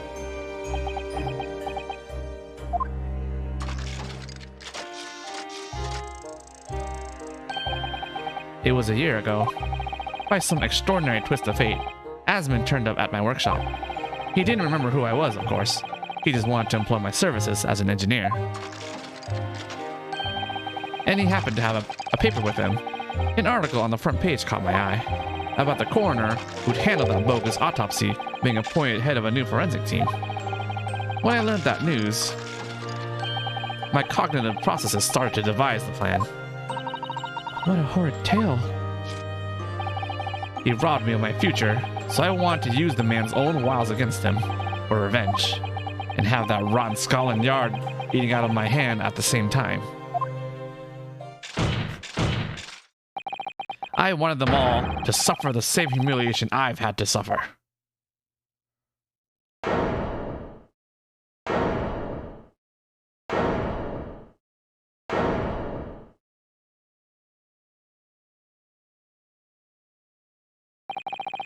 Your actions against those who'd ruined your future were justified as revenge, at least to yourself. Certainly, no one has the right to destroy another's prospects, especially for purely selfish gain. And yet, in carrying out your plan, you did exactly that to someone else, didn't you? Did I? Professor Harebrain's only crime was passion for his hypothesis, but you had no compunction about sacrificing his future to effect your revenge. You knew that he would be forever branded a failure and a fraud. Perhaps life treated you unfairly 10 years ago, and others' misconduct left your life in tatters. But remember this. Your own actions result in exactly the same thing for another perfectly innocent young man.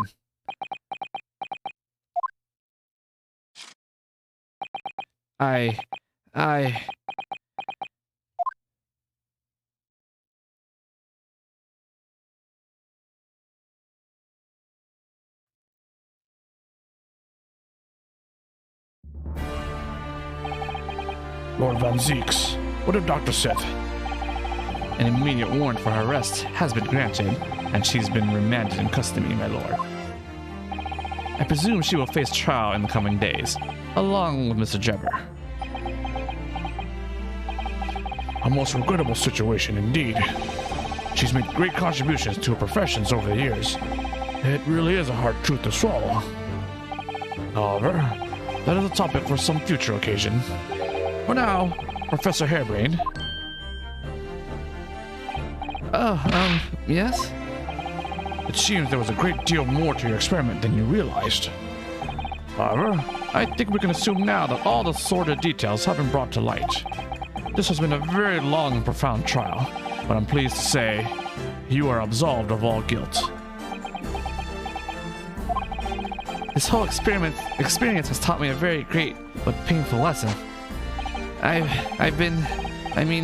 This dedicated scientist, this devotee of natural philosophy, I've been selfish and self-centered, and above all, a fool. Professor. I spent my entire life thinking of nothing but my research, misguidingly believing that I could do whatever I set my mind to, despite my lack of talent. And the worst of it is, in the process, I've caused others pain and misery. Others who are far, far greater people than I. No, Professor. That's not true. What? Don't tar yourself with the same brush as Trevor. What happened was his doing, and his alone. This outcome is his fate, not yours. You're not to blame in any way. Lord Van Zeeks. And the derision which he referred to you earlier, calling you a fool, talentless even. The man has no idea. To believe in yourself and work your fingers to the bone to realize your dreams, that's laudable, not laughable. No one has the right to deride another for such choices. Oh. Thank you, Barrick. So, ladies and gentlemen of the jury. Yes, my lord. It is this court's expectations that you find the defendant not guilty of the charge of which he stands accused. I presume there are no objections. None from me, my lord. Certainly not. This trial has really made me think, but this is the right decision. It's all been proven and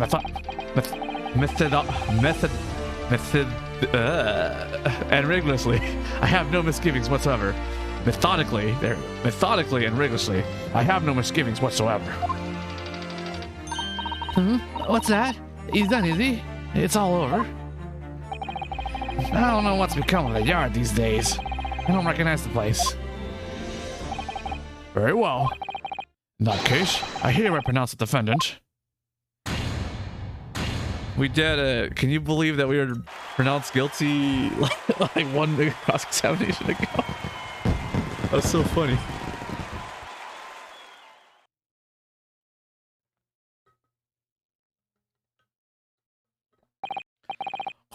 Court is adjourned.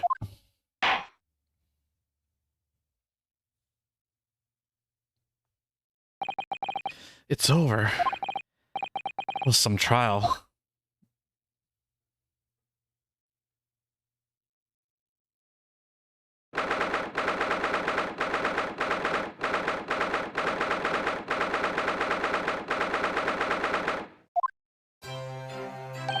Professor, what a splendid outcome, isn't it?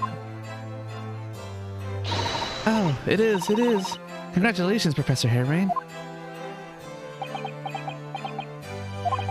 Mr. Naruhodo, Miss Susato, I am truly beside myself with gratitude. How can I ever thank you enough? I'm just glad it's all been cleared up. That you realized you were just caught up in a bad situation. Right now, you know, if I had that research grant money, I'd give the whole lot to you, every penny.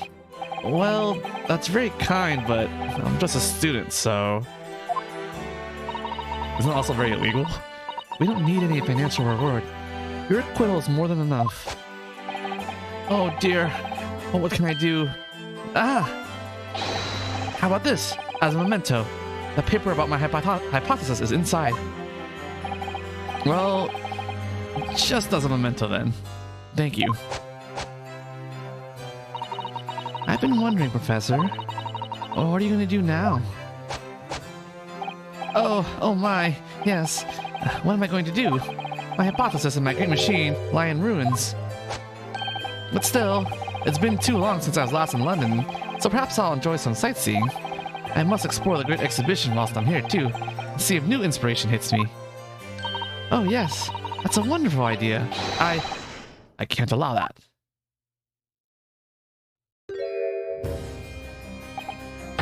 Lord Van Zeeks, what are you doing here?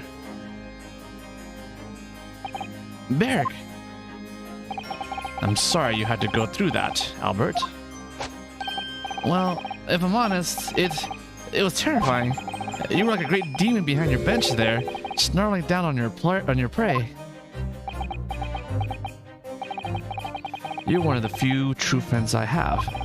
I couldn't leave it to anybody else to handle the prosecution or the defense. Sorry? Or the defense? Did I just hear that right? I always knew that you had my best interests at heart, don't worry. How about you show me around while I'm here in town? It's been a long time since we left university. We have a lot to catch up on. Listen, Albert. In a few days, your acquittal will be made official. When that happens, you must head straight to Dover. I'll accompany you. What? From there, you'll cross the channel and make your way back to Germany. I've already purchased the tickets. But no! Hold on a minute, Beric. What about the great exhibition? This is the chance of a lifetime for me. I want to look around. No sightseeing, Albert. Give up on that idea. Sometimes it's hard to see any warmth in those eyes, Beric. Lord Van Zeeks. What's all this about? A necessary precaution. Yes, I think I understand. You do? Well, Iris told me that when you met Lord Van Zeeks in his office some days ago, he asked how Mr. Natsume was doing. Yes, that's right. I remember being surprised at the time and thinking it was nice of him to ask. The point is, Mr. Natsume is still alive and well, even though it's been more than 6 months now since he stood trial with the Reaper as the prosecutor. Ah, you mean the Reaper's influence doesn't stretch overseas? Those in the Reaper's sights meet their ends days or sometimes months after their acquittal. That's been the pattern up to now. But of course, we know that both Mr. Natsume and Gina were completely innocent. True. And perhaps that governs the Reaper's actions. The truly innocent are spared. But I don't want to take any chances with a close personal friend. Varric.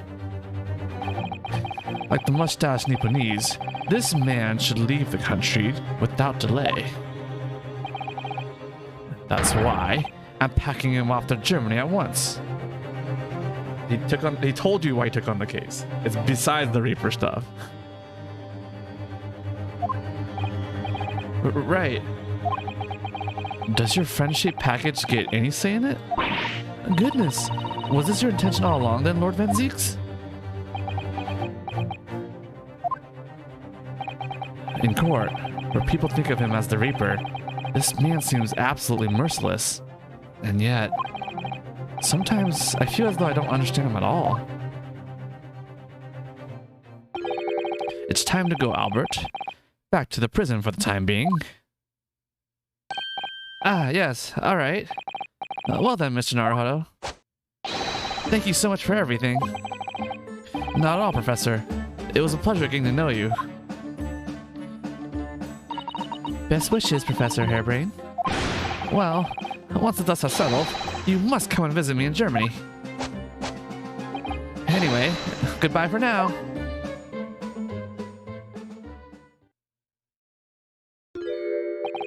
Now, my Nipponese friend. Oh, yes. I thought you'd gone too. We have matters to discuss. Can you spare me some time? You want to talk with me? I'll be waiting in the courtroom in 10 minutes.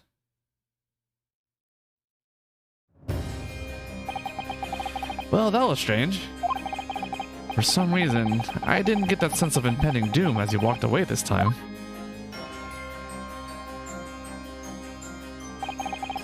The enigma, Barrick Van Zieks. What does he want to discuss, I wonder? The answer awaits in the courtroom, I suppose. Here goes, then.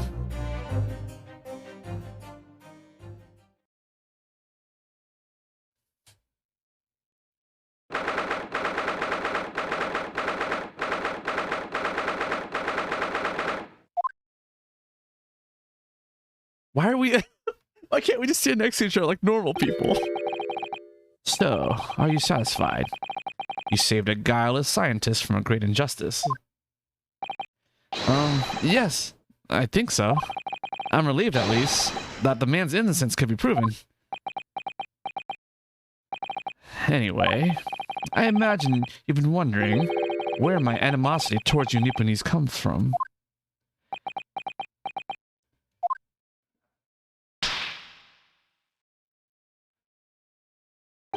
Well, at first I thought you just didn't like me. I imagine you saw me as a pretentious child from an unimportant land who had no business being here. But now, I think differently. You clearly know our ways, so I would guess that some specific incident led to your thorough dislike of my race. Will you tell me what happened, please? The Professor. Uh-oh. I thought I'd never hear that name in this courtroom again, to be honest. He took your brother's life. Clint. My brother was Clint Van Zieks. 16 years ago, when I was still just in my teens, he was already the director of prosecutions and a key member of the judiciary. I looked up to him. He was everything I aspired to be. He was involved in the establishment of justice systems in foreign countries as well. There were exchange programs between Britain and other nations then too, to share knowledge and ideas. As part of one of those programs, 3 judicial students came to Britain from your homeland, the Empire of Japan. Oh, if it was 16 years ago, then one of them could have been my father. Of course, I remember Dr. Mikotoba well. I had no idea. I was a minor at the time, training at the prosecutor's office. One day, Clint introduced me to the 3 visiting Nipponese. So, you've actually met my father. He and his colleagues were polite and amicable. They were adept at their work and exacting in their standards. It was my first encounter with the Nipponese spirit, and it made a very great impression upon me. But 6 years later, that's when it happened. The investigation was going nowhere. There were no suspects even, just an ever-growing list of victims. And in the end, my brother became one of them. The last, in fact, before the case was finally resolved. I'm so sorry, Lord Van Zieks. Truly. Clint was always ready to put his life on the line for justice anyway, so he wouldn't have wanted it any other way. He lost his life to the killer, but it was his victory in the end. For me personally, though, it was a great loss. I found myself in a very dark place indeed. When I finally found out the killer's identity, the reason why no one had been able to catch the man sooner ceased to be a mystery. He'd been hiding in plain sight all this time. In plain sight? Are you aware of political events 10 years ago? It was a period of extremely sensitive diplomacy between the British and Japanese empires. A new treaty was being forged, I think. Correct. The Anglo-Japanese Treaty of Friendship and Navigation was being concluded. The leaders of both countries were deep in extensive political discussions, which is why this particular killer's appearance in court was conducted as a closed trial. Oh no. If the British public had known the identity of the killer, not only would the treaty have been in jeopardy, but our 2 nations could very well have ended up at war. What? A war between Britain and Japan? But that would mean... Oh my! You mean to say the professor was...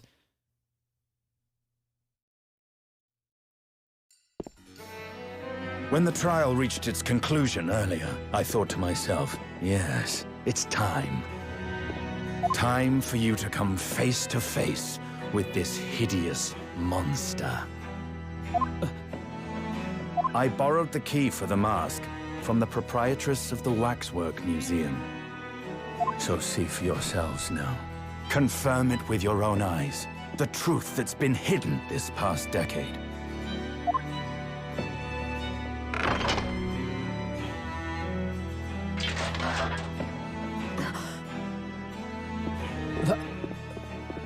That's the professor?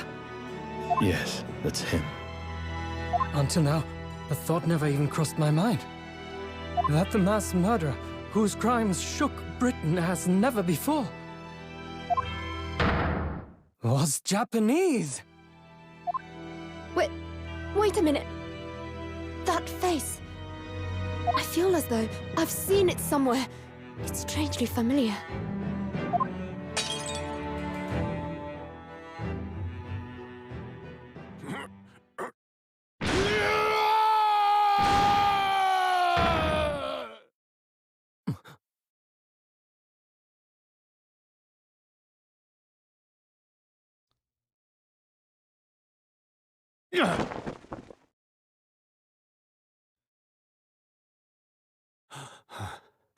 Father. What? Father?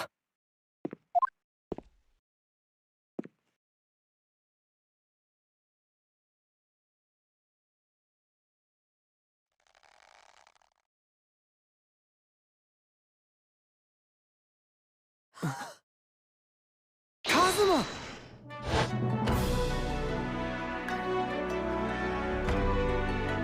My best friend, Kazuma Asogi.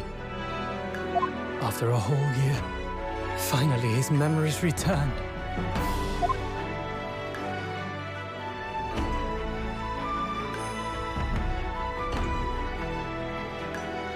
as he stood there before me.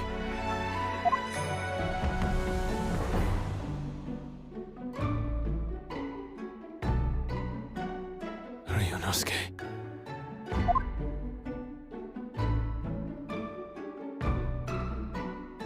Hello again. My friend. Kazuma-sama! Judicial Assistant Mikotoba.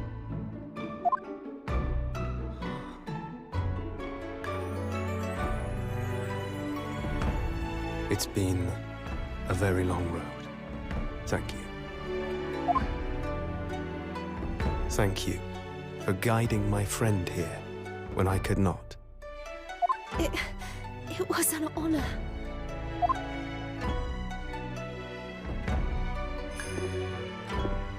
I knew you wouldn't die that easily. Kazuma. I owe you thanks, too, for taking good care of that in my absence. Oh. Karuma. Great blade of the Asogi clan. Passed down through the generations.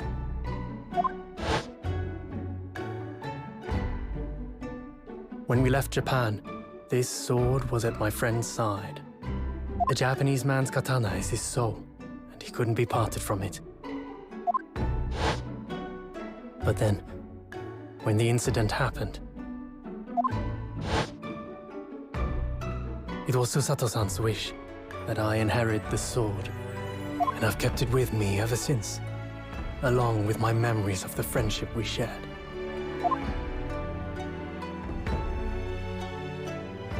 With this by my side, I always felt that you were watching over me somehow.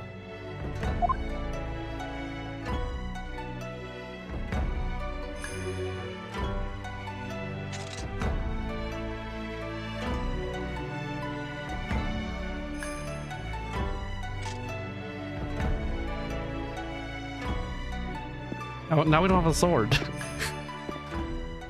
I've made it. At last. Father. Are you saying... Surely not. You mean, you knew all this time? I'm looking at it, but I still can't believe it. This mass murderer is Kazuma's father.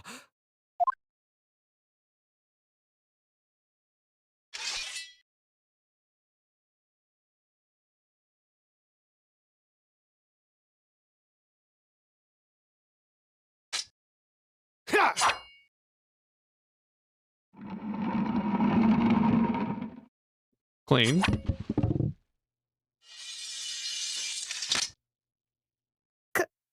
Kazuma-sama.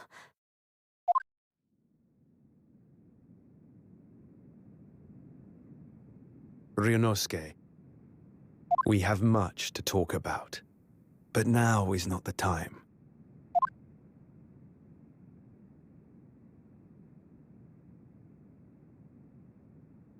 I'll be seeing you.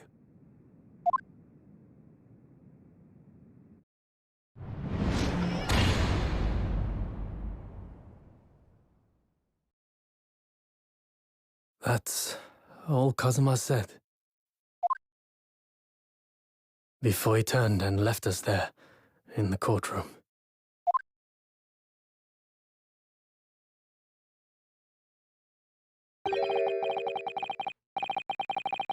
So he's the living after image of the man who took my brother's life, is he?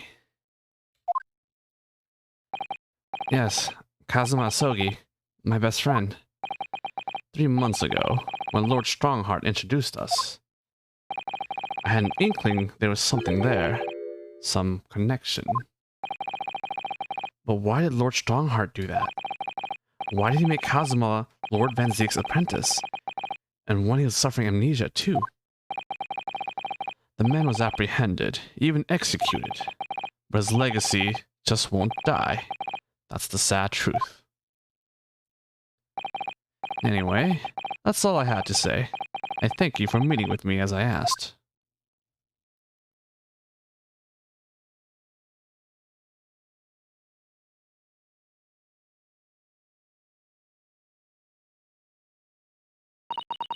10 years ago, my grandmother took me to the railway station.